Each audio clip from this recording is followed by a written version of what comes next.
Hi students, good evening. Welcome to the ನಮ್ಮ KPSC KS night shift.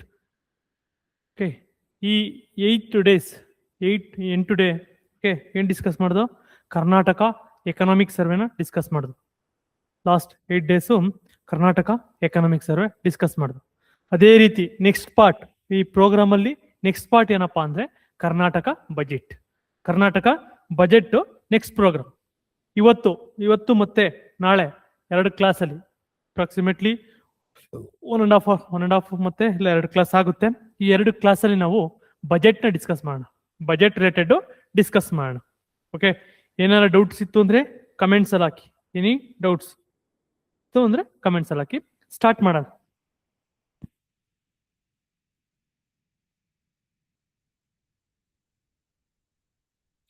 Start ಮಾಡೋದಕ್ಕಿಂತ ಮುಂಚೆ ಏನ್ ಬಜೆಟ್ ಅಂದ್ರೆ ಏನು? ಬಜೆಟ್ ಅಂದ್ರೆ ಏನು?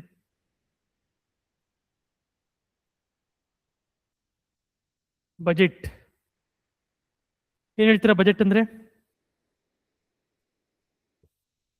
ಓಕೆ, ಸಿಂಪಲ್ ಆಗಿ ಹೇಳ್ಬೇಕು, ಸಿಂಪಲ್ ಡೆಫಿನೇಷನ್ ಏನಪ್ಪಾ ಅಂದ್ರೆ ಇನ್ಕಮ್ ಅಂಡ್ ಎಕ್ಸ್ಪೆಂಡಿಚರ್.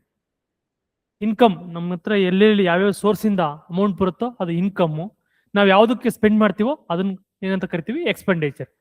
ಇವೆರಡನ್ನೂ ಏನಂತ ಕರಿತೀವಿ ನಾವು? ಬಜೆಟ್. ಸಿಂಪಲ್ ಲ್ಯಾಂಗ್ವೇಜ್ ಅಲ್ಲಿ ಬಜೆಟ್ ಅಂತ ಕರಿತೀವಿ. ಅದೇ ನಾವು ಎಕ್ಸಾಂಪಲ್ ಇವತ್ತು 10 ರೂಪಾಯಿ ಬಂತು, ಓಕೆ 10 ರೂಪೀಸ್ ನಾನು ಸ್ಪೆಂಡ್ ಮಾಡಿದೆ. ಓಕೆ, ಇದು ಬಜೆಟ್. ಇನ್ಕಮ್ ಮತ್ತೆ ಎಕ್ಸ್ಪೆಂಡಿಚರ್ ನ ಸಿಂಪಲ್ ಲ್ಯಾಂಗ್ವೇಜ್ ಅಲ್ಲಿ ಹೇಳ್ಬೇಕು ಅಂದ್ರೆ is A budget. Okay, next ನಾವು ಎಕ್ಸಾಮ್ ದೃಷ್ಟಿಯಿಂದ ಬಜೆಟ್ ನ ಓದೋದು ಯಾವ ರೀತಿ ಅಂತ ಕೇಳಿದಾಗ ಸಿಂಪಲ್ ಆಗಿದೆ. Simple tricks. ಬಜೆಟ್ ಏನ್ ಹೇಳುತ್ತೆ ಅಂತ ನೆಕ್ಸ್ಟ್ ನೋಡೋಣ. ಏನು ಓದ್ಬೇಕಪ್ಪ ಅಂದ್ರೆ ಸಿಂಪಲ್ ಆಗಿ ನ್ಯೂ ಇನಿಷಿಯೇಟಿವ್ಗಳು ಜೊತೆಗೆ ಕರ್ನಾಟಕ ಬಜೆಟ್ ಅಂತ ತಗೊಂಡ್ರೆ ಕರ್ನಾಟಕಕ್ಕೆ ರಿಸಿಪ್ಟ್ಸ್ ಏನೇನಿದೆ ಅಂದ್ರೆ ಬರ್ತಕ್ಕಂಥ ಆದಾಯ ಎಲ್ಲಿಂದ ಬರುತ್ತೆ, ನಾವು ಯಾವುದಕ್ಕೆ ಸ್ಪೆಂಡ್ ಮಾಡ್ತಾ ಇದೀವಿ, ಬರುವಂತ ಆದಾಯ ಮತ್ತೆ ನಾವು ಸ್ಪೆಂಡ್ ಮಾಡ್ತಾ ಇರುವಂತದ್ದು, ಇವೆರಡನ್ನು ನೋಡುವಂಥದ್ದೇ ಕರ್ನಾಟಕ ಬಜೆಟ್. ಹಾಗಾದ್ರೆ ನಾವು ಈಗ ಡೈರೆಕ್ಟ್ ಟಾಪಿಕ್ ಬರೋಣ, ಮೀನ್ಸ್ ಸಿಲೆಬಸ್ ಬರೋಣ. ಏನ್ ಬಜೆಟ್ ಅಂತ ಇಂಡಿಯನ್ ಕಾನ್ಸ್ಟಿಟ್ಯೂಷನ್ ಮೆನ್ಷನ್ ಆಗಿದೆಯಾ? ಎಲ್ಲಾದ್ರೂ ಮೆನ್ಷನ್ ಆಗಿದೆಯಾ? ಕಾನ್ಸ್ಟಿಟ್ಯೂಷನ್ ಮೆನ್ಷನ್ ಆಗಿದೆಯಾ ಅಂತ ಕೇಳ್ತಾರೆ. ಕಾನ್ಸ್ಟಿಟ್ಯೂಷನ್ ಅಲ್ಲಿ ಮೆನ್ಷನ್ ಆಗಿದೆಯಾ ಅಂತ ಕೇಳಿದ್ರೆ ಬಜೆಟ್ ಅನ್ನೋ ವರ್ಡ್ ಮೆನ್ಷನ್ ಆಗಿದೆಯಾ ಅಂದ್ರೆ ಓಕೆ ನೋವೇರ್. ಓಕೆ, ಎಲ್ಲೂ ಕೂಡ ಬಜೆಟ್ ಅನ್ನೋ ವರ್ಡ್ ಕಾನ್ಸ್ಟಿಟ್ಯೂಷನ್ ಅಲ್ಲಿ ಮೆನ್ಷನ್ ಆಗಿಲ್ಲ.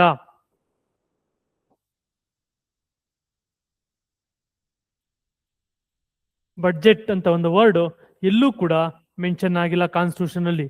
ಮತ್ತೆ ಇನ್ನೇನ್ ಮೆನ್ಷನ್ ಆಗಿದೆ ಬಜೆಟ್ ಅಂತ ಅಂದ್ರೆ ನಮಗೆ annual financial statement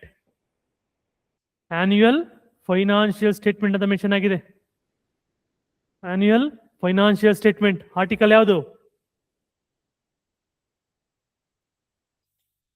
annual financial statement ಅಂತ ಕಾನ್ಸ್ಟಿಟ್ಯೂಷನ್ ಅಲ್ಲಿ ಮೆನ್ಷನ್ ಆಗಿದೆಯಾ ಅಂದ್ರೆ ಕಾನ್ಸ್ಟಿಟ್ಯೂಷನ್ ಅಲ್ಲಿ ಇಲ್ಲ. ಕಾನ್ಸ್ಟಿಟ್ಯೂಷನ್ ಅಲ್ಲಿ ಎಸ್. ಕಾನ್ಸ್ಟಿಟ್ಯೂಷನ್ ಅಲ್ಲಿ budget in terms, okay budget ಅನ್ನೋ ಟರ್ಮ್ಸ್ ಮೆನ್ಷನ್ ಆಗಿಲ್ಲ. ಅದ್ರ ಬದಲು ಏನಂತ ಮೆನ್ಷನ್ ಆಗಿದೆ? Annual financial statement. ಓಕೆ, ಹಾಗಾದ್ರೆ ಆರ್ಟಿಕಲ್ ಯಾವುದು? ಆರ್ಟಿಕಲ್ ಯಾವ್ದಪ್ಪ ಅಂದ್ರೆ ಆರ್ಟಿಕಲ್ 112. Very important. ಆರ್ಟಿಕಲ್ 112 ಏನಂತ ಮೆನ್ಷನ್ ಮಾಡಿದೆ? ಆನ್ಯುಯಲ್ ಫೈನಾನ್ಷಿಯಲ್ ಸ್ಟೇಟ್ಮೆಂಟ್ ಅಂತ ಮೆನ್ಷನ್ ಮಾಡಿದೆ. ಆನ್ಯುಯಲ್ ಫೈನಾನ್ಷಿಯಲ್ ನಿಮ್ಗೆ ಇಲ್ಲಿ 4-5 ಆರ್ಟಿಕಲ್ ಬರ್ತವೆ. 112, 113, 115, 130, 114 ಅಂತ. ಈ 4 ಆರ್ಟಿಕಲ್ ನೀವು ಆದಷ್ಟು ಜ್ಞಾಪಕ ಇಟ್ಕೋಬೇಕು. ಈ 4 ಆರ್ಟಿಕಲ್ ನೀವು ಆದಷ್ಟು ಜ್ಞಾಪಕ ಇಟ್ಕೋಬೇಕು. ಹಾಗಾದ್ರೆ ಯಾವಪ್ಪ? 112 ಹೇಳ್ತು, 112 ಆಯ್ತು. ನೆಕ್ಸ್ಟ್ ಇನ್ನೇನು? 112 ಆಯ್ತು. ಇನ್ನೊಂದು ಆನ್ಯುಯಲ್ ಫೈನಾನ್ಷಿಯಲ್ ಸ್ಟೇಟ್ಮೆಂಟ್ ಆಯ್ತು. 113 ಏನ್ ಹೇಳುತ್ತೆ? 113 very important article annual financial statement ಆಯ್ತು. 113 ಏನ್ ಹೇಳುತ್ತೆ? 113 ಏನ್ ಹೇಳುತ್ತಪ್ಪ? 113 ಡಿಮ್ಯಾಂಡ್ ಫಾರ್ ಗ್ರಾಂಟ್ಸ್ ಅಂತ ಹೇಳುತ್ತೆ.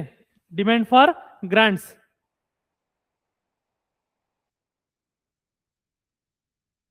ಒತ್ತಾಯ ಯಾವುದು? ಅನುದಾನ ಒತ್ತಾಯ. ಓಕೆ, ಅನುದಾನ ಒತ್ತಾಯದ ಬಗ್ಗೆ ಹೇಳುತ್ತೆ. Article 113. Article 112 annual financial statement. Article 114 ಏನ್ ಹೇಳುತ್ತೆ? Very important. ಏನ್ ಹೇಳುತ್ತೆ? ಆರ್ಟಿಕಲ್ 114 ಏನ್ ಹೇಳುತ್ತಪ್ಪ? Article 114 very important article. ಏನ್ ಹೇಳುತ್ತೆ? ಅಪ್ರೋಪ್ರಿಯೇಷನ್ ಬಿಲ್ ಹೇಳುತ್ತೆ. ಏನ್ ಅಪ್ರೋಪ್ರಿಯೇಷನ್ ಬಿಲ್ ಅಂದ್ರೆ? ವೆರಿ ವೆರಿ ಇಂಪಾರ್ಟೆಂಟ್ ಇದು. 114, 113 ಬೇಕಾದ್ರೆ ಮರೀರಿ. ಓಕೆ, 112 ಮತ್ತೆ 113 ಗೊತ್ತಿರಬೇಕು. ಏನ್ ಅಪ್ರೋಪ್ರಿಯೇಷನ್ ಬಿಲ್ ಅಂದ್ರೆ? ಅಪ್ರೋಪ್ರಿಯೇಷನ್ ಬಿಲ್ ವಿನಿಯೋಗ ವಿಧೇಯಕ ಅಂತ ಕರೀತಾರೆ ಕನ್ನಡದಲ್ಲಿ. ವಿನಿಯೋಗ ವಿಧೇಯಕ.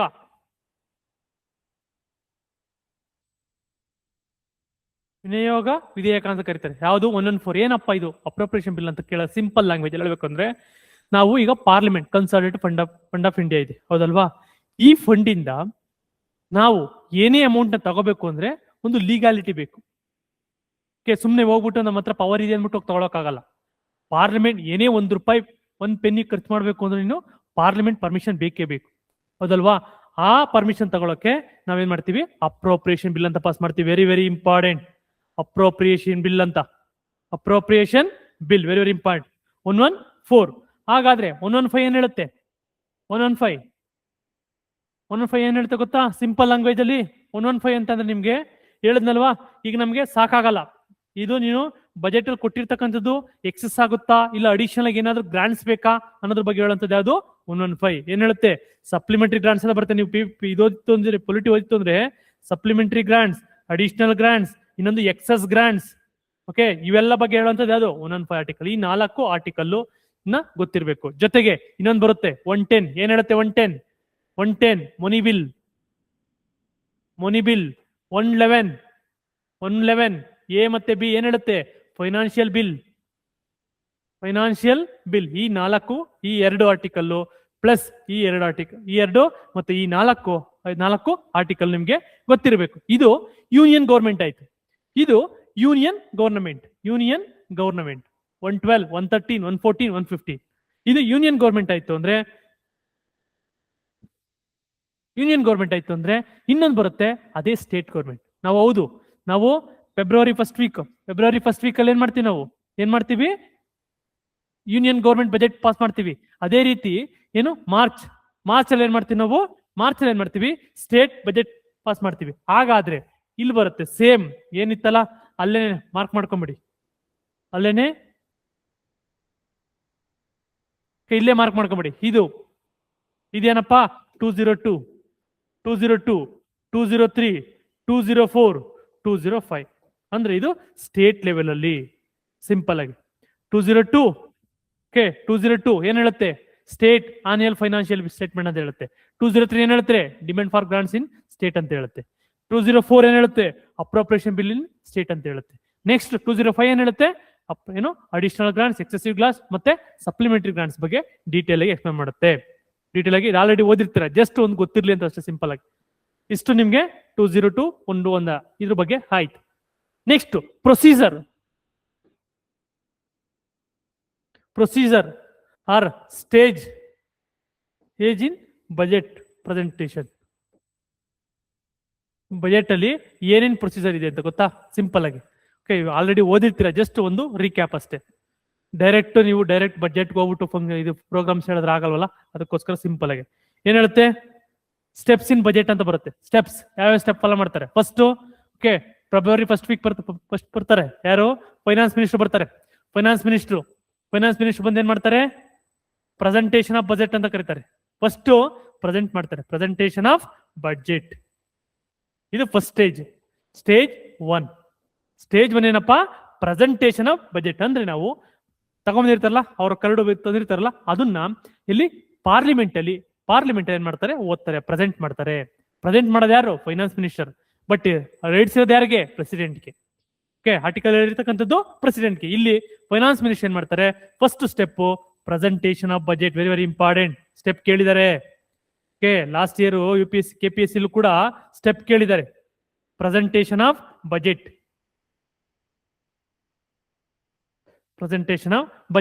ಓಕೆ, ಪ್ರೆಸೆಂಟೇಷನ್ ಆದ್ಮೇಲೆ ಸುಮ್ಮನೆ ಆಗ್ತಾರಾ? ಇಲ್ಲ, ಸ್ವಲ್ಪ ದಿನ ಟೈಮ್ ತಗೋತಾರೆ. ಎಲ್ಲಾರ್ಗು ಸ್ಟಡಿ ಮಾಡ್ಕೊಂಬನ್ನಿ ಅಂತಾರೆ. ನೆಕ್ಸ್ಟ್ ಏನಪ್ಪಾ ಅಂದ್ರೆ ಜನರಲ್ ಡಿಸ್ಕಷನ್. ಸಿಂಪಲ್ ಆಗಿ ಜನರಲ್ ಡಿಸ್ಕಷನ್. ನೆಕ್ಸ್ಟ್ ಬಜೆಟ್ ನೆಲ್ಲ ಓದ್ಕೊಂಬರ್ತಾರಲ್ಲ, ಡಿಸ್ಕಸ್ ಮಾಡ್ತಾರೆ. ಡಿಸ್ಕಸ್ ಮಾಡಿದಾಗ ನಾವು ನೋಡುವಂಥದ್ದು. ಓಕೆ, ಅದಕ್ಕೆ ಇಷ್ಟು ಕೊಟ್ಟಿದ್ದೀವಿ, ಇದಕ್ಕೆ ಕೊಟ್ಟಿದ್ದೀವಿ ಕೇಳಿದಾಗ ಇದಕ್ಕೆ ಯಾಕೆ ಅಷ್ಟು ಕೊಟ್ಟಿದ್ದೀರಾ, ಇದಕ್ಕೆ ಯಾಕೆ ಕಮ್ಮಿ ಕೊಟ್ಟಿದ್ದೀರಾ ಅಂತ ಕ್ವಶನ್ ಮಾಡ್ತಾರೆ ನೋಡಿ. ಇದೇನ್ ಹೇಳ್ತಾರೆ?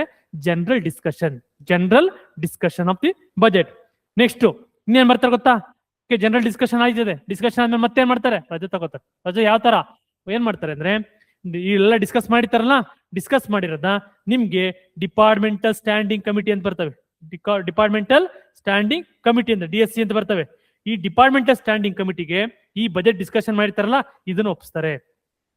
ಓಕೆ, ಇದನ್ನ ಒಪ್ಪಿಸ್ತಾರೆ. ಅವ್ರೇನ್ ಮಾಡ್ತಾರೆ?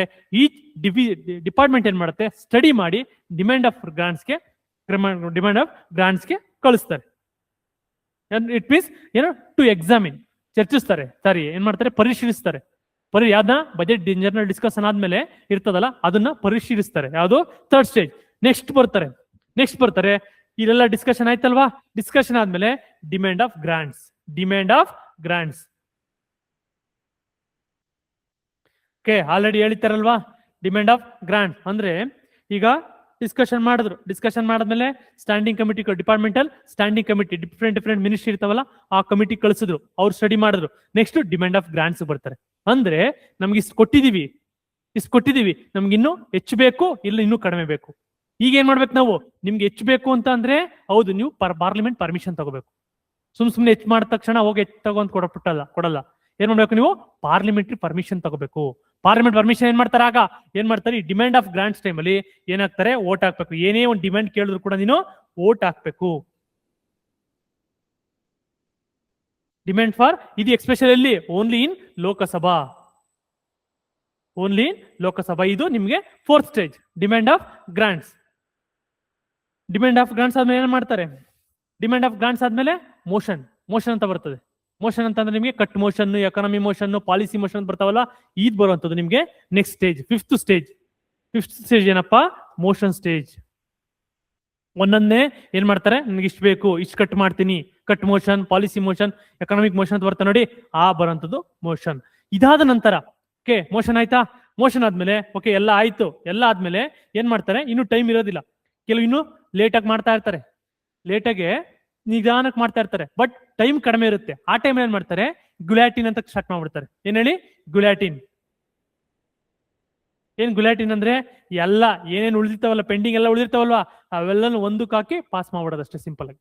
ಗುಲಾಟಿನ್ ಅಂದ್ರೆ ಒಂದಕ್ಕೆ ಹಾಕಿ ಪಾಸ್ ಮಾಡೋದೇ ಗುಲಾಟಿನ್. ನೆಕ್ಸ್ಟ್ ಇದಾದ್ಮೇಲೆ ಏನ್ ಬರುತ್ತೆ? ಇನ್ನೊಂದು ಸ್ಟೆಪ್, ಲಾಸ್ಟ್ ಸ್ಟೆಪ್ ಏನಪ್ಪಾ ಅಂದ್ರೆ, ಈ ಗುಲಾಟಿನ್ ಆಯ್ತಲ್ವಾ, ಈಗ 5, 6, 7ನೇ ಸ್ಟೆಪ್ ಅಪ್ರೋಪ್ರಿಯೇಷನ್ ಬಿಲ್ ಸ್ಟಾರ್ಟ್ ಮಾಡ್ತಾರೆ. ಅಪ್ರೋಪ್ರಿಯೇಷನ್ ಬಿಲ್ ಅಂತಂದ್ರೆ ಏನ್ ಹೇಳುತ್ತೆ? ಏನು ನೀನ್ ಏನೇ ಈಗೆಲ್ಲ ಪಾಸ್ ಮಾಡಿದ್ಯಲ್ಲಪ್ಪ, ಗ್ರೀನ್ಸ್ ಎಲ್ಲ ಪಾಸ್ ಮಾಡಿದ್ಯಲ್ಲ, ಇದು ತಗೋಬೇಕಲ್ಲ, ಈಗ ಮಿನಿಸ್ಟ್ರಿಗೆ ಹೋಗ್ಬೇಕಲ್ಲ. ಈಗ ಈ ಅಪ್ರೋಪ್ರಿಯೇಷನ್ ಬಿಲ್ ಮುಖಾಂತರ ಎಲ್ಲಾ ಮಿನಿಸ್ಟ್ರುಗಳು ಓಕೆ ಏನ್ ಮಾಡ್ತಾರೆ? ಅವ್ರವ್ರು ಏನ್ ಕೇಳಿದ್ರೆ ಡಿಮ್ಯಾಂಡ್ ಗ್ರಾಂಟ್ಸ್ ಪಾಸ್ ಆಗಿರ್ತಾವಲ್ವಾ, ಅವನ್ನ ತಗೋತಾರೆ, ಆ ಮಿನಿಸ್ಟ್ರಿಗೆ ಹೋಗುತ್ತೆ. ಇಲ್ಲಿ ತನಕ ಒಂದು ಪ್ರೊಸೀಜರ್. ಇದಾದ ನಂತರ ಇನ್ನೊಂದು ಪ್ರೊಸೀಜರ್ ಬರುತ್ತೆ. ಏನ್ ಹೇಳಿ ಪ್ರೊಸೀಜರು? ಅಪ್ರೋಪ್ರಿಯೇಷನ್ ಬಿಲ್ ಆದ ತಕ್ಷಣ ನೆಕ್ಸ್ಟ್ ಏನ್ ಮಾಡ್ತಾರೆ? ಫೈನಾನ್ಸ್ ಬಿಲ್ ಸ್ಟಾರ್ಟ್ ಮಾಡ್ತಾರೆ. ಏನ್ ಹೇಳಿ? 8th finance bill. ಏನಿದೆ ಫೈನಾನ್ಸ್ ಬಿಲ್ ಏನು? ಓಕೆ, ಇದೇನೋ ಅಪ್ರೋಪ್ರಿಯೇಷನ್ ಬಿಲ್ ಏನು? ಎಕ್ಸ್ಪೆಂಡಿಚರ್ ಮಾಡಕ್ಕೆ, ಹೌದಲ್ವಾ? ನಿನಗೀಗ ಟ್ಯಾಕ್ಸ್, ಯಾವ ಟ್ಯಾಕ್ಸ್ ಇನ್ಕ್ರೀಸ್ ಮಾಡಿದ್ಯಾ, ಈಗ ಇದು ಭರ್ತಿ ಮಾಡ್ಬೇಕು. ಇದು ಅಪ್ರೋಪ್ರಿಯೇಷನ್ ಬಿಲ್ ಏನಾಗ್ತದೆ? ಹೋಗ್ತಾ ಇದೆ. ಈಗ ನೀನ್ ನೋಡ್ಬೇಕು, ಭರ್ತಿ ಮಾಡ್ಬೇಕು. ಇದಕ್ಕೆ ಫೈನಾನ್ಸ್ ಬಿಲ್ ಅಂತಾರೆ. ಇಲ್ಲಿ ಏನಾಗ್ತದೆ? ಟ್ಯಾಕ್ಸ್ ಚೇಂಜಸ್ ಬಗ್ಗೆ ಇರುತ್ತೆ. ಇದು ರಿಲೇಟೆಡ್ ಯಾವ ರೀತಿ ಯಾವ್ಯಾವ ಅಮೌಂಟು ನಿಮ್ಗೆ ಕನ್ಸಾಲಿಡೇಟ್ ಫಂಡ್ ಬರ್ಬೇಕಲ್ಲ, ಅದ್ರ ಬಗ್ಗೆ ಹೇಳುವಂಥದ್ದು ಅದು ಫೈನಾನ್ಸ್ ಬಿಲ್. ಈಗ ನೈನ್ತ್ ಏನಪ್ಪಾ? ನೈನ್ತ್ ಅಂತಂದ್ರೆ ಈಗ ನೈನ್ತ್ ಏನು? ಪ್ರೆಸಿಡೆಂಟ್ ಅಸೆಂಟ್ ಅಂದ್ರೆ ಈಗ ಸಿಂಪಲ್ ಆಗಿ ಏನ್ ಮಾಡ್ತಾರೆ? ಆಯ್ತು, ಫೈನಾನ್ಸ್ ಬಿಲ್ ಪಾಸ್ ಆಯ್ತು. ಫೈನಾನ್ಸ್ ಬಿಲ್ ಪಾಸ್ ಆದ್ಮೇಲೆ ಏನ್ ಮಾಡ್ಬೇಕು? ಪ್ರೆಸಿಡೆಂಟ್ ಹೋಗ್ತದೆ. ಬಿಲ್ ಇದ್ದಿದ್ದು ಪ್ರೆಸಿಡೆಂಟ್ ಯಾವಾಗ ಅಸೆಂಟ್ ಕೊಡ್ತಾರಲ್ಲ ಆಗ ಏನಾಗುತ್ತೆ? ಆಕ್ಟ್ ಆಗುತ್ತೆ. ಈಗ bill to act.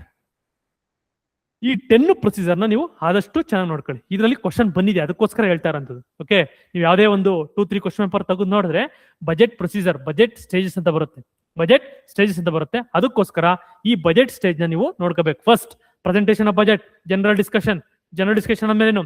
Departmental parliamentary standing ಕಮಿಟಿಗೆ ಹೋಗುತ್ತೆ. ನೆಕ್ಸ್ಟ್ ಅದಾದ್ಮೇಲೆ ನಿಮಗೆ demand for grants. Okay, demand for grants. Next cut motion ಆದ್ಮೇಲೆ ನೆಕ್ಸ್ಟ್ ಏನು? ಗುಲಾಟಿನ್ ಆದ್ಮೇಲೆ ಅಪ್ರೋಪ್ರಿಯೇಷನ್ ಬಿಲ್ ಆದ್ಮೇಲೆ ಫೈನಾನ್ಸ್ ಬಿಲ್ ಆದ್ಮೇಲೆ ಪ್ರೆಸಿಡೆಂಟ್ ಅಸೆಂಟ್, ಅದಾದ್ಮೇಲೆ ನಿಮಗೆ bill to act. Total act ಆಯ್ತು. ಈಗ ಇಷ್ಟು ನಿಮ್ಗೆ ಬಜೆಟ್ ಪ್ರೆಸೆಂಟೇಷನ್. ಇಲ್ಲಿಗೆ ನಾವೇನ್ ಮಾಡಿರ್ತೀವಲ್ಲ ಬಜೆಟ್ ಇದು ಮುಗಿಯುತ್ತೆ. ಇಷ್ಟು ನಿಮ್ಗೆ ಗೊತ್ತಿರ್ಬೇಕು. Okay, 9th class. ನೆಕ್ಸ್ಟ್ ನೋಡೋಣ ಏನೇನಿದೆ ಬಜೆಟ್ ಅಂತ. ಬಜೆಟ್ ಅಲ್ಲಿ ಏನಿದೆ? Karnataka budget 2026. Next budget is a financial blueprint. Yes, financial blueprint ಅದು, ಹೌದಲ್ವಾ? Detailing the projected income and expenditure. Simple ಆಗಿ ಇನ್ಕಮ್ ಮತ್ತೆ ಎಕ್ಸ್ಪೆಂಡಿಚರ್ ಹೇಳುವಂತದ್ದೇ ಬಜೆಟ್. ಆಲ್ರೆಡಿ ಎಕ್ಸ್ಪ್ಲೇನ್ ಮಾಡಿದೆ ನೋಡಿ. It involves the estimating revenue. ಇನ್ನೊಂದು ಇಂಪಾರ್ಟೆಂಟ್ ಏನಪ್ಪಾ? Estimation of revenue. ಎಷ್ಟು ಬರುತ್ತೆ ಅಂತ ಎಸ್ಟಿಮೇಟ್ ಮಾಡುತ್ತೆ ಮುಂಚೆನೆ. ಬಜೆಟ್ ಅನ್ನೋದು ಮುಂಚೆನೆ ಎಸ್ಟಿಮೇಟ್ ಮಾಡುತ್ತೆ. Next from taxes. ಟ್ಯಾಕ್ಸಸ್ ಇಂದ ಎಷ್ಟು ಬರುತ್ತೆ? Fees, borrowings and planning the expenditure. ಒಂದು ಎಸ್ಟಿಮೇಟಿಂಗ್ ದ ರೆವಿನ್ಯೂ ಆಯ್ತು ಅಂದ್ರೆ, ಇನ್ನೊಂದು ಪ್ಲಾನಿಂಗ್ ದ ಎಕ್ಸ್ಪೆಂಡಿಚರ್. ಈ ಎರಡು ವರ್ಡ್ ನೋಡ್ಕೊಳ್ಳಿ ಅಷ್ಟೇ ಸಿಂಪಲ್ ಆಗಿ. ಏನು? ಒಂದು ಎಸ್ಟಿಮೇಟಿಂಗ್ ದ ರೆವಿನ್ಯೂ, ಏನ್ ಹೇಳಿ? Estimating the revenue. ಇನ್ನೊಂದು ಬಾರೋಯಿಂಗ್ ಎಲ್ಲ ಆಯ್ತು. ಪ್ಲಾನಿಂಗ್ ದಿ, ಇನ್ನೊಂದು planning the expenditure. Very very important ಈ word. Estimating the revenue and planning the expenditure is called as simple ಆಗಿ ಬಜೆಟ್. ಸಿಂಪಲ್ ಆಗಿ ಹೇಳ್ಬೋದು budget. Required achieve the policy objectives within the fixed physical period, generally 1 year. Yes, Karnataka India ಯಾವ್ದು ತಗೊಂಡ್ರೆ ನಿಮ್ಗೆ 1 year ಆಗುತ್ತೆ. ಇದು budget definition. Article 1 ಗೊತ್ತಲ್ವಾ? ನೋಡಿ ಏನ್ ಹೇಳುತ್ತೆ, ಸಿಂಪಲ್ ಆಗಿ ಕೇಳ್ತಾರೆ. ಸ್ಟೇಟ್ಮೆಂಟ್ ಏನಿದು? ಇದು ಸೇಮ್ ಸ್ಟೇಟ್ಮೆಂಟ್ ಕಾನ್ಸ್ಟಿಟ್ಯೂಷನ್ ಇರ್ತಕ್ಕಂಥದ್ದು. ದ ಪ್ರೆಸಿಡೆಂಟ್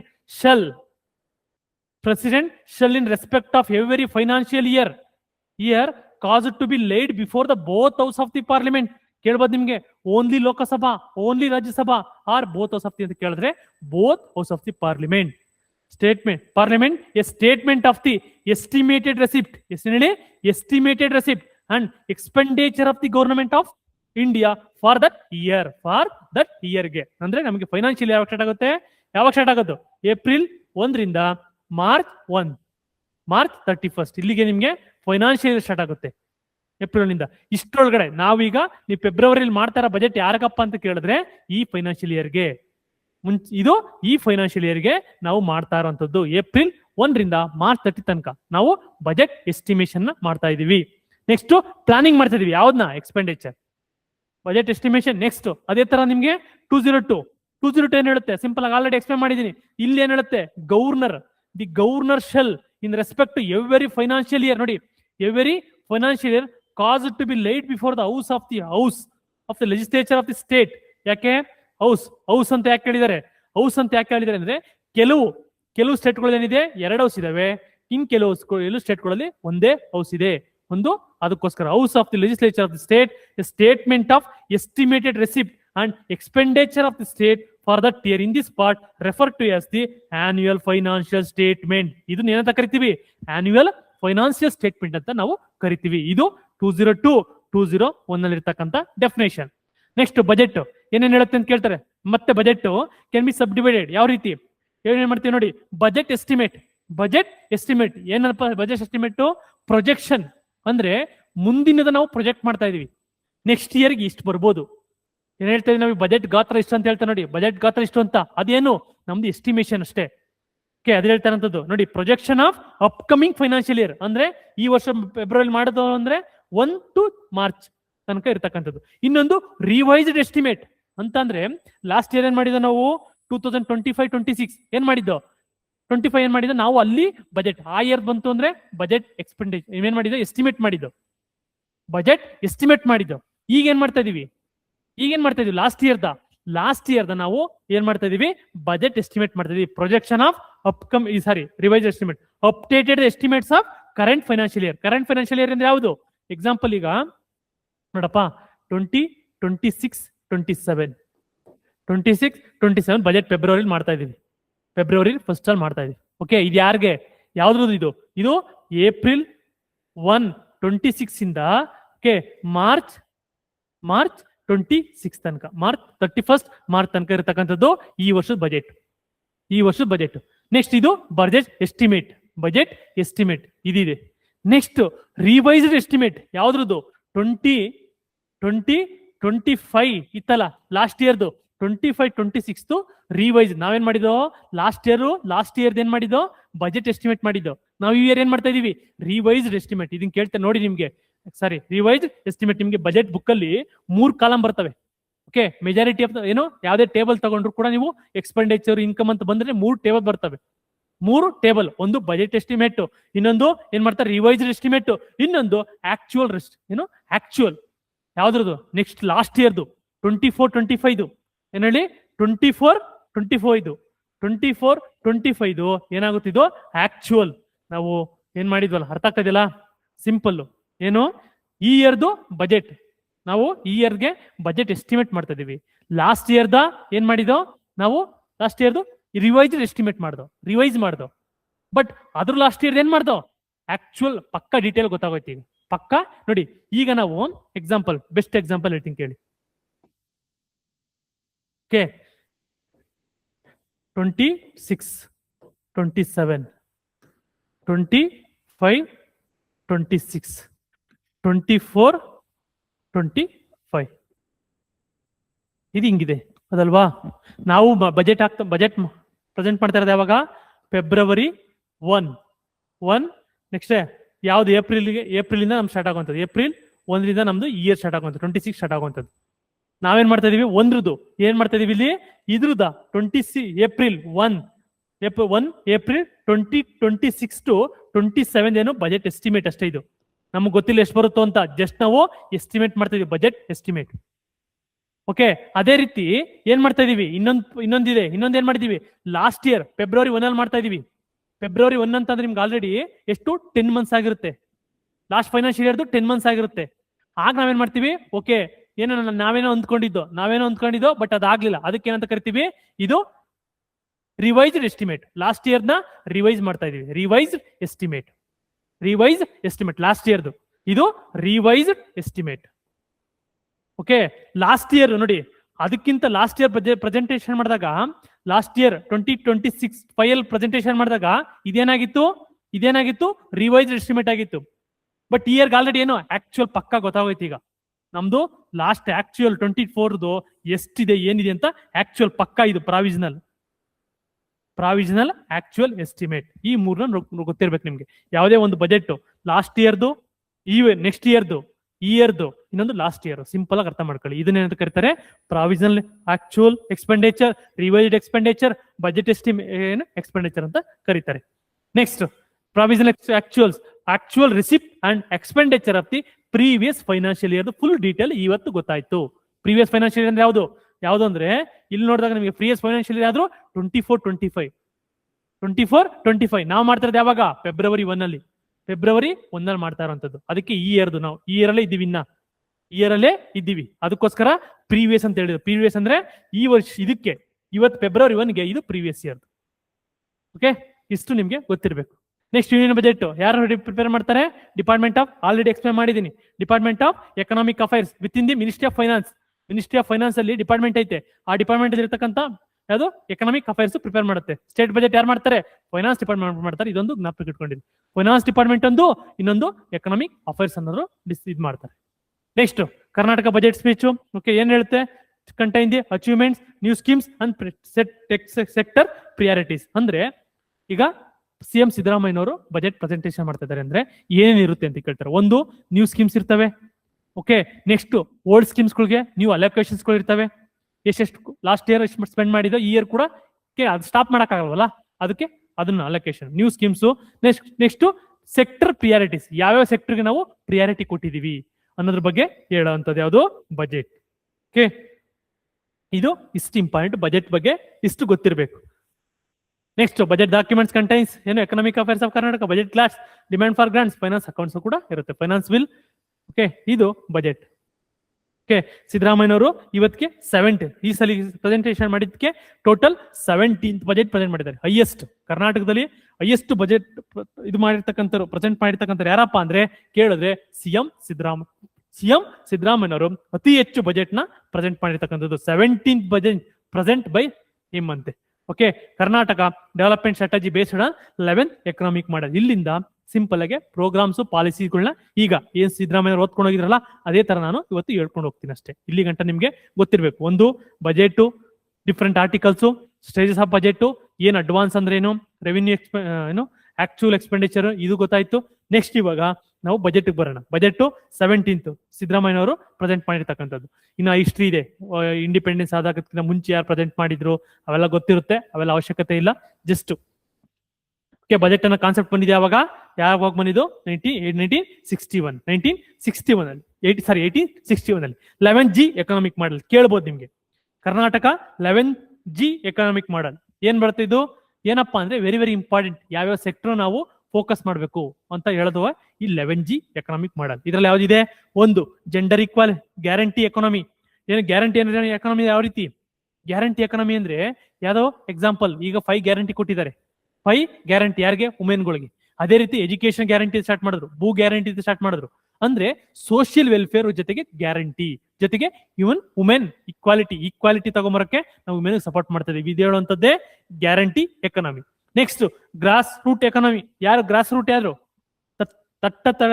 ತಳೆದಲ್ಲಿರ್ತಕ್ಕಂಥವ್ರು ಯಾರು? Farmers means agriculture. ನೀವೇನೇ ಮಾಡ್ಬೇಕು ಅಂದ್ರೆ ಇವತ್ತು ಏನಿರ್ಬೇಕು? ತಳ ಯಾರ್ದು? ಅಗ್ರಿಕಲ್ಚರ್. ಅದಕ್ಕೋಸ್ಕರ ಏನ್ ಹೇಳ್ತಿದ್ದಾರೆ? Grass root economy, agriculture and rural development ನಿಮ್ಗೆ ಗ್ರಾಸ್ ರೂಟ್ ಎಕಾನಮಿ ಅಂತ ಹೇಳ್ತಾರೆ. ಇನ್ನೊಂದು ಗಿಗ್ ಎಕಾನಮಿ. ಏನ್ ಗಿಗ್ ಎಕಾನಮಿ ಅಂದ್ರೆ? ನಮ್ಗೆ ಗೊತ್ತು, ಗಿಗ್ ವರ್ಕರ್ಸ್ ಅಂತ ಕರಿತೀವಿ. ಆಲ್ರೆಡಿ ಕ್ಲಾಸ್ ಅಲ್ಲೆಲ್ಲ ಹೇಳಿದೀನಿ. ಏನು ಈ ಝೊಮ್ಯಾಟೊ ಈ ತರ ಇದಾರಲ್ಲ ಗಿಗ್ ವರ್ಕರ್ಸ್ ಅಂದ್ರೆ ಸಿಂಪಲ್ ಡೆಫಿನೇಷನ್ ಏನಪ್ಪಾ ಅಂದ್ರೆ ಔಟ್ಸೈಡ್ ದಿ ಟ್ರೆಡಿಷನಲ್ ಎಂಪ್ಲಾಯ್ಮೆಂಟ್ ಅಂತ. Simple definition, outside the traditional employment ಅಂದ್ರೆ ಟ್ರೆಡಿಷನಲ್ ಎಂಪ್ಲಾಯ್ಮೆಂಟ್ ಅಂದ್ರೆ ಒಬ್ಬ ವರ್ಕರ್ಸ್ ಫ್ಯಾಕ್ಟ್ರಿಗೆ ಹೋಗೋದು, ವರ್ಕ್ ಮಾಡೋದು, ಈ ತರ ಇತ್ತಲ್ವಾ. ಇದಲ್ದಲ್ಲೇ ಇರ್ತಕ್ಕಂಥವ್ರಿಗೆ ಗಿಗ್ ವರ್ಕರ್ಸ್. ಎಕ್ಸಾಂಪಲ್ ಯಾರು? ಇದು ಝೊಮ್ಯಾಟೊ, ಸ್ವಿಗ್ಗಿ ಬಾಯ್ಸ್ ಬರ್ತಾರಲ್ಲ, ಅದನ್ನ ಗಿಗ್ ವರ್ಕರ್ಸ್ ಅಂತ ಕರೀತಾರೆ. ಅವ್ರನ್ನು ಕೂಡ ನಾವು ಫೋಕಸ್ ಮಾಡ್ತಾ ಇದೀವಿ. ಅಂದ್ರೆ ಅವ್ರಿಗೂ ಕೂಡ ನಾವು ಸೋಷಿಯಲ್ ಸೆಕ್ಯೂರಿಟಿ ಅನ್ನೋ ಒಂದು ಕಾನ್ಸೆಪ್ಟ್ ನ ಇಂಟ್ರೊಡ್ಯೂಸ್ ಮಾಡ್ತಾ ಇದೀವಿ. ಅವ್ರಿಗೂ ಕೂಡ ಆಕ್ಸಿಡೆಂಟ್ ಇನ್ಸೂರೆನ್ಸ್, ಪೆನ್ಷನ್ ಮತ್ತೆ ಈ ಸೋಷಿಯಲ್ ಸೆಕ್ಯೂರಿಟಿ ಇದೆಯಲ್ಲ, ಇದನ್ನು ಕೂಡ ನಾವು ಇಂಟ್ರೊಡ್ಯೂಸ್ ಮಾಡ್ತಾ ಇದೀವಿ ಅನ್ನೋದು ಯಾವುದು? Gig economy. Next good public education. Yes, good public education. ನಮ್ಗೆ ಏನ್ ಮಾಡ್ತಾ ಇದೀವಿ? ಈಗ ಎಜುಕೇಶನ್ ಕೂಡ ಕಾನ್ಸಂಟ್ರೇಟ್ ಮಾಡ್ತಾ ಇದೀವಿ. ಇವತ್ತು ನಿನ್ನೆ ಮೊನ್ನೆ ಎಲ್ಲ ಏನು ಒಂದು ರಿವೋಲ್ಟ್ ಎಲ್ಲ ಆಯ್ತಲ್ವಾ? ಸರ್, ರಿವೋಲ್ಟ್ ಅನ್ನೋದಕ್ಕಿಂತ ಪ್ರೊಟೆಸ್ಟ್ ಎಲ್ಲ ಆಯ್ತು. ಪ್ರೊಟೆಸ್ಟ್ ಎಲ್ಲ ನಡೀತಾ ಇತ್ತು, ಹೌದಲ್ವಾ? ಈ ಪ್ರೊಟೆಸ್ಟ್ ಯಾವ್ದಕ್ಕೋಸ್ಕರ? ಎಜುಕೇಶನ್ಗೋಸ್ಕರ. ಅದಕ್ಕೋಸ್ಕರ public good education, inclusive education. What is inclusive? Education ಅಂದ್ರೆ ಎಲ್ಲರನ್ನು ಒಳಗೊಂಡ. ಇನ್ಕ್ಲೂಸಿವ್ ಡೆವಲಪ್ಮೆಂಟ್ ಅಂದ್ರೆ ಏನು? What is inclusive development? ಅಂದ್ರೆ ಎಲ್ಲರನ್ನು ಒಳಗೊಂಡ ಅಭಿವೃದ್ಧಿ ಅಂತ. ಓಕೆ, ಎಲ್ಲರನ್ನು ಒಳಗೊಂಡಂತ ಅಭಿವೃದ್ಧಿ. ಅದೇ ತರ ಇನ್ಕ್ಲೂಸಿವ್ ಎಜುಕೇಶನ್ ಅಂದ್ರೆ ಎಲ್ಲರಿಗೂ ಎಜುಕೇಶನ್, ಸರ್ವರಿಗೂ ಶಿಕ್ಷಣ ಅನ್ನೋ ಒಂದು ಕಾನ್ಸೆಪ್ಟ್. ಸರ್ವರಿಗೂ ಶಿಕ್ಷಣ. Example RTE, right to education. ಏನ್ ಹೇಳುತ್ತೆ? ಎಲ್ಲರಿಗೂ ಕೂಡ ನಾವು ಎಜುಕೇಶನ್ ಕೊಡಬೇಕು ಅನ್ನೋ ಕಾನ್ಸೆಪ್ಟೇ right to public education. Next good governance. ಹೌದಲ್ವಾ? ಗುಡ್ ಗವರ್ನೆನ್ಸ್ ಅಂದ್ರೆ ಯಾವ ರೀತಿ? ಗುಡ್ ಗವರ್ನೆನ್ಸ್ ಅಂದ್ರೆ ನಿಮ್ಗೆ ಏನ್ ಮಾಡೋದು? ಗುಡ್ ಗವರ್ನೆನ್ಸ್ ಅಂತ ನಿಮ್ಗೆ ಏನು? ಆಡಳಿತ, ಉತ್ತಮ ಆಡಳಿತ. ಯಾವ ಮುಖಾಂತರ? ಒಂದು ನಾಟ್ ಓನ್ಲಿ ಡೆವಲಪ್ಮೆಂಟ್ ಕೂಡ ಕಾನ್ಸಂಟ್ರೇಟ್ ಮಾಡೋದಲ್ಲ, ಜೊತೆಗೆ ಎನ್ವಿರಾನ್ಮೆಂಟ್ ಸಸ್ಟೈನಬಿಲಿಟಿನೂ ಕೂಡ ನೋಡ್ಬೇಕು ನಾವು. ಡೆವಲಪ್ಮೆಂಟ್ ಒಂದೇ ಅಲ್ಲ, ಎನ್ವಿರಾನ್ಮೆಂಟ್ ಸಸ್ಟೈನಬಿಲಿಟಿನೂ ಕೂಡ ನಾವು ನೋಡ್ಬೇಕು. ಅದು ಗುಡ್ ಗವರ್ನೆನ್ಸ್. ಜೊತೆಗೆ ಅದಕ್ಕೆ ಆಡಳಿತ ಅನ್ನೋದು ಎಲ್ಲಾರ್ಗು ತಲುಪಬೇಕು. ಎಲ್ಲಾರ್ಗು ಯಾವ ರೀತಿ? ಈ ಗವರ್ನೆನ್ಸ್.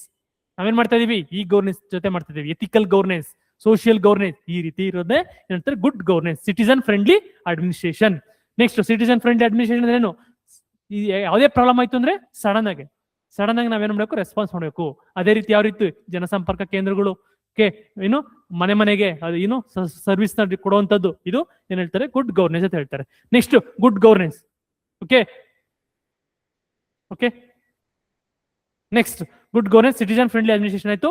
ಗ್ಲೋಬಲ್ ಟಾಟರಿಂಗ್ ಎಕಾನಮಿ ಅಂದ್ರೆ ಈಗ ನಾವೇನ್ ಮಾಡ್ತೀವಿ? ಟೂರಿಸಂ ನ ಡೆವಲಪ್ಮೆಂಟ್ ಮಾಡ್ತಾ ಇದೀವಿ. ಟೂರಿಸಂ ಕಡೆ ನಾವು ನೋಡ್ತಾ ಇದೀವಿ. ಟೂರಿಸಂ. ಓಕೆ, ನಾನು ಹೇಳ್ತಾ ಇದೀನಲ್ಲ, ನೆಕ್ಸ್ಟ್ 2-3-4 years ಅಲ್ಲಿ ಯಾವ್ದಾದ್ರು ಒಂದು ಪೊಟೆನ್ಶಿಯಲ್ ಸೆಕ್ಟರ್, ನಾವಾಗ್ಲೇ ಎಕ್ಸಾಂಪಲ್ ಕೊಟ್ಟಿದ್ದೀನಿ ನೋಡಿ.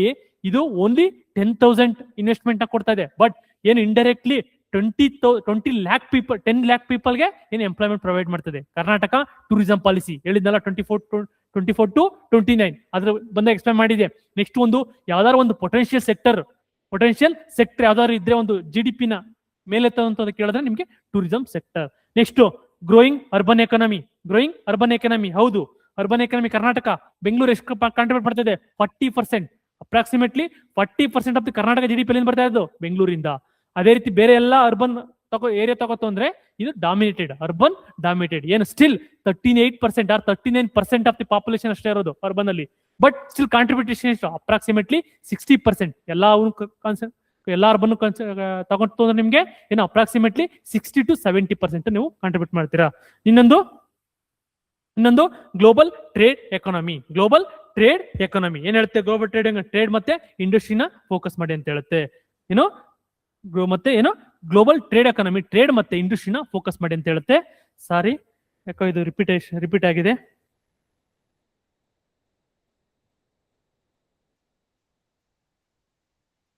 ಓಕೆ, ಈಗ ಎಷ್ಟಿದೆ ನೋಡಿ ಇಲ್ಲಿ, ಎಷ್ಟಿದೆ 11G ಇಲ್ಲಿ?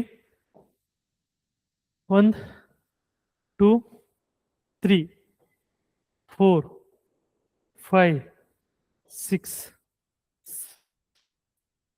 7 8 9. ಓಕೆ, ಇನ್ನೆರಡು ರಿಪೀಟ್ ಆಗಿದೆಯಲ್ಲ? ಓಕೆ, ಜಸ್ಟ್ ಚೆಕ್ ಮಾಡಿ ಹೇಳ್ತೀನಪ್ಪ, ಜಸ್ಟ್ ಚೆಕ್ ಮಾಡಿ ಹೇಳ್ತೀನಿ, ಇನ್ನೆರಡು ರಿಪೀಟ್ ಆಗಿ. ಓಕೆ, ನೆಕ್ಸ್ಟ್ ಈ ಸಲ ಫೈನಾನ್ಷಿಯಲ್ ಬಜೆಟ್ ಹೈಲೈಟ್ಸ್. ಇಲ್ಲಿಂದ ನಿಮಗೆ ಬಜೆಟ್ ಸ್ಟಾರ್ಟ್ ಆಗ್ತದೆ 11G.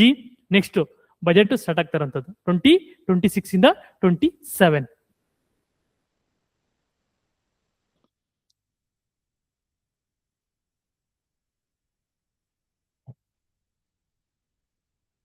ಓಕೆ, ನೆಕ್ಸ್ಟ್ ನೋಡಿ, ಆಲ್ರೆಡಿ ಎಕ್ಸ್ಪ್ಲೇನ್ ಮಾಡಿದ್ದೀನಿ. Revenue receipt and revenue expenditure, capital receipt and capital expenditure ಬಗ್ಗೆ ಡೀಟೇಲ್ ಎಕ್ಸ್ಪ್ಲೇನ್ ಮಾಡಿದ್ದೀನಿ, ಹೌದಲ್ವಾ? ರೆವಿನ್ಯೂ ರಿಸಿಪ್ಟ್ ಅಲ್ಲಿ ಏನ್ ಬರುತ್ತೆ? Tax revenue and non tax revenue ಬರುತ್ತೆ. ಕ್ಯಾಪಿಟಲ್ ಎಕ್ಸ್ಪೆಂಡಿಚರ್ ನಿಮಗೆ ಎರಡು ತರ ಬರುತ್ತೆ.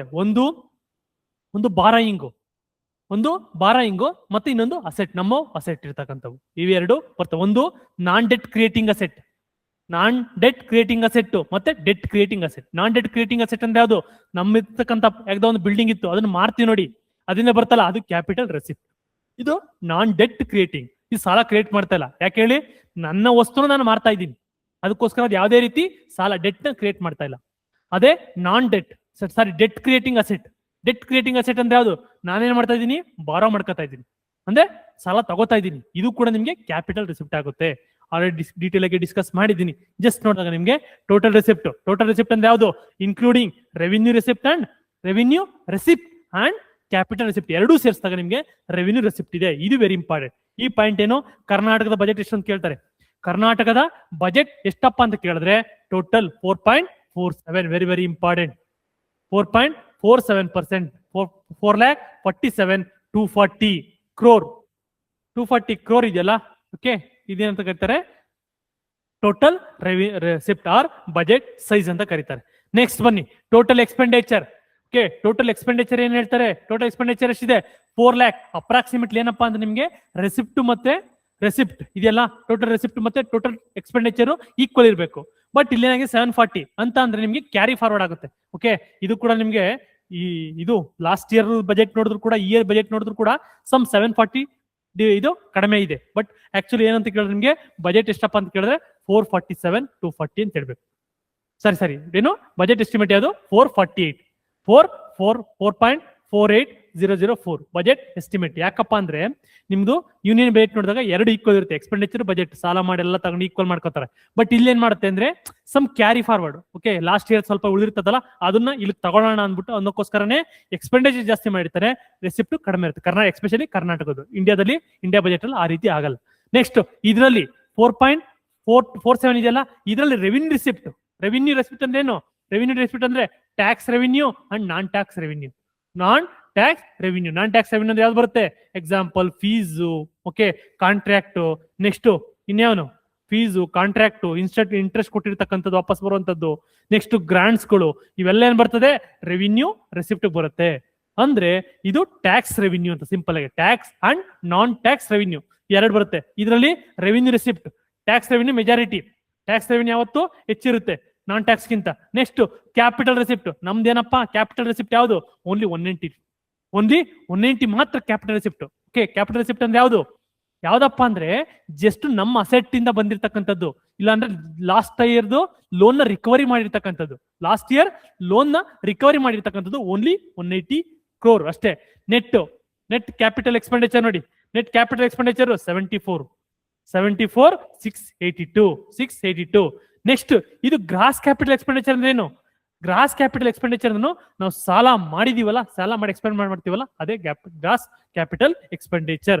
Gender budget. ಏನ್ ಜೆಂಡರ್ ಬಜೆಟ್ ಅಂದ್ರೆ ವುಮೆನ್ ಫೋಕಸ್ ಅಂತ ಸಿಂಪಲ್ ಆಗಿ ಏನ್ ಹೇಳಿ, ವುಮೆನ್ ಫೋಕಸ್ ಅಂತ. ಇದು ಇಂಡಿಯಾದಲ್ಲಿ 2006 ಅಲ್ಲಿ ಇದೇನು ಸಪರೇಟ್ ಬಜೆಟ್ ಅಲ್ಲ, ಬಟ್ ಏನ್ ಮಾಡ್ತಾರೆ, ವುಮೆನ್ ರಿಲೇಟೆಡ್ ಸ್ಕೀಮ್ಸ್ ಎಲ್ಲ ಇದೆಯಲ್ವಾ, ಅವೆಲ್ಲ ಕ್ಯಾಲ್ಕುಲೇಟ್ ಮಾಡಿದಾಗ ನಿಮ್ಗೆ ಬರುವಂತದ್ದು ಜೆಂಡರ್ ಬಜೆಟ್. Gender budget. ಇನ್ನೊಂದು ಬರುತ್ತೆ ಚೈಲ್ಡ್ ಬಜೆಟ್, ಅಂದ್ರೆ ಯಾರಿಗೆ ಚಿಲ್ಡ್ರನ್ಸ್ಗಳಿಗೆ, ಓಕೆ, ಮಕ್ಕಳುಗಳಿಗೆ ಇಟ್ಟಿರ್ತಕ್ಕಂಥ ಎಷ್ಟು ಅಮೌಂಟ್ ಇದೆ ಅಂತ ನೋಡಿದಾಗ ಇಷ್ಟು ಇಟ್ಟಿರ್ತದೆ. Indirectly directly child budget, gender budget ಎಷ್ಟಿದೆ, ಕ್ಯಾಪಿಟಲ್ ಅಸೆಟ್ ಎಷ್ಟಿದೆ, ನೆಟ್ ಎಕ್ಸ್ಪೆಂಡಿಚರ್ ಎಷ್ಟಿದೆ ಅಂತ ನೋಡಿದಾಗ ಇದು ಆನ್ಸರ್. ಟೋಟಲ್ ಇದೊಂದು ಪೇಜಸ್ ಲಾಸ್ಟ್ 2019 ಅಲ್ಲಿ ಸಿಂಪಲ್ ಕ್ವಶನ್, 2019 ಅಲ್ಲಿ ಕರ್ನಾಟಕ ಬಜೆಟ್ ಎಷ್ಟು ಕೇಳಿದ, ಕರ್ನಾಟಕ ಬಜೆಟ್ ಎಷ್ಟಂತ ಕೇಳಿದ. ಸಿಂಪಲ್ ಕ್ವಶನ್ ಏನ್ ಹೇಳಿ, 2 ಮಾರ್ಕ್ಸ್ಗೆ ಸಿಂಪಲ್ ಕ್ವಶನ್ಸ್. 4.48 crore 4,48,000 crore ಇದೆಯಲ್ಲ, ಇದು ಕರ್ನಾಟಕ ಸಿಂಪಲ್ ಕ್ವಶನ್ ಅಪ್ಪ. ಓಕೆ, ಆ ಇಯರ್ಸ್ ನಾವು ಓದಿರ್ಲಿಲ್ಲ. ಓಕೆ, ಸಿಂಪಲ್ ಆಗಿ ಏನ್ ಮಾಡಿದೆ, ಎಲ್ಲ ಏನ್ ಮಾಡಿದ್ರು ಅಂತ ಅಂದ್ರೆ, ಎಲ್ಲಾನು ಯಾವ ರೀತಿ ಕೊಟ್ಟಿದ್ರು ಗೊತ್ತಾ, ಎಲ್ಲಾನು ಕೂಡ ನಿಮ್ಗೆ ರೌಂಡ್ ಫಿಗರ್ ಕೊಟ್ಬಿಟ್ಟಿದ್ರು. ರೌಂಡ್ ಫಿಗರ್ ಒಂದು ಏನು, ಓಕೆ, ಎಕ್ಸಾಂಪಲ್ ಈಗ 4,47,000, 4,47,000, ಇನ್ನೊಂದು 2,83,000. ಓಕೆ, ಒಂದು ಮಾತ್ರ ಕರೆಕ್ಟ್ ಆಗಿ ಡೇಟ್ ಇತ್ತು ನೋಡಿ, 2,83,617 ಏನೋ ಈ ತರ ಇತ್ತು. ಓಕೆ, 670 crore ಅಂತಿತ್ತು. ಆಗೇನ್ ಮಾಡಿದ್, ಇದು ಮಾರ್ಕ್ ಮಾಡಿದ್ದು ಸಿಂಪಲ್ ಆಗಿ. ಇವೆಲ್ಲ ಏನ್ ಮಾಡಿದ್ದು, ರೌಂಡ್ ಫಿಗರ್ ಮಾಡ್ಬಿಟ್ಟಿರೋ. ನಾನು ಅನ್ಕೊಂಡೆ, ನಾನು ಗೆಸ್ ಅಷ್ಟೇ. ಓಕೆ, ನಾನು ಅನ್ಕೊಂಡೆ ಓಕೆ ರೌಂಡ್ ಫಿಗರ್ ಇರೋದಿಲ್ಲ, ಯಾವ್ದಾರ ಒಂದು ಆಡ್ ನಂಬರ್ ಇರ್ತದೆ ಅಂತ ಅನ್ಬಿಟ್ಟು ಅದ್ ಹಾಕಿದೆ. ಅದ್ ನೋಡಿದ್ರೆ ಅದೇ ರೈಟ್ ಆನ್ಸರ್, ಅದೇ ತರ ಹೇಳುವಂತ ಸಿಂಪಲ್ ಆಗಿ. ಆ ಟೈಮಲ್ಲಿ ಏನ್ ಬರುತ್ತೋ ನಾವ್ ಹೇಳ್ತೀವಲ್ವಾ ಶಾರ್ಟ್ ಕಟ್ ಮೆಥಡ್ಗಳು ಅಂತ, ಇವೆಲ್ಲ ಎಕ್ಸಾಮ್ ಹಾಲಲ್ಲಿ ಅಷ್ಟು ವರ್ಕ್ ಆಗಲ್ಲ. ನಾವ್ ಇವತ್ತು UPSC ಗೆ ಎಷ್ಟೋ ಜನ ಶಾರ್ಟ್ ಕಟ್ ಮೆಥಡ್ ಯೂಸ್ ಮಾಡ್ತಾರೆ, ಅದು ಎಕ್ಸಾಮ್ ಇಂದ ಆಚೆ ಬಂದ್ಮೇಲೆ ವರ್ಕೌಟ್ ಆಗುವಂಥದ್ದು. ಈ ತರ simple common sense question, short cut ಬೇರೆ, ಕಾಮನ್ ಸೆನ್ಸ್ ಕ್ವಶನ್ಸ್ ಬೇರೆ. ಓಕೆ, ಅದನ್ನು ಸ್ವಲ್ಪ ನೋಡ್ಕೊಂಡು ನೀವು ಅಟೆಂಡ್ ಮಾಡಬೇಕು. ಟೋಟಲ್ ನೋಡಿ, ರೆಸಿಪ್ಟ್ 4 lakh, ರೆವಿನ್ಯೂ ಡಿಫಿಸಿಟ್ ಹೇಳಿದೀನಿ, ಕರ್ನಾಟಕ ರೆವಿನ್ಯೂ ಡಿಫಿಸಿಟ್ ಸ್ಟೇಟ್ ಅಂತ. ಎಸ್, ಲಾಸ್ಟ್ 3-4 years ಇಂದ ಕರ್ನಾಟಕ ರೆವಿನ್ಯೂ ಡಿಫಿಸಿಟ್ ಸ್ಟೇಟ್ ಅಂದ್ರೆ ಎಸ್. ಏನ್ ರೆವಿನ್ಯೂ ಡಿಫಿಸಿಟ್ ಅಂದ್ರೆ, revenue deficit, what is revenue deficit?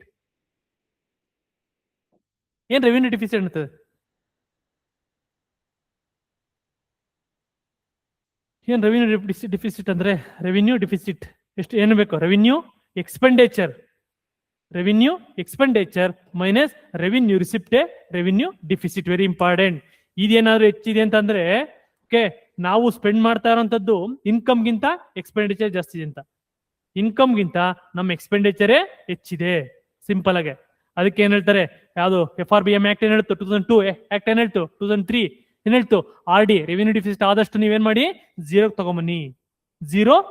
ಯಾವುದು FRBM ಆಕ್ಟ್ ಏನ್ ಹೇಳ್ತು, ರೆವಿನ್ಯೂ ಕರ್ನಾಟಕದ ಎಷ್ಟಿದೆ ರೆವಿನ್ಯೂ ಡಿಫಿಸಿಟ್ 0.63. ಲಾಸ್ಟ್ ಇಯರ್ ಎಷ್ಟಿತ್ತು, 0.63 ಇತ್ತು. 0.63 ಇತ್ತು. ನಾವೆಷ್ಟು ತರಬೇಕಿದ್ನ, 0 ತರಬೇಕು. ಇದು ಇಂಪಾರ್ಟೆಂಟ್. ಇದು FRBM, ಕರ್ನಾಟಕ FRBM ಆಕ್ಟ್ ಇದೆ, ಇಂಡಿಯನ್ FRBM ಆಕ್ಟ್ ಕೂಡ ಇದೆ ಹೇಳುವಂಥದ್ದು ರೆವಿನ್ಯೂ ಡಿಫಿಸಿಟ್. ನೆಕ್ಸ್ಟ್ ಬನ್ನಿ, ಎಷ್ಟೈತೆ, 22,957 crore ಇದೆ.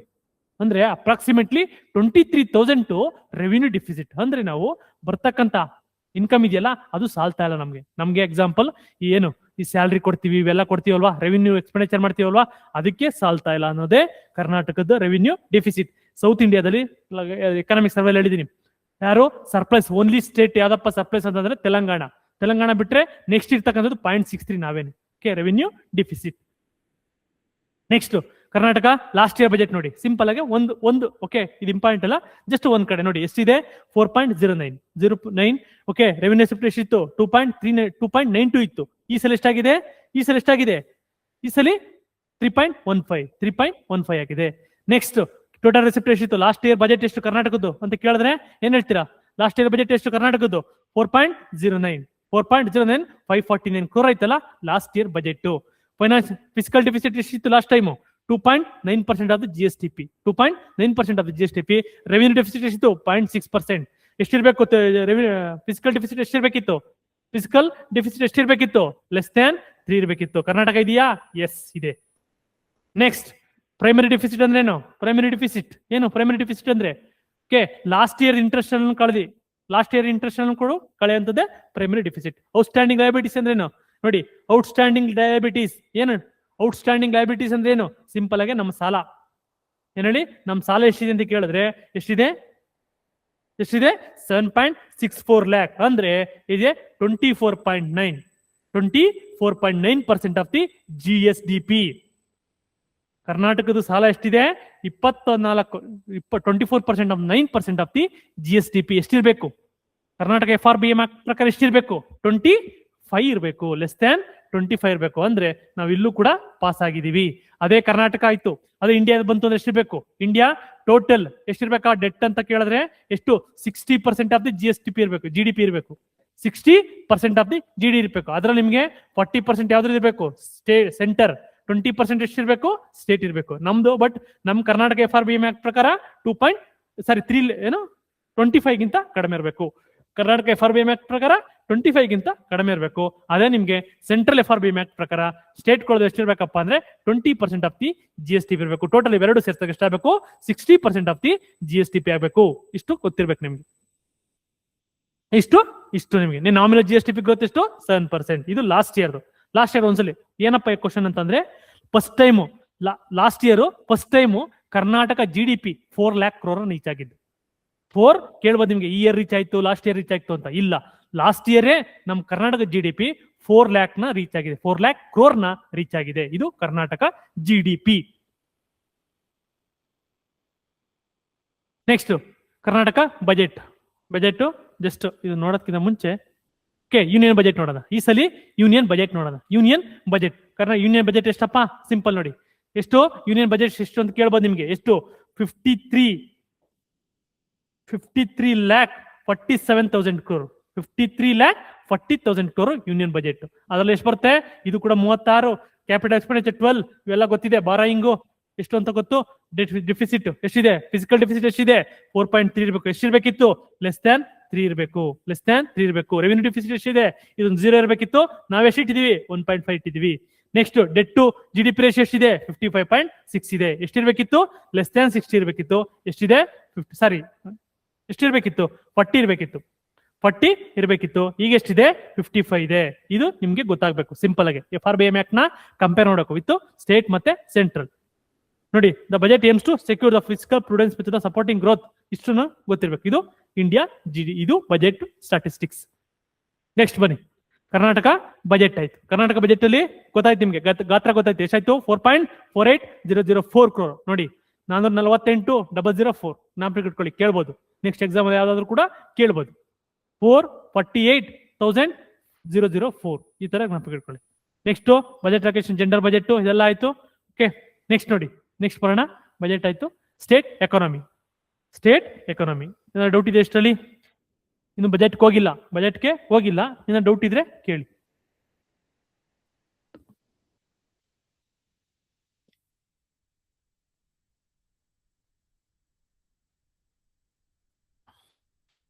ಮತ್ತೆ ಕೆಲವರು ಹೇಳ್ತಾರೆ ಡಿಫಿಸಿಟ್ ಬಜೆಟ್ ಅಂದ್ರೆ ನಾವೇನ್ ಮಾಡ್ತೀವಿ? ನಮ್ದು ಈಗ ಎಕ್ಸಾಂಪಲ್ ಸ್ಟೇಟ್ ಆಗ್ಲಿ ಸೆಂಟ್ರಲ್ ಆಗ್ಲಿ ಡಿಫಿಸಿಟ್ ಬಜೆಟ್. ಸರ್ಪ್ಲಸ್ ಬಜೆಟ್ ಅಂದ್ರೆ ನಾವು ಆದಾಯದಲ್ಲಿ ಇದ್ದಂಥದ್ದು.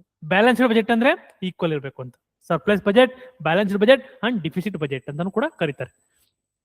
Okay, GDP Karnataka state economy ಎಷ್ಟು ಅಂತಂದ್ರೆ ರಿಯಲ್ GSTP ಕರ್ನಾಟಕ GSTP ಎಷ್ಟು?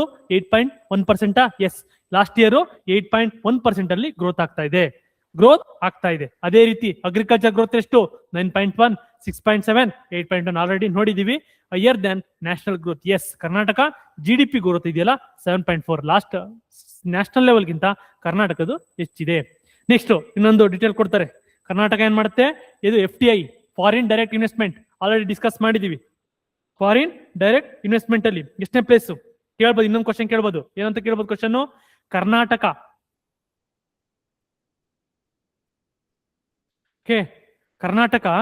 ಎಷ್ಟಿದೆ?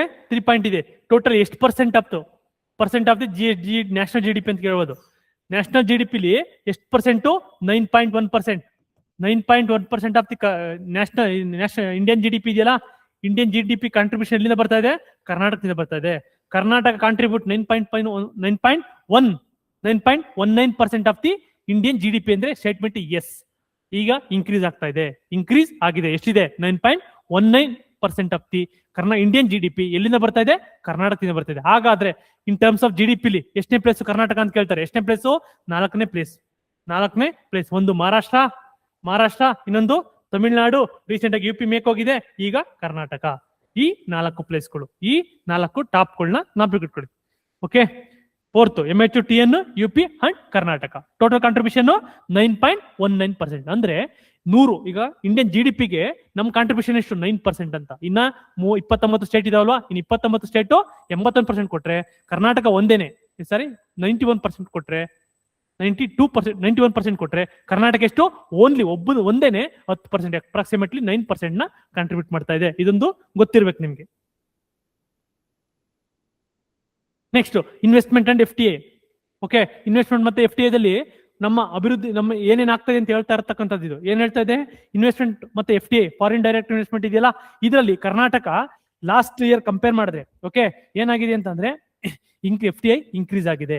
ನಾವು ಲಾಸ್ಟ್ ಇಯರ್ ಸರ್ವೆ ಅಲ್ಲಿ ನೋಡ್ತಾ ಇದ್ದ approximately 22% of the FTA Indian FTA ಎಲ್ಲಿ ಬರ್ತಾ ಇದೆ? ಕರ್ನಾಟಕ ಬರ್ತಾ ಇದೆ ಅಂತ ಹೇಳ್ತಾ ಇದ್ದು. ಬಟ್ ಇದೇನ್ ಹೇಳುತ್ತೆ ಸರ್, ಬಜೆಟ್ ಏನ್ ಹೇಳುತ್ತೆ ಅಂದ್ರೆ ನೋಡಿ, ವೆರಿ ಇಂಪಾರ್ಟೆಂಟ್, 26% ಇಲ್ಲಿ ತನಕನುವೆ ಅಪ್ರಾಕ್ಸಿಮೇಟ್ಲಿ ಇದು 25-26 ಅಲ್ಲಿ ಎಷ್ಟು ಬಂದಿದೆ ಅಂತಂದ್ರೆ 26% ಆಫ್ ದಿ ಇಂಡಿಯನ್ FTA ಐತಲ್ಲ, ಫಾರಿನ್ ಡೈರೆಕ್ಟ್ ಇನ್ವೆಸ್ಟ್ಮೆಂಟ್, ಅದು ಎಲ್ಲಿಗೆ ಬರ್ತಾ ಇದೆ? ಕರ್ನಾಟಕ ಬರ್ತಾ ಇದೆ. ಹಾಗಾದ್ರೆ ಸೆಕೆಂಡ್ ಪ್ಲೇಸ್ ಕರ್ನಾಟಕ, ಹಾಗಾದ್ರೆ ಫಸ್ಟ್ ಪ್ಲೇಸ್ ಯಾವುದು? ಸೆಕೆಂಡ್ ಪ್ಲೇಸ್ ಕರ್ನಾಟಕ ಆದ್ರೆ ಫಸ್ಟ್ ಪ್ಲೇಸ್ ಯಾವ್ದಪ್ಪ ಅಂತ ಕೇಳಿದ್ರೆ ಮಹಾರಾಷ್ಟ್ರ. ಅಂದ್ರೆ ಕರ್ನಾಟಕ ಸರ್ ಇಂಡಿಯಾದು FTA ಫಾರಿನ್ ಡೈರೆಕ್ಟ್ ಇನ್ವೆಸ್ಟ್ಮೆಂಟ್ ಅಲ್ಲಿ ಡಾಮಿನೇಟೆಡ್ ಯಾವಪ್ಪ ಎರಡು ಸ್ಟೇಟ್ ಅಂತ ಕೇಳಿದ್ರೆ ಒಂದು ಮಹಾರಾಷ್ಟ್ರ, ಇನ್ನೊಂದು ಕರ್ನಾಟಕ. Very important. ಎರಡನೇ ಪ್ಲೇಸ್ ಕರ್ನಾಟಕ. ನೋಡಿ FTA ಗ್ರೋತ್ ಎಷ್ಟು ನೋಡಿ, increase 2.6 times compare to the previous year. Other than major states Maharashtra, Gujarat and Delhi saw decline in the FTA. ನೋಡಿ ಮಹಾರಾಷ್ಟ್ರ ಡಿಕ್ಲೈನ್ ಆಗಿದೆ, but Karnataka still second place ಇದೆ. ಇದ್ರಲ್ಲಿ ಕೂಡ ನೋಡಿ ಇದ್ರಲ್ಲಿ FTA ಡಿಕ್ಲೈನ್ ಆಗ್ತಾ ಇದೆ ಅಂತೆ, ಬಟ್ ಕರ್ನಾಟಕದ FTA ಇನ್ಕ್ರೀಸ್ ಆಗ್ತಾ ಇದೆ. ಈ ಕೇಳಿದ್ರೆ ಸ್ಟೇಟ್ಮೆಂಟ್ ರೈಟ್. ಈ ಸ್ಟೇಟ್ಮೆಂಟ್ ಏನಾದ್ರು ಕೇಳುತ್ತೋ ಅಂದ್ರೆ ಸ್ಟೇಟ್ಮೆಂಟ್ ರೈಟ್ ಆಗುತ್ತೆ. ಅವ್ರದ್ದು ಅಬ್ಸಲ್ಯೂಟ್ ಟರ್ಮ್ಸ್ ಅಲ್ಲಿ ಇನ್ಕ್ರೀಸ್ ಆಗ್ತಾ ಇದೆ. ಓಕೆ, ಈ ಇಯರ್ 2000 ಬಂದಿತ್ತು, ಈ ಇಯರ್ ನೆಕ್ಸ್ಟ್ ಇಯರ್ 2020 ಬಂತು ಅನ್ಕೊಳ್ಳಿ, ಆಗ ಅಬ್ಸಲ್ಯೂಟ್ ಟರ್ಮ್ಸ್ ಇನ್ಕ್ರೀಸ್ ಆಯ್ತು. But in times of percentage ಬಂತು ಅಂದಾಗ ನಮ್ಮ ಕರ್ನಾಟಕದ್ದು ಇನ್ಕ್ರೀಸ್ ಆಗಿದೆ ಅಂತ ಹೇಳ್ತಾರೆ. It shows the Karnataka's rising attractiveness as an investment destination. ನಾವು ಒಂದ್ ರೀತಿ ಇನ್ವೆಸ್ಟ್ಮೆಂಟ್ ಡೆಸ್ಟಿನೇಷನ್ ಆಗಿದ್ದೀವಿ. ಯಾಕೆ? ಬಿಕಾಸ್ ನಮ್ಮ ಹತ್ರ ನಮಗೆ GCC policy, IT policy, startup policy, ಜೊತೆಗೆ ಇನ್ನ ನಾವೇನ್ ಮಾಡ್ತೀವಿ, ಇನ್ವೆಸ್ಟ್ಮೆಂಟ್ ಸಮಿಟ್ ಅಂತ ಮಾಡ್ತೀವಿ. ಇವನ್ ನಮ್ಮ CM ಮತ್ತೆ ಅವರ ಮಿನಿಸ್ಟ್ರು ಹೋಗಿ ಎಲ್ಲಿ ರ್ಯಾಲಿ ಮಾಡಿದ್ರು? ಎಲ್ಲಿ? USA ರ್ಯಾಲಿ ಮಾಡಿದ್ರು. USA 2 ಪ್ಲೇಸ್ ಅಲ್ಲಿ, ಒಂದು ನ್ಯೂಯಾರ್ಕ್ ಇರಬೇಕು, ಇನ್ನೊಂದು ಯಾವ್ದ್ರಲ್ಲೋ ರ್ಯಾಲಿ ಮಾಡಿದ್ರು. ಯಾಕೆ?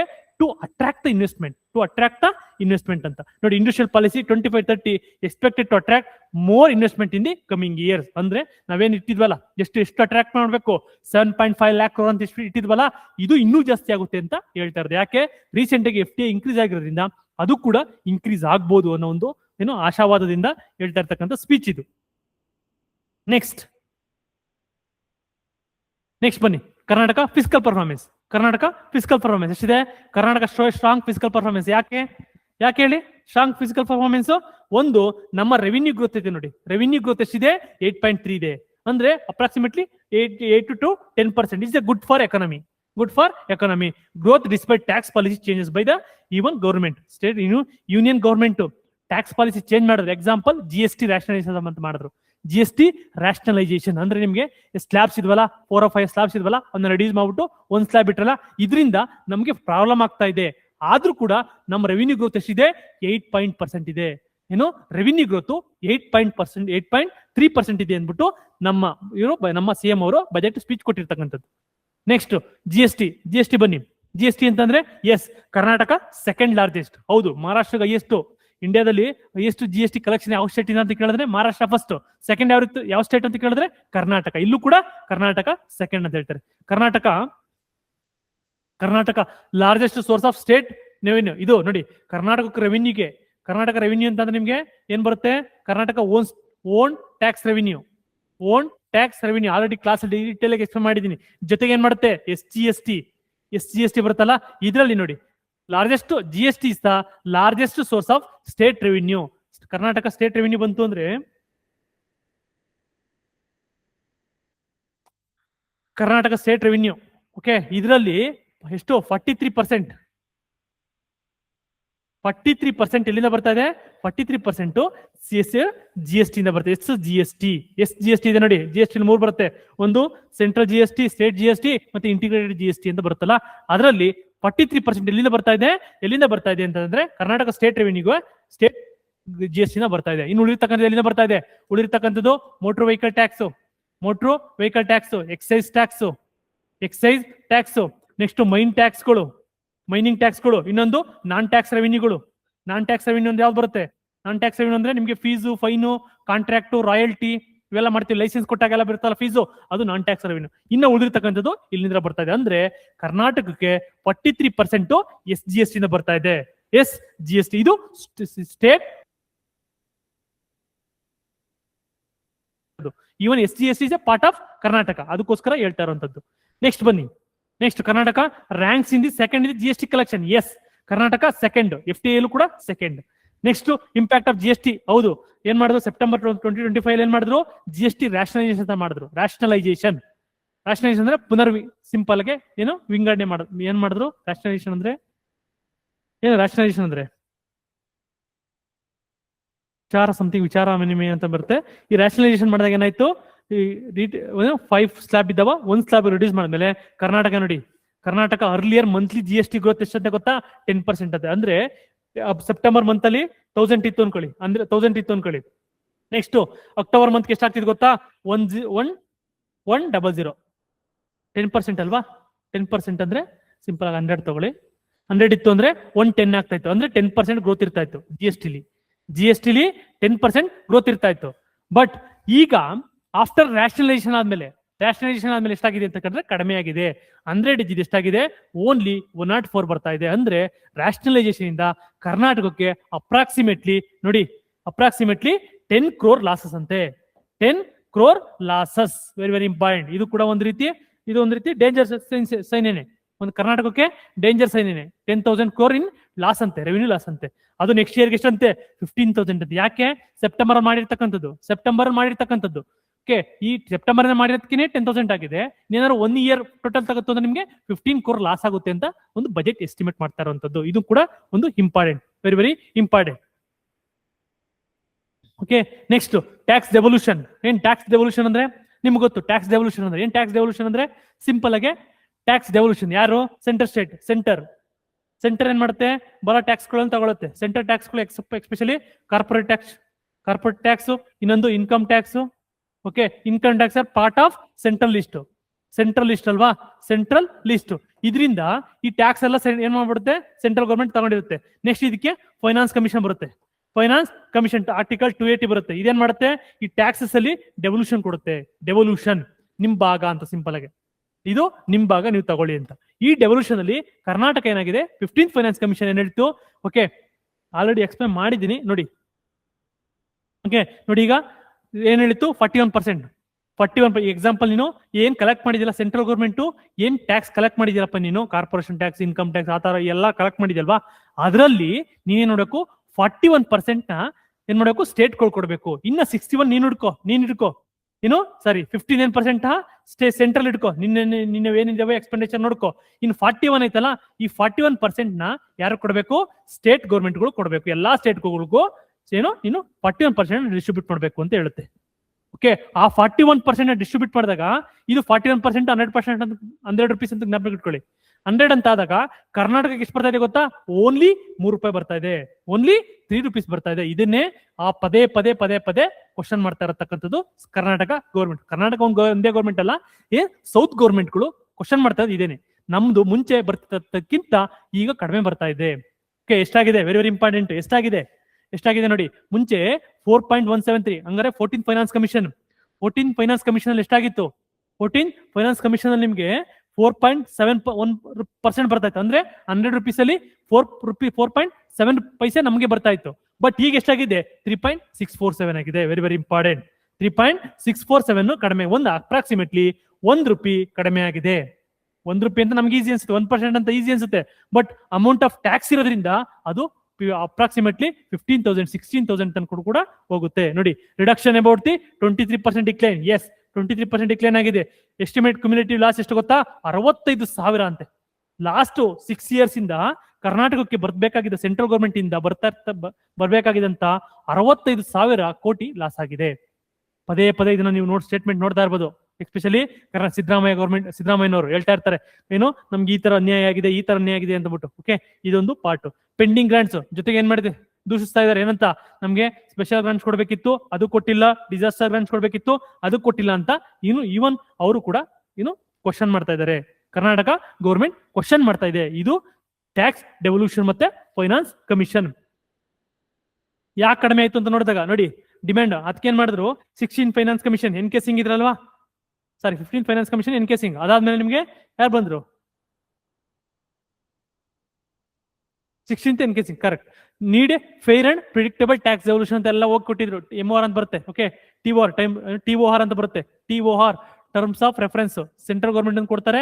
ಇವರು ಇವನ್ ನಮ್ಮವರು ಹೋಗಿ ಡಿಮ್ಯಾಂಡ್ ಮಾಡ್ಕೊಂಡಿದ್ರು, ಏನಂತ, ನಮ್ಗೆ ಸ್ವಲ್ಪ ನೋಡಿ ಅಂತ ಡಿಮ್ಯಾಂಡ್ ಮಾಡಿದ್ರು. ಇದು ನೆಕ್ಸ್ಟ್ 16th ಫೈನಾನ್ಸ್ ಕಮಿಷನ್ ಹೇಳ್ತು ಅವಾರ್ಡ್ ಪೀರಿಯಡ್ 26ರಿಂದ 31. ಆಲ್ರೆಡಿ ಎಕ್ಸ್ಪ್ಲೇನ್ ಮಾಡಿದ್ದೀನಪ್ಪ ಇದನ್ನ.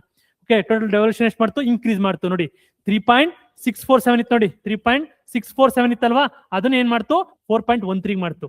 ಅದು ಮುಂಚೆ ಎಷ್ಟಿದ್ದು 4.7, ಅಂದ್ರೆ ಸ್ವಲ್ಪ ಇನ್ಕ್ರೀಸ್ ಮಾಡಿದೆ, ಸ್ವಲ್ಪ ಇನ್ಕ್ರೀಸ್ ಮಾಡಿದೆ. ಯಾಕೆ ಅಂತ ನೆಕ್ಸ್ಟ್ ಬರುತ್ತೆ. ಯಾಕೆ ಅಂದ್ರೆ ಕರ್ನಾಟಕ GDP ಕೂಡ ಕ್ಯಾಲ್ಕುಲೇಟ್ ಮಾಡಕ್ಕೆ, ಮೀನ್ಸ್ GDP ಅನ್ನೋ ಒಂದು ಇಂಡಿಕೇಟರ್ ಕೂಡ ಪ್ಯಾರಾಮೀಟರ್ ನ ಎಲ್ಲಿ ಮಾಡಿದ್ದಾರೆ, ಟ್ಯಾಕ್ಸ್ ಡೆವಲ್ಯೂಷನ್ ಯೂಸ್ ಮಾಡಿರೋದ್ರಿಂದ ಕರ್ನಾಟಕದ್ದು ಸ್ವಲ್ಪ ಇನ್ಕ್ರೀಸ್ ಆಯ್ತು. Increase 13% higher than 3.647 recommended by 15th finance commission.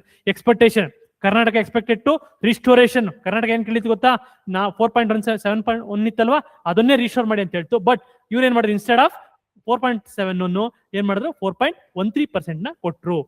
Next, seen as a partial correction of the earlier reduction.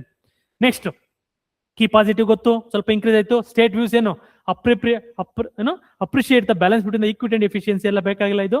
Next ಬನ್ನಿ, ನೆಕ್ಸ್ಟ್ ಇದು 16th finance commission. 16th finance commission ಏನೇನು ಪ್ಯಾರಾಮೀಟರ್ಸ್ ಅಂತ, ಏನೇನು parameters ಇದೆ ಅಂತ.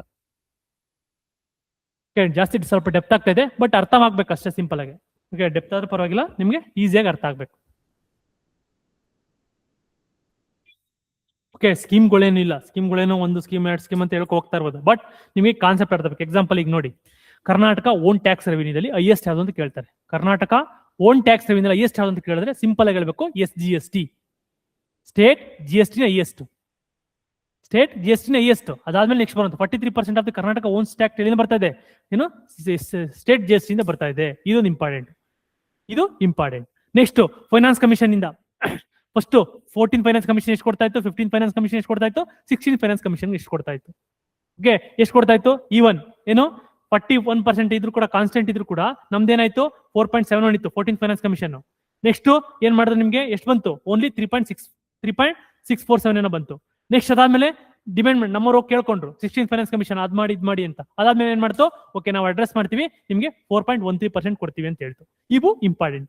ಯಾಕೆ ಕೊಡ್ತರು, ಬಿಕಾಸ್ ಇಲ್ಲಿ ನೋಡಿ, ಇಲ್ಲಿ ನೋಡಿ ಈ ಕಾಂಟ್ರಿಬ್ಯೂಷನ್ ಟು GDP ಅಂತ ಆಡ್ ಮಾಡಿದ್ದಾರೆ ನೋಡಿ. ಈ ಕಾಂಟ್ರಿಬ್ಯೂಷನ್ ಟು GDP ನ ಆಡ್ ಮಾಡಿರೋದ್ರಿಂದ ಏನಾಯ್ತು, ಕರ್ನಾಟಕದ್ದು, ಕರ್ನಾಟಕ ಹೇಳಿದಲ್ಲ fourth largest GDP wise state, ಅದಕ್ಕೋಸ್ಕರ ಈ 10% ಇನ್ಕ್ರೀಸ್ ಮಾಡಿದ್ರಿಂದ ನಮ್ದು 3.647 ಇಂದ 4.13 ತನಕ ಇನ್ಕ್ರೀಸ್ ಆಯ್ತು. 4.13 ತನಕ ಇನ್ಕ್ರೀಸ್ ಆಯ್ತು. ಅದಕ್ಕೋಸ್ಕರ ನಮ್ದು ಒಂದೇನಾಯ್ತು, ಓಕೆ ಈಕ್ವಿಟಿ ಮತ್ತೆ ಎಫಿಷಿಯನ್ಸಿನ ಇದು ಕಾಂಪ್ರಮೈಸ್ ಮಾಡಿಲ್ಲ ಅಂತ ಅಂದ್ಬಿಟ್ಟು ಒಂದು ಪಾಸಿಟಿವ್ ನೋಟ್. ನೆಕ್ಸ್ಟ್ ಬಂತು ಅಂದ್ರೆ, ಓಕೆ ಈಗ ಕರ್ನಾಟಕ ಯಾವ್ಯಾವ್ದಕ್ಕೆ ಸ್ಪೆಂಡ್ ಮಾಡ್ತದೆ, ಇಲ್ಲಿಂದ ನಿಮ್ಗೆ ಬರುವಂತದ್ದು ಏನ್ ಗೊತ್ತಾ, ಜಸ್ಟ್ ಪ್ರೋಗ್ರಾಮ್ಸ್ಗಳು, ನ್ಯೂ ಇನಿಷಿಯೇಟಿವ್ಗಳು ಅಷ್ಟೇ.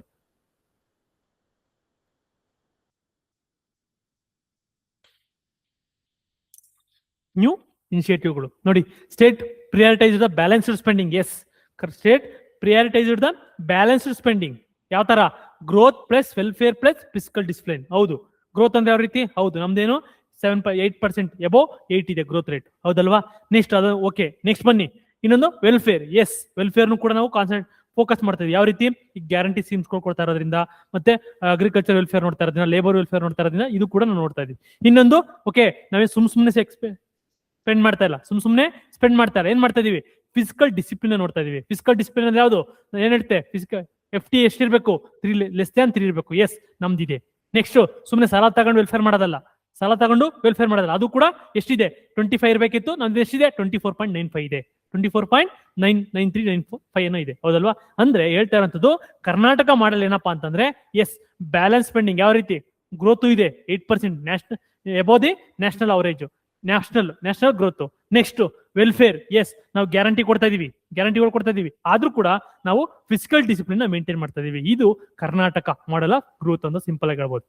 Continued strong commitment to social protection and guarantee scheme. Yes, next total expenditure ಅಂತ guarantee scheme is 1.21598 crore up to February.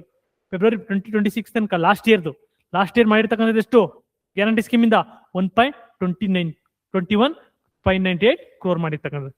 Shows the government has fulfilled the welfare promises while maintaining the fiscal prudence ಅಂತ. Okay, next fiscal pressure due to ಹೇಳ್ತಾರಂಥದ್ದು. Fiscal pressure due to GST rationalisation ಇಂದ, ಮತ್ತೆ ಏನು ಕರ್ನಾಟಕಕ್ಕೆ ಈ GST rationalisation ಒಂದು positive ಇತ್ತು, ಜೊತೆಗೆ ಸೆಂಟ್ರಲ್ ಡೆವಲ್ಯೂಷನ್ ಕರೆಕ್ಟ್ ಆಗಿ ಬಂದಿತ್ತು ಅಂದ್ರೆ ವಿ ಆರ್ ರೆವಿನ್ಯೂ ಸರ್ಪ್ಲಸ್ ಆಗ್ತಾ ಇದ್ದೋ, ಇನ್ನೂ ಕೂಡ ನಾವು ವೆಲ್ಫೇರ್ ನ ನೋಡ್ತಾ ಇದ್ದೋ ಅನ್ನೋ ಒಂದು statement. Despite this Karnataka maintained strong physical discipline for the last 3 years under the Karnataka physical responsibility act. Physical deficit ಎಷ್ಟು ಲೆಸ್ ದನ್ 3% ಇರಬೇಕಿತ್ತು, ಡೆಟ್ ಎಷ್ಟು ಇರಬೇಕಿತ್ತು 25 ಇರಬೇಕಿತ್ತು, ನಾವು ಅದನ್ನ ಮೇಂಟೈನ್ ಮಾಡಿದೀವಿ ಸಿಂಪಲ್ ಆಗಿ. ಓಕೆ, ಇದು ರೆವಿನ್ಯೂ ರೆಸಿಪ್ಟ್ ಮತ್ತೆ ಬಜೆಟ್ ಎಸ್ಟಿಮೇಟ್ ಹೇಳದ್ನಲ್ಲ ನಾನು ಆಗ್ಲೇನೆ ಏನೇನಿರುತ್ತೆ ಅಂತ. ಓಕೆ, ಏನಿದು budget estimate revised estimate last ಇಯರ್ದು. ಓಕೆ, ಇದು ಲಾಸ್ಟ್ ಇಯರ್ ಬಜೆಟ್ ಎಸ್ಟಿಮೇಟ್ ಇತ್ತು, ಇದು 26-27 ಇದು ಬಜೆಟ್ ಎಸ್ಟಿಮೇಟ್ಸ್. ಇದು ನೋಡ್ಕೊಳ್ಳಿ ಅಷ್ಟೇ ಸಾಕು. ನೋಡಿ ಬಜೆಟ್ ಎಸ್ಟಿಮೇಟ್ಸ್. ಓಕೆ, ಇದು ಬನ್ನಿ, ಇದು ಆಲ್ರೆಡಿ ಅದೊಂದು ಹಾಕಿದ್ದೀನಲ್ಲ, ಅದೇ ಸಾಕು, ಇನ್ನೇನು ಬೇಕಾಗಿಲ್ಲ. ಸೇಮ್ ಅದೇನೆ ಇನ್ನೊಂದು ಇದು ಗ್ರೂಪಲ್ಲಿ ಐತೆ. ಹಾಗಾದ್ರೆ ಈಗ ಬನ್ನಿ, ಈಗ ಇರೋದು ನಿಮ್ ಕ್ವಶನ್. ಲಾಸ್ಟ್ ಇಯರ್ ಈ ಚಾರ್ಟ್, ಈ 3 ಚಾರ್ಟ್ ಇಂದ ಒಂದು ಕ್ವಶನ್ ಬಂದಿತ್ತು.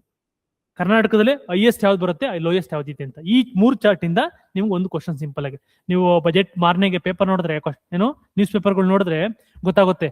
ರುಪಿ ಎಲ್ಲಿಂದ ಬರ್ತಾ ಇದೆ, ರುಪಿ ಎಲ್ಲಿಗೆ ಹೋಗ್ತಾ ಇದೆ ಅಂತ ಕೊಡ್ತಾರೆ. ಒಂದು ದೊಡ್ಡದೊಂದು ರುಪಿ ಹಾಕ್ಬಿಟ್ಟು ಸಿಂಬಲ್ ಹಾಕ್ಬಿಟ್ಟು ಇಷ್ಟು ಪಾರ್ಟ್ ಇಲ್ಲಿಗೆ ಹೋಗ್ತಿದೆಯಲ್ಲ, ಅದರಿಂದ ಲಾಸ್ಟ್ ಇಯರ್ ಒಂದು ಕ್ವಶನ್, ಸಿಂಪಲ್ ಕ್ವಶನ್ ಏನಿತ್ತು, ಯಾವ್ದು ಹೈಯೆಸ್ಟ್, ಎಲ್ಲಿಂದ ಜಾಸ್ತಿ ಬರ್ತಾ ಇದೆ, ಎಲ್ಲಿಗೆ ಹೋಗ್ತಾ ಇದೆ, ಸಿಂಪಲ್.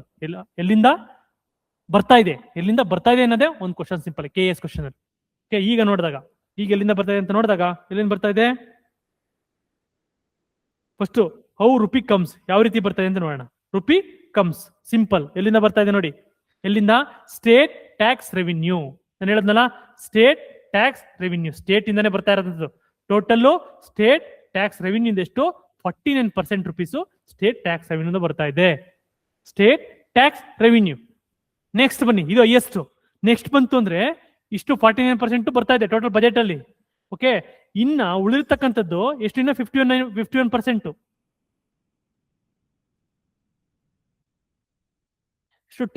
ಸ್ಟೇಟ್ ಟ್ಯಾಕ್ಸ್ ಇಂದ ಬರ್ತಾ ಇರ್ತಂಥದ್ದು. GST ತಗೊಳ್ಳಿ, ನೆಕ್ಸ್ಟ್ ನಾನ್ ಟ್ಯಾಕ್ಸ್ಗಳು ತಗೊಳ್ಳಿ, commercial tax, VAT, sale tax, ಮತ್ತೆ ಮೈನಿಂಗ್ ಟ್ಯಾಕ್ಸ್ಗಳು. ಓಕೆ, ನೆಕ್ಸ್ಟ್ ಎಕ್ಸೈಸ್ ಟ್ಯಾಕ್ಸ್, ಇವೆಲ್ಲ ಸೇರಿಸಿದ್ರೆ ನಮ್ದು ಟೋಟಲ್ 49 ಬರ್ತಾ ಇದೆ. 49 ರುಪೀಸ್ ಅಂದ್ರೆ 49 ಪೈಸೆ ಎಲ್ಲಿಂದ ಬರ್ತಾ ಇದೆ, ನಮ್ಮ ಟ್ಯಾಕ್ಸ್ ಇಂದಾನೆ ಬರ್ತಾ ಇದೆ, ನಮ್ಮಿಂದಾನೆ ಬರ್ತಾ ಇದೆ. ಇನ್ನ ಉಳಿದ್ ಬನ್ನಿ, ಇನ್ನ 29 ಪೈಸೆ. ಓಕೆ, 29 ಪೈಸೆ ಎಲ್ಲಿಂದ ತಗೋತಾ ಇದೀವಿ, 29% ಎಲ್ಲಿಂದ ತಗೋತಾ ಇದೀವಿ, ಸಾಲ ಮಾಡ್ತಾ ಇದೀವಿ, ಡೆಟ್ ಇಂದ ಮಾಡ್ತಾ ಇರೋದು. ಇದು ಕರ್ನಾಟಕ ಮಾತ್ರ ಸೀಮಿತ ಅಲ್ಲ, ಎಲ್ಲವೂ ಕೂಡ ಅಬೌವ್ 13 ಇರುವಂತದ್ದು. 29% debt, capital receipt and borrowings. Okay, capital debt and borrowings 29%. Next share of the central tax, ನಾನು ಹೇಳ್ದಲ್ವಾ ಡೆವಲ್ಯೂಷನ್ ಅಂತ ಹೇಳ್ದಲ್ವಾ, ಸೆಂಟ್ರಲ್ ಡೆವಲ್ಯೂಷನ್ ಅಂತ. ಸೆಂಟ್ರಲ್ ಡೆವಲ್ಯೂಷನ್ ಎಷ್ಟು 4.13% ಅಂತ ಹೇಳ್ದಲ್ಲ, ಅದರಲ್ಲಿ ಆ 4.13% ಎಷ್ಟಾಗಿದೆ, 14% ಆಗಿದೆ. ಅಂದ್ರೆ ಥರ್ಡ್ ಒನ್ ಯಾರಪ್ಪ ಅಂತಂದ್ರೆ ಈ 14%. ಇದೆಲ್ಲಿಂದ ಬರ್ತಾ ಇರೋದು, ಇದು ಸೆಂಟ್ರಲ್ ಏನು state share of the central tax, next in percent ಏನಿದೆ ಗೊತ್ತಾ, ಇನ್ನ percent grants from the central government. Grants ಕೊಡುತ್ತಲ್ವಾ, ಸೆಂಟ್ರಲ್ ಗೌರ್ಮೆಂಟ್ ಗ್ರಾಂಟ್ಸ್ ಕೊಡುತ್ತೆ, ಅದರಿಂದ 4 ಬರ್ತಾ ಇದೆ. ಇನ್ನ ಲೆಸ್ ಅಲ್ಲಿಂದ ಬರ್ತಾ ಇದೆ ನೋಡಪ್ಪ, state non tax revenue. Very very important, state non tax revenue. ಇಲ್ಲಿ ಸ್ಟೇಟ್ ಟ್ಯಾಕ್ಸ್ ರೆವಿನ್ಯೂ ಇಲ್ಲಿ ಬರುವಂತ ಫೀಸು, ಫೈನು. ಈಗ ಎಕ್ಸಾಂಪಲ್ ಲಾಸ್ಟ್ ಮಂತ್ ಏನು ಪೊಲೀಸ್ ಡಿಪಾರ್ಟ್ಮೆಂಟ್ಗೆ ಎಷ್ಟು ಕಟ್ಟಿದ್ದಾರೆ, ಓಕೆ 80 ಕೋಟಿ ಏನೋ ಆಗಿರ್ಬೇಕು, 80 ಕೋಟಿನೋ ಎಷ್ಟು 80 crore ಏನೋ ಆಗಿರ್ಬೇಕು, ಎಕ್ಸಾಕ್ಟ್ ನಂಬರ್ ಗೊತ್ತಿಲ್ಲ, ಅಪ್ರಾಕ್ಸಿಮೇಟ್ಲಿ 80 crores ಏನೋ ಆಗಿರ್ಬೇಕು.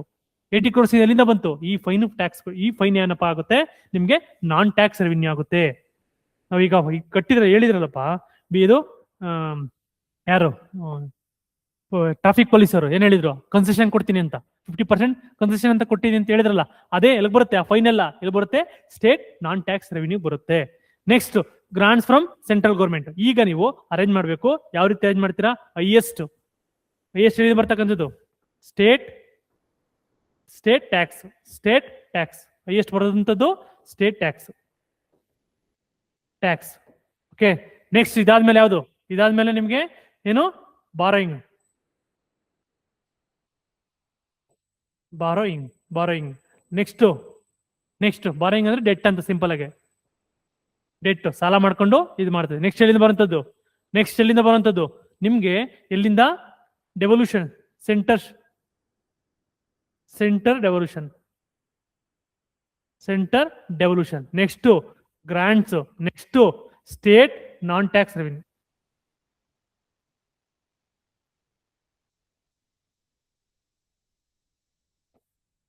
Central government grants. ಇನ್ನೊಂದು ಲಾಸ್ಟ್ ಒನ್ ಏನಪ್ಪಾ ಅಂದ್ರೆ non tax revenue. Fiscal prudence ಹೇಳೋದು ಅಂತ ಗೊತ್ತಾ? ಲಾಸ್ಟ್ ಇಯರ್ ಏನ್ ಹೇಳ್ಬೇಕು ಅಂತಂದ್ರೆ ಕರ್ನಾಟಕದ ನಾನ್ ಟ್ಯಾಕ್ಸ್ ರೆವಿನ್ಯೂ ಇದೆಯಲ್ಲ, ಇದು ಕಾನ್ಸ್ಟೆಂಟ್ ಇದೆಯಂತೆ. ಲಾಸ್ಟ್ 3-4 ಇಯರ್ ಇಂತಾನು ಕೂಡ ಕಾನ್ಸ್ಟೆಂಟ್ ಸ್ಟಾಗ್ನೆಂಟ್ ಆಗಿ ಇದೆಯಂತೆ. ಇದನ್ನ ಏನ್ ಮಾಡ್ಬೇಕು ನಾವು? ಇದನ್ನ ಆದಷ್ಟು ಇನ್ಕ್ರೀಸ್ ಮಾಡ್ಬೇಕಂತೆ. ಈಗ ನಿಮ್ಗೆ ಆರ್ಡರ್ ಕೇಳ್ತಾರೆ, ಇದೆಷ್ಟು ಪರ್ಸೆಂಟು? 49% ಅಲ್ವಾ? 49%. ಇದೆಷ್ಟು? 28%. 29%. ಇದು ಅಪ್ರಾಕ್ಸಿಮೇಟ್ಲಿ 14%. ಇದು 4%. ಇದು 4%. ಇದು ಒಂದು ವೆರಿ ವೆರಿ ಇಂಪಾರ್ಟೆಂಟ್. ಇದು 5 star question. State tax, borrowing, central devolution, next central grants, last one non tax revenue. Correct ಇದೆಯಾ? Yes. 49, 29, 14, 4, 4. Share of the central tax means devolution ಅಂತ ಸಿಂಪಲ್ ಆಗಿ. ಏನಿದು? ಡೆವಲ್ಯೂಷನ್. ವೆರಿ ವೆರಿ ಇಂಪಾರ್ಟೆಂಟ್ ಈ question ಮಾತ್ರ miss ಮಾಡಬೇಡಿ. Next ಇದಾಯ್ತು. Expenditure ಯಾವ ರೀತಿ ಮಾಡ್ತದೆ? ಇದೇನಾಯ್ತು? ಟ್ಯಾಕ್ಸ್ ಬರೋದಾಯ್ತು. ಹೋಗೋದು ಯಾವ ರೀತಿ? ಹೋಗೋದು ನೋಡಿ, ವೆರಿ ವೆರಿ ಇಂಪಾರ್ಟೆಂಟ್. ಹೋಗೋದು ಎಲ್ಲಿಗೆ ಹೋಗುತ್ತೆ? ಹೈಯೆಸ್ಟ್ ಅಂತ ಕೇಳಿದಾಗ ನೋಡಿ, ಹೈಯೆಸ್ಟ್ ಎಲ್ಲಿಗೆ ಹೋಗುವಂಥದ್ದು? ಹೈಯೆಸ್ಟ್ ಹೋಗುವಂಥದ್ದು ನಾವೇನ್ ಗೊತ್ತಾ? Debt servicing. ಏನ್ ಡೆಟ್ ಸರ್ವಿಸಿಂಗ್ ಅಂದ್ರೆ? ಸಾಲ ಮಾಡಿದೀವಲ್ವಾ, ಸಾಲ ಮಾಡಿರೋದು ವಾಪಸ್ ಕೊಡೋದು, ರಿಟರ್ನ್. ಸಾಲ ವಾಪಸ್ ಕೊಡ್ತೀವಲ್ವಾ, ಇದು ಡೆಟ್ ಸರ್ವಿಸಿಂಗ್. 20 ಪೈಸೆ ನಾವು ಸಾಲಕ್ಕೆ ಕೊಡ್ತಾ ಇದೀವಿ, ವಾಪಸ್ಸೇ ಕೊಡ್ತಾ ಇದೀವಿ. ನೆಕ್ಸ್ಟ್ ಎರಡನೇದು ಅದರ್ ಜನರಲ್ ಸರ್ವಿಸ್. ನಾನು ಆಲ್ರೆಡಿ ಎಕ್ಸ್ಪ್ಲೇನ್ ಮಾಡಿದ್ದೀನಿ. ಏನ್ ಜನರಲ್ ಸರ್ವಿಸ್ ಅಂದ್ರೆ ಏನು?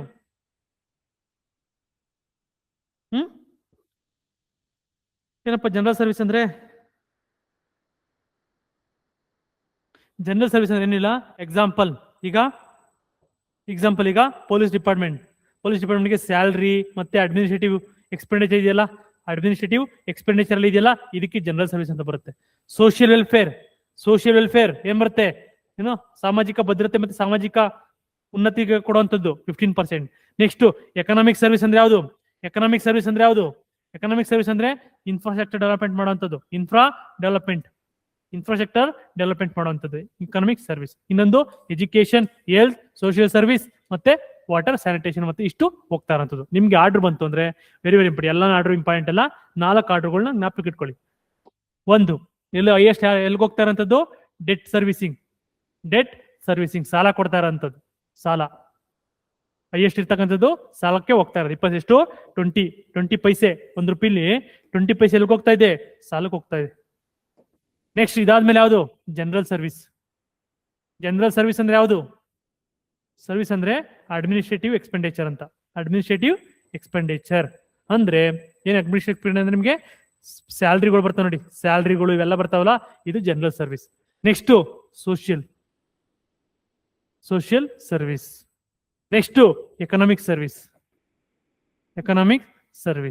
ನೆಕ್ಸ್ಟ್ ಬಂತು ಅಂದ್ರೆ ಎಜುಕೇಶನ್ ಮತ್ತೆ ಹೆಲ್ತ್. ಈ 4 ನೋಡ್ಕೊಳ್ಳಿ. ಈ 4 ಕೂಡ ನೋಡ್ಕೊಳ್ಳಿ. ಈ 4 ಮೇನ್ ಇಂಪಾರ್ಟೆಂಟ್ ಡಿಪಾರ್ಟ್ಮೆಂಟ್ ಮತ್ತೆ ಸರ್ವಿಸ್ ವೈಸ್ ಬಂತು ಅಂದ್ರೆ ಇದೇನ್ ಹೇಳ್ತಾ ಇರುತ್ತೆ? ಸಾರಿ ಎಕನಾಮಿಕ್ ಸರ್ವಿಸ್ ಆಮೇಲೆ ಎಜುಕೇಶನ್ ಅಲ್ಲ, ಯಾವುದು? ಅಗ್ರಿಕಲ್ಚರ್ ಮತ್ತೆ ರೂರಲ್ ಡೆವಲಪ್ಮೆಂಟ್. ಅಗ್ರಿಕಲ್ಚರ್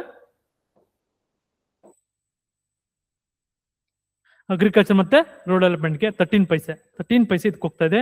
14 ಪೈಸಾ, 15 ಪೈಸಾ, 18 ಪೈಸಾ, 20 ಪೈಸಾ ಟೋಟಲ್. ಈಗ ವೇರ್ ರುಪಿ ಗೋಸ್ ಆಯ್ತಲ್ವಾ?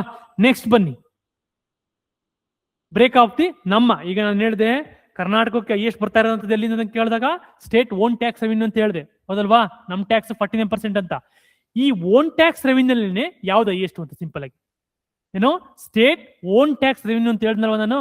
ಆ ಇದ್ರಲ್ಲೇನೆ ಯಾವ್ದು ಹೈಯೆಸ್ಟ್ ಯಾವ್ದು ಲೋಯೆಸ್ಟ್ ಅಂತ ನೋಡಿದಾಗ ನೋಡಿ, ಇದೇ ಹೇಳುವಂಥದ್ದು. ಇದು break of the state own tax revenue. ಇದು ನೋಡಿ, ಈ 49% ಇದೆಯಲ್ಲ, 49 ಇದೆಯಲ್ಲ, ಈಗ ಎಷ್ಟು? ಇದರಿಂದ ಈ 49% ಅಲ್ಲಿ ಯಾವ್ಯಾವ್ದು ಬರುತ್ತೆ, ಇದು ಇಂಪಾರ್ಟೆಂಟ್. ಈ 49%ಗೆ ಯಾವ್ದಾವ್ದು ಬರುತ್ತೆ ಅಂತ ನೋಡಿದಾಗ ಇಂಪಾರ್ಟೆಂಟ್ ಏನಪ್ಪಾ, okay, state own tax revenue ಎಲ್ಲಿಂದ ಬರುತ್ತೆ ನೋಡಿ, ಎಲ್ಲಿಂದ? Commercial tax. ಕಮರ್ಷಿಯಲ್ ಟ್ಯಾಕ್ಸ್ ಅಂದ್ರೆ ಯಾವುದು? ಸಿಂಪಲ್ ಆಗಿ SGST. SGST ಎಷ್ಟು ಕಾಂಟ್ರಿಬ್ಯೂಷನ್? 57 ಕಾಂಟ್ರಿಬ್ಯೂಷನ್. ನೆಕ್ಸ್ಟ್ ಬರೋಂಥದ್ದು ಯಾವುದು? ನೆಕ್ಸ್ಟ್ ಬರೋಂಥದ್ದು ಎಕ್ಸೈಸ್ ಟ್ಯಾಕ್ಸ್ ಅಂತೆ. ಲಾಸ್ಟ್ ಇಯರ್ 30,000 ಟಾರ್ಗೆಟ್ ಇಟ್ಟಿದ್ರು, ಬಟ್ ಈ ಇಯರ್ ಎಷ್ಟು ಇಟ್ಟಿದ್ದಾರೆ? 45,000 ಟಾರ್ಗೆಟ್ ಇಟ್ಟಿದ್ದಾರೆ. ಅಂದ್ರೆ ಸೆಕೆಂಡು ಎಕ್ಸೈಸ್ ಟ್ಯಾಕ್ಸ್. ಇದಾದ್ಮೇಲೆ ನಿಮ್ಗೆ stamp and registration 13%, stamp and registration, motor vehicle tax, next other tax. ಈಗ ಆರ್ಡರ್ ಬರೀರಿ ಅಂದ್ರೆ ಸಿಂಪಲ್ ಆರ್ಡರ್ ಬರೀರಿ ಅಂದ್ರೆ ಒಂದು ಯಾವುದು? State commercial tax. State commercial tax ಏನ್ ಬರುತ್ತೆ ಗೊತ್ತಾ? SGST. ಇನ್ನೊಂದು ವ್ಯಾಟ್ ಅಂತ, ವ್ಯಾಟ್. ಓಕೆ, ವ್ಯಾಟ್ ಇವೆಲ್ಲ ಬರುತ್ತೆ. SGST, VAT. ನೆಕ್ಸ್ಟ್ ಯಾವುದು? ನೆಕ್ಸ್ಟ್ ಬಂತು ನಿಮ್ಗೆ ಸೆಕೆಂಡ್ ಇರೋದು ಎಕ್ಸೈಸ್ ಟ್ಯಾಕ್ಸ್. ನೆಕ್ಸ್ಟ್ ಬನ್ನು ಸ್ಟಾಂಪ್ ಅಂಡ್ ರಿಜಿಸ್ಟ್ರೇಷನ್. ನೆಕ್ಸ್ಟ್ ಬನ್ ಯಾವ್ದು ಬರುತ್ತೆ? Mining, motor vehicle. ಸಾರಿ, ಯಾವುದು? ಮೋಟರ್ ವೆಹಿಕಲ್ ರಿಜಿಸ್ಟ್ರೇಷನ್ ಎಲ್ಲ ಮಾಡಿಸ್ತೀವಲ್ಲ. ಮೋಟರ್ ವೆಹಿಕಲ್ ಅಂದ್ರೆ ವೆಹಿಕಲ್ ರಿಜಿಸ್ಟ್ರೇಷನ್ ಮಾಡ್ತೀವಲ್ಲ ಅದು. ಸ್ಟೇಟ್ ಎಕ್ಸೈಸ್, ಕಮರ್ಷಿಯಲ್ ಟ್ಯಾಕ್ಸ್, ಇದು order. State own tax revenue, very important. State own tax revenue ಯಾವ್ದಪ್ಪ? ಎಷ್ಟು? Commercial tax, excise tax, next ಯಾವುದು? Stamp registration, motor vehicle, others tax. Gross allocation ಈಗ ಬಂತು ಅಂದ್ರೆ ಟೋಟಲ್. ಅವಾಗಾದ್ರೆ ನಿಮ್ಗೆ ಜನರಲ್ ಸರ್ವಿಸ್, ಎಕನಾಮಿಕ್ ಸರ್ವಿಸ್ ಅಂತ ಡಿವೈಡ್ ಮಾಡ್ಕೊಂಡು, ಈಗ ಟೋಟಲ್ ಟ್ಯಾಕ್ಸ್ ನ ಡಿಪಾರ್ಟ್ಮೆಂಟ್ ಡಿವೈಡ್ ಮಾಡಿದಾಗ, ಟೋಟಲ್ ಟ್ಯಾಕ್ಸ್ ನ ಡಿಪಾರ್ಟ್ಮೆಂಟ್ ವೈಸ್ ಡಿವೈಡ್ ಮಾಡಿದಾಗ ಯಾವ ಡಿಪಾರ್ಟ್ಮೆಂಟ್ ಎಷ್ಟು ಹೋಗಿದೆ ಅಂತ ನೋಡಿದಾಗ ಇದು ಬೆಸ್ಟ್ ಎಕ್ಸಾಂಪಲ್. ಹೈಯೆಸ್ಟ್ ಹೋಗಿರೋದು ಯಾವ್ದು ಗೊತ್ತಾ? ಹೈಯೆಸ್ಟ್ ಹೋಗಿರ್ತಕ್ಕಂಥದ್ದು ಯಾವ್ದಪ್ಪ ಡಿಪಾರ್ಟ್ಮೆಂಟ್ ಅಂದ್ರೆ ಎಜುಕೇಶನ್. 47,000 ಕೋಟಿ ಅಂದ್ರೆ 10% ಆಫ್ ದಿ ಗೌರ್ಮೆಂಟ್ ಬಜೆಟ್ ಎಲ್ಲೋಗಿದೆ? ಎಜುಕೇಶನ್ಗೆ ಹೋಗಿದೆ. Next women and child development. Second women and child development. Next energy, rural development, panchayat Raj, irrigation, urban development and housing, home transport, family, revenue. Okay, next social welfare, public works, food and agriculture and horticulture, animal husbandry. ಈಗ ಇಲ್ಲಿ ನಿಮ್ಗೆ order ಕೇಳ್ತಾರೆ, very very important. Okay, ಮುಂಚೆ ಏನ್ ಮಾಡ್ತಾರೆ? Top 5, 6 ಕೇಳ್ತಾ ಇದ್ರು. ಈಗ ಮಧ್ಯ ಒಂದೊಂದು ಕೇಳ್ಬಿಟ್ಟು, ಓಕೆ, ಮಧ್ಯ ಎಕ್ಸಾಂಪಲ್ ಈಗ ಎಜುಕೇಶನ್ ಕೇಳಾದ್ಮೇಲೆ ನಿಮ್ಗೆ ವುಮೆನ್ ಚೈಲ್ಡ್ ಡೆವಲಪ್ಮೆಂಟ್ ಬಿಟ್ಬಿಟ್ರು. ಇರಿಗೇಷನ್, ಅರ್ಬನ್ ಡೆವಲಪ್ಮೆಂಟ್ ಯಾವ್ದೋ ಎಷ್ಟೊಂದು ಕೇಳಿದ್ದಾರೆ. ಇರಿಗೇಷನ್ ಮತ್ತೆ ಅರ್ಬನ್ ಡೆವಲಪ್ಮೆಂಟ್. ಓಕೆ, ಈಗ ಕೇಳ್ತಾ ಇದಾರೆ. ಹಾಗಾದ್ರೆ education first education.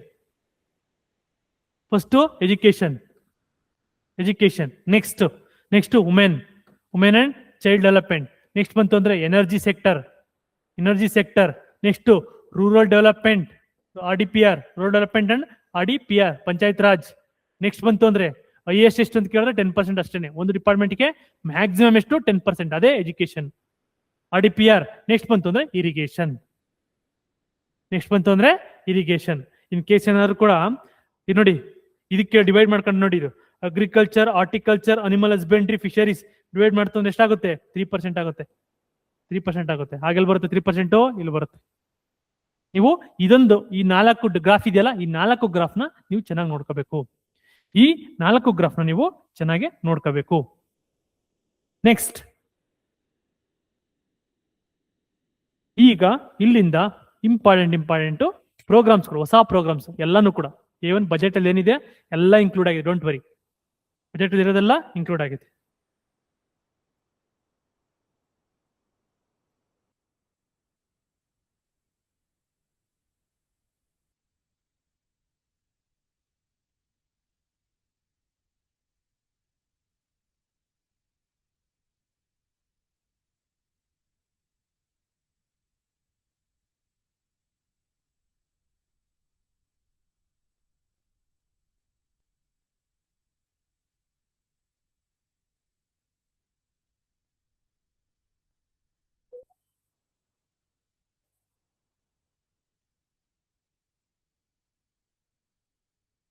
Okay, start ಮಾಡೋಣ.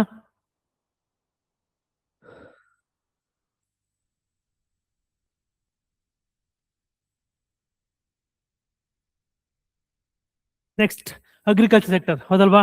ನಾವು ಎಕನಾಮಿಕ್ ಸರ್ವೆ ಕೂಡ ಡಿಸ್ಕಸ್ ಮಾಡ್ದೋ. ಅಗ್ರಿಕಲ್ಚರ್ ಸೆಕ್ಟರ್ ಅಂತ ಬಂದಾಗ ಕಾಂಟ್ರಿಬ್ಯೂಷನ್ ಎಷ್ಟಿದೆ contribution? Approximately 10 to 11%. 10 to 11% of the GDP ಅದು ಅಗ್ರಿಕಲ್ಚರ್. ಅದೇ ನಿಮಗೆ 46% of the population still dependent on agriculture. 46% of the GDP.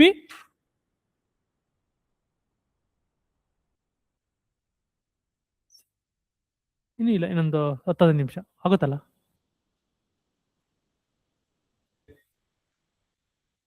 ಸರಿ ಸರಿ ಸರ್.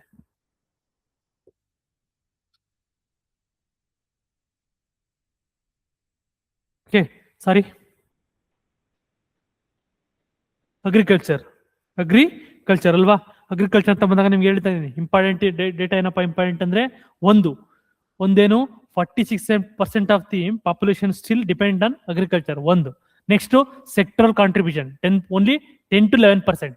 ಅದೇ ಇಂಡಿಯಾ ತಗೋತಂದ್ರೆ 18%. But Karnataka 10 to 11% of the GDP ಏನು ಸೆಕ್ಟರ್ ಏನು ಅಗ್ರಿಕಲ್ಚರ್ ಕಾಂಟ್ರಿಬ್ಯೂಷನ್ ಎಷ್ಟಪ್ಪ GDP ಅಂದ್ರೆ 10 to 11%.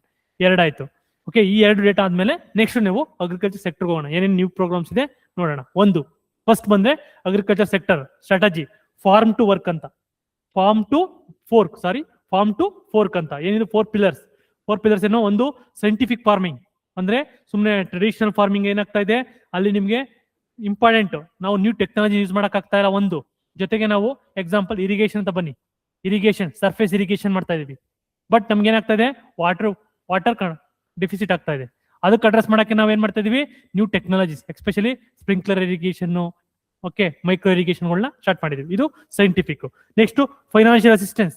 ಮುಂಚೆ ಏನ್ ಹೇಳ್ತಾ ಇದ್ದೋ, ಮುಂಚೆ most of the agriculture finance ಎಲ್ಲಿಂದ ಆಗ್ತಾ ಇದ್ದು, ಈ ಮನಿ ಲೆಂಡರ್ಸ್ ಟ್ರೆಡಿಷನಲ್ ಇನ್ಸ್ಟಿಟ್ಯೂಷನ್ ಇಂದ ಆಗ್ತಾ ಇತ್ತು, ಮನಿ ಲೆಂಡರ್ಸ್ ಕಡೆಯಿಂದ ಆಗ್ತಾ ಇತ್ತು. ಈಗ ಏನಾಯ್ತು, ಫೈನಾನ್ಷಿಯಲ್ ಅಸಿಸ್ಟೆನ್ಸ್ ಕೊಡ್ತಾ ಇದೀವಿ, ಫೈನಾನ್ಷಿಯಲ್ ಕ್ರೆಡಿಟ್ ಕೊಡ್ತಾ ಇದೀವಿ. ಫೈನಾನ್ಷಿಯಲ್ ಅಸಿಸ್ಟೆನ್ಸ್ ಅಂದ್ರೆ ಯಾವ್ದು ರೀತಿ, PM ಕಿಸಾನ್ ಅಂತ ಮಾಡ್ದ, ಏನೋ 6,000 ಅಮೌಂಟ್ ಫೈನಾನ್ಷಿಯಲ್ ಅಸಿಸ್ಟೆನ್ಸ್ ಕೊಡತಕ್ಕಂಥದ್ದು. ಫೈನಾನ್ಷಿಯಲ್ ಅಸಿಸ್ಟೆಂಟ್ ಜೊತೆಗೆ ಏನ್ ಮಾಡ್ತಾ ಇದೀವಿ, DBT ಅಂದ್ರೆ ಡೈರೆಕ್ಟ್ ಬೆನಿಫಿಟ್ ಟ್ರಾನ್ಸ್ಫರ್ ಮಾಡ್ತಾ ಇದೀವಿ. ನೆಕ್ಸ್ಟ್ ಏನು, ಕ್ವಾಲಿಟಿ ಅಗ್ರಿಕಲ್ಚರ್ ಇನ್ಪುಟ್ಸ್. ಹೌದು, ನಾವೇನ್ ಮಾಡ್ತಾ ಇದೀವಿ, ಮುಂಚೆ ಇದ್ದಂತ ಟ್ರೆಡಿಷನಲ್ ಸೀಡ್ಸ್ ಏನಾಗ್ತಾ ಇದೆ, ಈಲ್ಡ್ ಕಡಿಮೆ ಆಗ್ತಾ ಇತ್ತು. ಅದಕ್ಕೆ ಏನ್ ಮಾಡ್ತಾ ಇದೀವಿ ನಾವು, ರಿಸರ್ಚ್ ಬಯೋಟೆಕ್ನಾಲಜಿ ಮುಖಾಂತರ ರಿಸರ್ಚ್ ಮಾಡಿ ನ್ಯೂ ವೆರೈಟೀಸ್ ಆಫ್ ಏನು ಕೊಡ್ತಾ ಇದೀವಿ, ಸೀಡ್ಸ್ ಕೊಡ್ತಾ ಇದೀವಿ. ಜೊತೆಗೆ ಇನ್ಪುಟ್ಸ್ ಅಂದ್ರೆ ನಿಮ್ಗೆ ಈವನ್ ಟೆಕ್ನಾಲಜಿ ಬರುತ್ತೆ, ಇನ್ಪುಟ್ಸ್, ಇರಿಗೇಷನ್, ವಾಟರ್ ಮತ್ತೆ ಫರ್ಟಿಲೈಸರ್ಸ್. ಓಕೆ, ಇವೆಲ್ಲ ಇನ್ಪುಟ್. ಜೊತೆಗೆ ಪೋಸ್ಟ್ ಹಾರ್ವೆಸ್ಟ್ ಇನ್ಫ್ರಾಸ್ಟ್ರಕ್ಚರ್. ಹೌದು, ಪೋಸ್ಟ್ ಹಾರ್ವೆಸ್ಟ್ ಇನ್ಫ್ರಾಸ್ಟ್ರಕ್ಚರ್ ಯಾವ ರೀತಿ, ಮೆಗಾ ಫುಡ್ ಪಾರ್ಕ್ಸ್ಗಳನ್ನ ಬಿಲ್ಡ್ ಮಾಡ್ತೀವಿ. ಈ 4 ಪಿಲ್ಲರ್ಸ್ಗಳು ಇವು ಎಲ್ಲ ಒಂದೊಂದು ಇವೆಂಟ್ ಅಲ್ಲೂ ಕೂಡ ಒಂದು ಸೈಂಟಿಫಿಕ್ ಫಾರ್ಮಿಂಗ್ ಬೇಕು, ನೆಕ್ಸ್ಟ್ ಮೆಕನೈಸೇಷನ್ ಯೂಸ್ ಮಾಡ್ತಾ ಇದೀವಿ, ನೆಕ್ಸ್ಟ್ ಫೈನಾನ್ಷಿಯಲ್ ಅಸಿಸ್ಟೆನ್ಸ್ ಬೇಕು, ಕ್ವಾಲಿಟಿ ಬೇಕು, ಪೋಸ್ಟ್. ಇವು 4 ಪಿಲ್ಲರ್ಸ್. ಈ 4 ಪಿಲ್ಲರ್ಸ್ ಮೇಲೆ ನಾವು ಅಗ್ರಿಕಲ್ಚರ್ ನ ಡೆವಲಪ್ಮೆಂಟ್ ಮಾಡಕ್ ಕೊಟ್ಟಿದ್ದೀವಿ ಅನ್ನೋದು ಕರ್ನಾಟಕದ ಒಂದು statement. Strategy farm to work. ಅದರಲ್ಲಿ ಇಂಪಾರ್ಟೆಂಟ್ ಏನಪ್ಪಾ, ಒಂದು ಇನಿಷಿಯೇಟಿವ್ ಏನಪ್ಪಾ ಅಂದ್ರೆ ಚೀಫ್ ಮಿನಿಸ್ಟರ್ ಕೃಷಿ ವಿಸ್ತಾರ ಸ್ಕೀಮ್ ಅಂತ. ಚೀಫ್ ಮಿನಿಸ್ಟರ್ ಕೃಷಿ ವಿಸ್ತಾರ ಸ್ಕೀಮ್. ಏನಿದು ಕೃಷಿ ವಿಸ್ತಾರ ಸ್ಕೀಮ್? ಸಿಂಪಲ್, ಏನಿಲ್ಲಪ್ಪ, ಇನ್ಕ್ರೀಸ್ ದ ಫಾರ್ಮರ್ ಇನ್ಕಮ್. ಹೌದಲ್ವಾ? ನೀವೇನೇ ಮಾಡಿದ್ರು ಕೂಡ ಏನ್ ಮಾಡ್ಬೇಕು, ಫೈನಲಿ ಫಾರ್ಮರ್ ಇನ್ಕಮ್ ಇನ್ಕ್ರೀಸ್ ಆಗಬೇಕು. ಹೌದಲ್ವಾ? ಅಶೋಕ್ ದಳವಾಯಿ ಕಮಿಟಿ ಏನ್ ಹೇಳಿತ್ತು, ಡಬಲ್ ದಿ ಫಾರ್ಮರ್ ಇನ್ಕಮ್ ಅಂತ ಹೇಳಿತ್ತು. ಬಟ್ ಅದು ರಿಯಾಲಿಟಿ ಏನಾಯ್ತೋ ಗೊತ್ತಿಲ್ಲ. ಬಟ್ ಇಲ್ಲೇನ್ ಹೇಳ್ತಾ ಇದೆ, objective increase the farmer income through post harvest activities. ಏನಿದು ಅಂತ ಅಂದಾಗ ಸಿಂಪಲ್, ಪೋಸ್ಟ್ ಹಾರ್ವೆಸ್ಟ್ ಆಕ್ಟಿವಿಟಿ ಅಂದ್ರೆ ಆಲ್ರೆಡಿ ಏನು ಕಟಿಂಗ್ ಮೀನ್ಸ್ ಹಾರ್ವೆಸ್ಟ್ ಮಾಡಾದ್ಮೇಲೆ ಏನ್ ಬರುತ್ತಲ್ಲ ಅದ್ರದ್ದು ಕಡಿಮೆ ಮಾಡಬೇಕು, ಆ ವೇಸ್ಟೇಜ್ ನ ಕಮ್ಮಿ ಮಾಡಬೇಕು. ಅದ್ಯಾವುದು, ಕರ್ನಾಟಕ ಚೀಫ್ ಮಿನಿಸ್ಟರ್ ಕೃಷಿ ವಿಸ್ತಾರ ಸ್ಕೀಮ್ ಏನ್ ಹೇಳುತ್ತೆ, increase the farmer income through post harvest activities. ಮುಂಚೆಯಿಂದಲ್ಲ, ಇದು ಯಾವಾಗಿಂದ, ಪೋಸ್ಟ್ ಹಾರ್ವೆಸ್ಟ್ ಅಂದ್ರೆ ಯಾವ ರೀತಿ, ಎಕ್ಸಾಂಪಲ್ ಈಗ ಒಂದು ಟೊಮೊಟೊ ಬೆಳೆದಾಯ್ತು, ಆಲ್ರೆಡಿ ಹಾರ್ವೆಸ್ಟ್ ಮಾಡ್ಕೊಂಡ್ಬಂದು ಇಟ್ಟಿದ್ದೀರಾ. ಇಲ್ಲಿಂದ ನೀನು ಇಷ್ಟು ತನಕ ಫಾರ್ಮರ್ದೇನೋ ಡೈಲಿ ಆಕ್ಟಿವಿಟೀಸ್ ಇತ್ತು, ರಿಚುವಲ್ಸ್ ಇದ್ದಂಗಿತ್ತು ಬಿಡಿ. ಇದಾದ್ಮೇಲೆ ಇಲ್ಲಿಂದ ಈಚೆಗೆ ನಾವೇನ್ ಮಾಡ್ಬೇಕು, ಫಾರ್ಮರ್ ಇನ್ಕಮ್ ಇನ್ಕ್ರೀಸ್ ಮಾಡ್ಬೇಕು. ಯಾವ ರೀತಿ, ಪೋಸ್ಟ್ ಹಾರ್ವೆಸ್ಟ್ ಸ್ಟೋರೇಜಸ್. ಎಕ್ಸಾಂಪಲ್ ಈಗ ಟೊಮೊಟೊ ಏನ್ ಬೇಕದಕ್ಕೆ, ಎಕ್ಸ್ಪೋರ್ಟ್ ಮಾಡೋದು. ಇನ್ನೊಂದು ವ್ಯಾಲ್ಯೂ ಅಡಿಷನ್ ಮಾಡೋದು. ವ್ಯಾಲ್ಯೂ ಅಡಿಷನ್ ಯಾವ ರೀತಿ, ಕಿಚಪ್ ಮಾಡುವಂಥದ್ದು, ಸಾಸ್ ಮಾಡುವಂಥದ್ದು, ವ್ಯಾಲ್ಯೂ ಅಡಿಷನ್. ನೆಕ್ಸ್ಟ್ ಎಕ್ಸಾಂಪಲ್ ಈಗ 10 kg ಟೊಮೊಟೊದ ಏನಾಗ್ತಿತ್ತು, 1 kg ಏನಾಗ್ತಾ ಇತ್ತು, ವೇಸ್ಟ್ ಆಗಿ ಹೋಗ್ತಾ ಇತ್ತು. ಯಾವ, because lack of cold storage ಇಲ್ಲದೆ ಇರೋದ್ರಿಂದ ಏನಾಗ್ತಾ ಇತ್ತು, 1% ಪೋಸ್ಟ್ ಹಾರ್ವೆಸ್ಟ್ ಲಾಸ್ ಆಗ್ತಾ ಇತ್ತು, ವೇಸ್ಟೇಜ್ ಆಗ್ತಾ ಇತ್ತು. ಅದನ್ನ ಅವಾಯ್ಡ್ ಮಾಡೋಣ. ಅವಾಯ್ಡ್ ಮಾಡಿದಾಗ ಏನಾಗುತ್ತೆ, ಫಾರ್ಮರ್ ಇನ್ಕಮ್ ಇನ್ಕ್ರೀಸ್ ಆಗುತ್ತೆ. ಇದು ಯಾವ್ದು ಹೇಳೋದು, ಚೀಫ್ ಮಿನಿಸ್ಟರ್ ಕೃಷಿ ವಿಸ್ತಾರ ಸ್ಕೀಮ್ ಏನ್ ಹೇಳುತ್ತೆ, increase the farmer income through post harvest activities. ಏನ್ ಬರುತ್ತೆ, ಪೋಸ್ಟ್ ಹಾರ್ವೆಸ್ಟ್ ಪ್ರೊಸೆಸಿಂಗ್ ಮಾಡೋಂಥದ್ದು. ಪ್ರೊಸೆಸಿಂಗ್ ಅಂದ್ರೆ ಕನ್ವರ್ಟ್, ಏನ್ ಮಾಡೋದು ಅದನ್ನ. ಎಕ್ಸಾಂಪಲ್ ಟೊಮೊಟೊ ತಗೊಳ್ಳಿ, ಎಕ್ಸಾಂಪಲ್ ಮಿಲ್ಲೆಟ್ ತಗೊಳ್ಳಿ. ಮಿಲ್ಲೆಟ್ ಏನ್ ಮಾಡೋದು ಪ್ರೊಸೆಸಿಂಗ್ ಮಾಡೋದು, ಬೇರೆ ಫಾರ್ಮ್ ಕನ್ವರ್ಟ್ ಮಾಡುವಂಥದ್ದು ಪ್ರೊಸೆಸಿಂಗ್. ಅಟ್ಟ ಕನ್ವರ್ಟ್ ಮಾಡಿ, ಎಕ್ಸಾಂಪಲ್ ರಾಗಿ ಅಟ್ಟ ಕನ್ವರ್ಟ್ ಮಾಡ್ಕೊ, ನೆಕ್ಸ್ಟ್ ಬೇರೆ ಯೂಸ್ ಮಾಡ್ಕೊ. ನೆಕ್ಸ್ಟ್ ವ್ಯಾಲ್ಯೂ ಅಡಿಷನ್, ಇದೇ ಕೆಚಪ್, ಎಕ್ಸಾಂಪಲ್ ಕೆಚಪ್ ಏನ್ ಮಾಡೋದು value addition. Next value chain development, ಇಷ್ಟೇ ಅಲ್ಲ, ಇದನ್ನೇನ್ ಮಾಡು, ಈ ಚೈನ್ ಐತಲ್ಲ, ಸಪ್ಲೈ ಚೈನ್ ಐತಲ್ಲ, ಇದು ಫುಲ್ ಡೆವಲಪ್ಮೆಂಟ್ ಮಾಡು. ಎಕ್ಸಾಂಪಲ್ ಎಕ್ಸ್ಪೋರ್ಟ್ ಮಾಡಕ್ ರೆಡಿ ಮಾಡ್ಕೊ, ಎಕ್ಸ್ಪೋರ್ಟ್ ಮಾಡಕ್ಕೆ ರೆಡಿ ಮಾಡು. Next recycling of agri waste, ಸುಮ್ಮನೆ ಬಿಡ್ಬೇಡ, ಏನು ರೀಸೈಕ್ಲಿಂಗ್, ಹೌದು ವೇಸ್ಟೇಜ್ ಆಗುತ್ತೆ, ಈ ವೇಸ್ಟೇಜ್ ಏನ್ ಮಾಡಿ ನೀನು ಬಯೋ ಕಾಂಪೋಸ್ಟಿಂಗ್ ಮಾಡಿ ಏನ್ ಮಾಡು, ಇದಕ್ಕೆ ಮತ್ತೆ ಆಶ್ ಏನ್ ಬರುತ್ತೆ ಅದು ಬರ್ತಲ್ಲ, ಸ್ಲಡ್ಸ್ ಬರುತ್ತಲ್ಲ, ಅದನ್ನ ಯೂಸ್ ಮಾಡ್ಕೊ. ನೆಕ್ಸ್ಟ್ ಮಾರ್ಕೆಟ್ ಲಿಂಕೇಜಸ್, ಇಷ್ಟೇ ಬೇಡ ನಿಮ್ಗೆ ಮಾರ್ಕೆಟ್ ಲಿಂಕೇಜ್ ಯಾವ ತರ, ಬಿಕಾಸ್ ಈಗ ಎಕ್ಸಾಂಪಲ್ ಡಿಜಿಟೈಸ್ ಮಾಡ್ಕೊಂಡು ಮಾರ್ಕೆಟ್ ನ ಲಿಂಕ್ ಮಾಡು. ಇವತ್ತು ಒಂದು ಮಾರ್ಕೆಟ್ ಇತ್ತು, ನೆಕ್ಸ್ಟ್ ಏನ್ ಮಾಡು ಕರ್ನಾಟಕ ಇಂಟಿಗ್ರೇಟ್ ಮಾಡ್ಕೊ, ಮಾರ್ಕೆಟ್ಗಳನ್ನ ಇಂಟಿಗ್ರೇಟ್ ಮಾಡ್ಕೊ. ಇದು ಹೇಳುವಂಥದ್ದು ಅದು ಚೀಫ್ ಮಿನಿಸ್ಟರ್ ಕೃಷಿ ವಿಸ್ತಾರ ಸ್ಕೀಮ್. ಔಟ್ಲೇ ಎಷ್ಟು ಗೊತ್ತಾ, 100 crore ಇಟ್ಟಿದ್ದಾರೆ, very very important scheme. 100 crore ಇಟ್ಟಿದ್ದಾನೆ, ಸುಮ್ಮನೆ ಅಲ್ಲ. 100 crore ಏನ್ ಮಾಡ್ಬೋದು, ಏನೇನೋ ಮಾಡ್ಬೋದು. ಎಷ್ಟು 3 years ತನಕ, 3 years, ನೆಕ್ಸ್ಟ್ 3 years ತನಕ 100 crore ಇಟ್ಟಿದ್ದಾರೆ. ಯಾವ್ದಕ್ಕೆ, ಪ್ರಧಾನ ಸಿಎಂ ಮೀನ್ಸ್ ಚೀಫ್ ಮಿನಿಸ್ಟರ್ ಕೃಷಿ ವಿಸ್ತಾರ ಎಲ್ಲಿ, ಪೋಸ್ಟ್ ಹಾರ್ವೆಸ್ಟ್ ವಿಸ್ತಾರ ಮಾಡುವಂತ. ಪೋಸ್ಟ್ ಹಾರ್ವೆಸ್ಟ್ ಆದ್ಮೇಲೆ ವಿಸ್ತಾರ ಮಾಡು, ಪೋಸ್ಟ್ ಹಾರ್ವೆಸ್ಟ್ ಆಕ್ಟಿವಿಟೀಸ್ ನ ವಿಸ್ತಾರ ಮಾಡೋದೇ ಚೀಫ್ ಮಿನಿಸ್ಟರ್ ಕೃಷಿ ವಿಸ್ತಾರ ಸ್ಕೀಮ್. ಇಷ್ಟ ಅರ್ಥ ಆಯ್ತಲ್ವಾ? ನೆಕ್ಸ್ಟ್ ಬನ್ನಿ, ಪೋಸ್ಟ್ ಹಾರ್ವೆಸ್ಟ್ ಲಾಸ್ಟ್ ಗೊತ್ತಾ, ಅಪ್ರಾಕ್ಸಿಮೇಟ್ಲಿ ಫ್ರೂಟ್ಸ್ ಇದೆಯಲ್ಲ, ಫ್ರೂಟ್ಸ್ ಮತ್ತೆ ಇದೆಯಲ್ಲ ಏನಂತಾರೆ ಅದನ್ನ, ಫ್ಲವರ್ಸ್, ಇಲ್ಲಿ ಅಪ್ರಾಕ್ಸಿಮೇಟ್ಲಿ ನಿಮಗೆ 15 to 40 ತನಕ 15% ತನಕ ನಿಮಗೆ ವೇಸ್ಟೇಜ್ ಆಗುತ್ತೆ. ಫ್ರೂಟ್ಸು ಮತ್ತೆ ಈ ಫ್ಲವರ್ಸ್ ಇವೆಲ್ಲ ಬರ್ತಾವಲ್ಲ, ಫ್ಲೋರಿಕಲ್ಚರ್, ಇಲ್ಲಿ ನಿಮಗೆ ಹೈಯೆಸ್ಟ್ ವೇಸ್ಟೇಜ್ ಇರೋದೇ, ಅದಕ್ಕೋಸ್ಕರ ಹೇಳ್ತಾ ಇರೋದು ಪೋಸ್ಟ್ ಹಾರ್ವೆಸ್ಟ್ ಲಾಸ್ ನ ಆದಷ್ಟು ಕಮ್ಮಿ ಮಾಡಬೇಕು ಅನ್ನೋದೇ ಈ ಚೀಫ್ ಮಿನಿಸ್ಟರ್ ಕೃಷಿ ವಿಸ್ತಾರ ಸ್ಕೀಮ್. ನೆಕ್ಸ್ಟ್ ಬನ್ನಿ, ಮಿಲ್ಲೆಟ್ ಹಬ್. ಏನಿದು ಮಿಲ್ಲೆಟ್ ಹಬ್ ಅಂತ ಅಂದ್ರೆ, ಮಿಲ್ಲೆಟ್ ಗೊತ್ತಲ್ವಾ? ಓಕೆ, ಲಾಸ್ಟ್ 2023 ಮಿಲ್ಲೆಟ್ ಬಗ್ಗೆ ನೋಡಿದಾಗ ನಮ್ಗೆ ಗೊತ್ತು, ಮಿಲ್ಲೆಟ್ ಅಂದ್ರೆ ಏನು, ಸಿರಿಧಾನ್ಯಗಳು ಅಂತ, ಶ್ರೀ ಅನ್ನ ಅಂತ ಪ್ರೋಗ್ರಾಮ್ ಬಂತು. ಓಕೆ, ಏನ್ ಹೇಳಿ, ಮಿಲ್ಲೆಟ್. ಎಕ್ಸಾಂಪಲ್ ರಾಗಿ, ಜೋಳ, ನವಣೆ ಅಂತ ಬರ್ತಾವಲ್ಲ, ಇವನೇನಂತ ಕರೀತಾರೆ, ಮಿಲ್ಲೆಟ್ಸ್ ಅಂತ ಕರೀತಾರೆ. 2026 ಏನು, 2023 ಏನಪ್ಪಾ ಅಂದ್ರೆ 2023 international year of millets. India world ಅಲ್ಲಿ ಹೈಯೆಸ್ಟ್ ಮಿಲೆಟ್ಸ್ ನ ಪ್ರೊಡ್ಯೂಸ್ ಮಾಡೋದು ಯಾರು?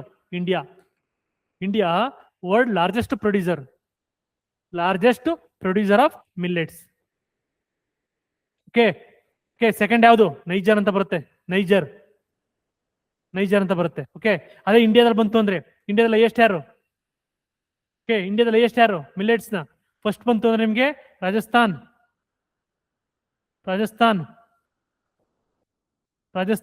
Next Maharashtra or Karnataka. ಯಾಕೆಂದ್ರೆ ಒನ್ ಟೈಮ್ ಕರ್ನಾಟಕ ಬರುತ್ತೆ, ಒಂದ್ ಕಡೆ ಮಹಾರಾಷ್ಟ್ರ ಬರುತ್ತೆ. ಈಗ ಪ್ರೆಸೆಂಟ್ಲಿ 3rd place ಅಲ್ಲಿ ಇದೀವಿ ನಾವು. ಎಷ್ಟು? Approximately 12% of the Indian millet ಇದೆಯಲ್ಲ, ಇಲ್ಲೇನ್ ಬರುತ್ತೆ? ಕರ್ನಾಟಕದಿಂದ ಬರುತ್ತೆ. Karnataka produce 12% of the millet in India ಅಂತಂದ್ರೆ ಎಸ್ ಸ್ಟೇಟ್ಮೆಂಟ್ ಅದು. Approximately 12 to 16% of the millet production, especially ಯಾವ್ದಪ್ಪ ಅಂದ್ರೆ ರಾಗಿ ಡಾಮಿನೇಟೆಡ್. ಯಾವ್ದು? ರಾಗಿ ಡಾಮಿನೇಟೆಡ್. ಕರ್ನಾಟಕ ರಾಗಿ ಡಾಮಿನೇಟೆಡ್. ಓಕೆ, ಇದು ಮಿಲೆಟ್. ಈ ಆರ್ಗ್ಯಾನಿಕ್ ಮಿಲೆಟ್, ಓಕೆ, ಎಕ್ಸಾಂಪಲ್ ನಿಮ್ಗೆ ಆರ್ಗ್ಯಾನಿಕ್ ಎಕ್ಸಾಂಪಲ್, ಈಗ ಕಾನ್ಸೆಪ್ಟ್ ಅನ್ನೋದು ಸಾವಯವ ಕೃಷಿ ಅಂತ ಇನ್ಕ್ರೀಸ್ ಆಗ್ತಾ ಇದೆ. ಅದೇ ರೀತಿ ಈ ಆರ್ಗ್ಯಾನಿಕ್ ಮಿಲೆಟ್ ನ ಇನ್ಕ್ರೀಸ್ ಮಾಡ್ಬೇಕು ಅನ್ನೋದೇ ಈ ಆರ್ಗ್ಯಾನಿಕ್ ಮಿಲೆಟ್ ಹಬ್ ಅಂತ. Promotes the millets and organic products. Important function as the single window system for ಏನ್ ಮಾಡುತ್ತೆ ಈ ಮಿಲೆಟ್ ಹಬ್ ಅನ್ನೋದು? ಏನ್ ಮಾಡುತ್ತೆ? ಟೆಕ್ನಿಕಲ್ ಅಸಿಸ್ಟೆನ್ಸ್ ಕೊಡುತ್ತೆ. ಓಕೆ, ಯಾವ ಬೆಳೆ ಬೆಳಿಬೇಕು, ಯಾವ ಸೀಡ್ ಯೂಸ್ ಮಾಡಬೇಕು, ಯಾವ್ದು ಆರ್ಗ್ಯಾನಿಕ್ ಅಂತ ಒಂದು ಟೆಕ್ನಿಕಲ್ ಅಸಿಸ್ಟೆನ್ಸ್ ಕೊಡುತ್ತೆ. ನೆಕ್ಸ್ಟ್ ಪ್ರೊಸೆಸಿಂಗ್ ಫೆಸಿಲಿಟಿ ಅಂದ್ರೆ, ಎಕ್ಸಾಂಪಲ್ ಬೆಳೆದ್ಮೇಲೆ ಯಾವ ರೀತಿ ಪ್ರೊಸೆಸ್, ಈಗ ರಾಗಿ ಇತ್ತು, ಜೋಳ ಇತ್ತು, ನೆಕ್ಸ್ಟ್ ಪ್ರೊಸೆಸ್ ಯಾವ ರೀತಿ ಮಾಡುವಂಥದ್ದು, ಅದು ಜಾಸ್ತಿ ದಿನ ಬಾಳಿಕೆ ಬರಂಗೆ ಯಾವ ರೀತಿ ಪ್ರೊಸೆಸ್ ಮಾಡಬೇಕು ಅದ್ರ ಬಗ್ಗೆ ಹೇಳುತ್ತೆ. ನೆಕ್ಸ್ಟ್ ಕ್ವಾಲಿಟಿ ಸರ್ಟಿಫಿಕೇಶನ್ ಯಾವ ರೀತಿ?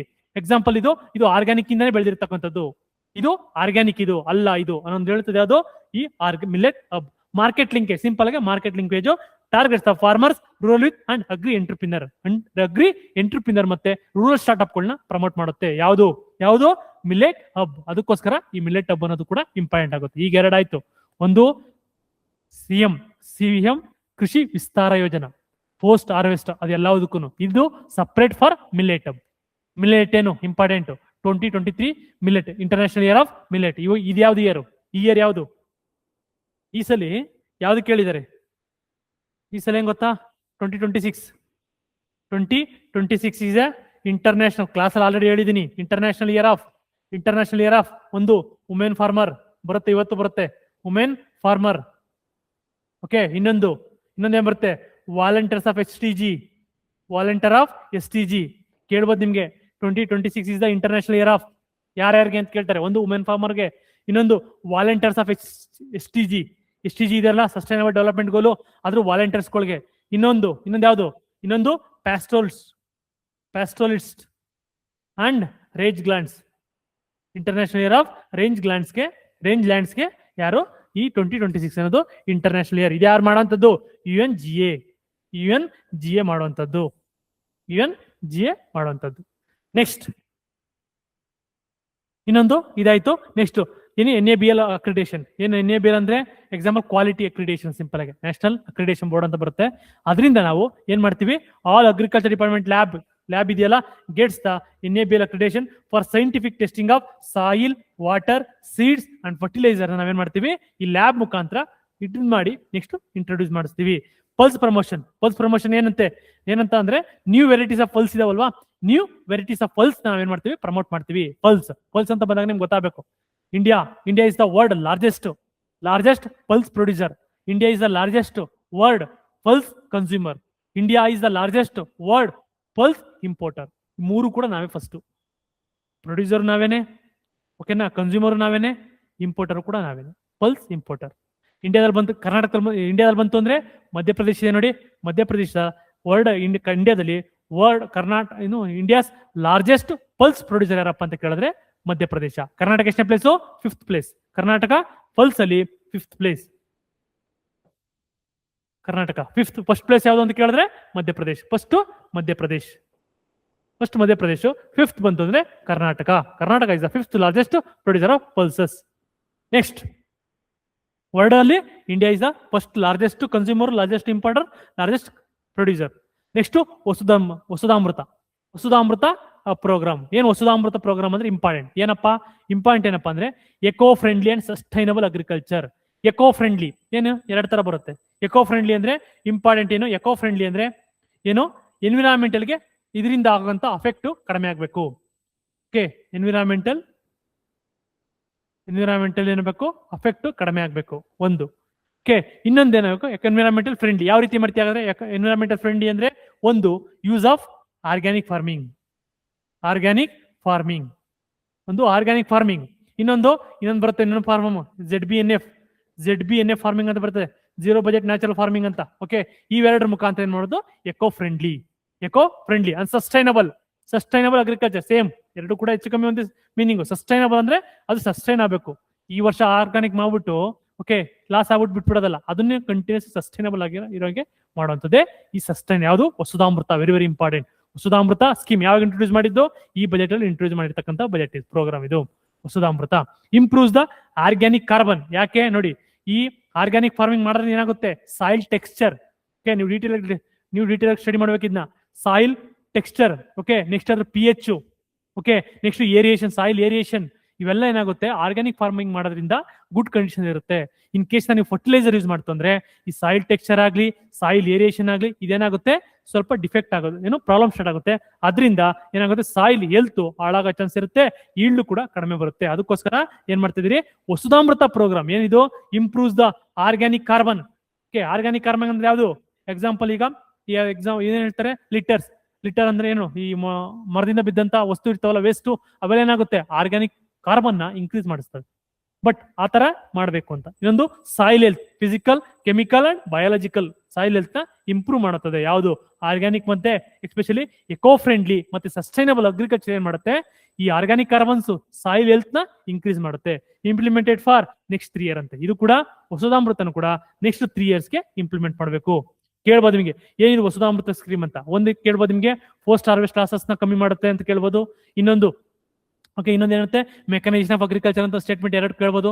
ಮೂರನೇದು ಏನ್ ಕೇಳುತ್ತೆ, ಮೂರನೇದು ಯಾರಿಗೆ ಫಾರ್ಮರ್ಸ್ಗೆ ಫ್ರೀ ಕ್ರೆಡಿಟ್ ಫೆಸಿಲಿಟಿ ಕೊಡುತ್ತೆ ಅಂತ ಕೇಳ್ತಾರೆ. ಇನ್ನೊಂದು organic farming or eco friendly sustainable farming ಅಂತ ಕೇಳಿದಾಗ ನೀವು ಆನ್ಸರ್ ಮಾಡಬೇಕು, ಎಕೋ ಫ್ರೆಂಡ್ಲಿ ಮತ್ತೆ ಆರ್ಗ್ಯಾನಿಕ್ ಫಾರ್ಮಿಂಗ್ ಅಂತ, ಎಕೋ ಫ್ರೆಂಡ್ಲಿ ಮತ್ತೆ ಸಸ್ಟೈನಬಲ್ ಅಗ್ರಿಕಲ್ಚರ್ ಪ್ರಾಕ್ಟೀಸ್ ಅಂತ ಹಾಕ್ಬೇಕು. ನೆಕ್ಸ್ಟ್ ಸಸ್ಯ ಸಂಜೀವಿನಿ.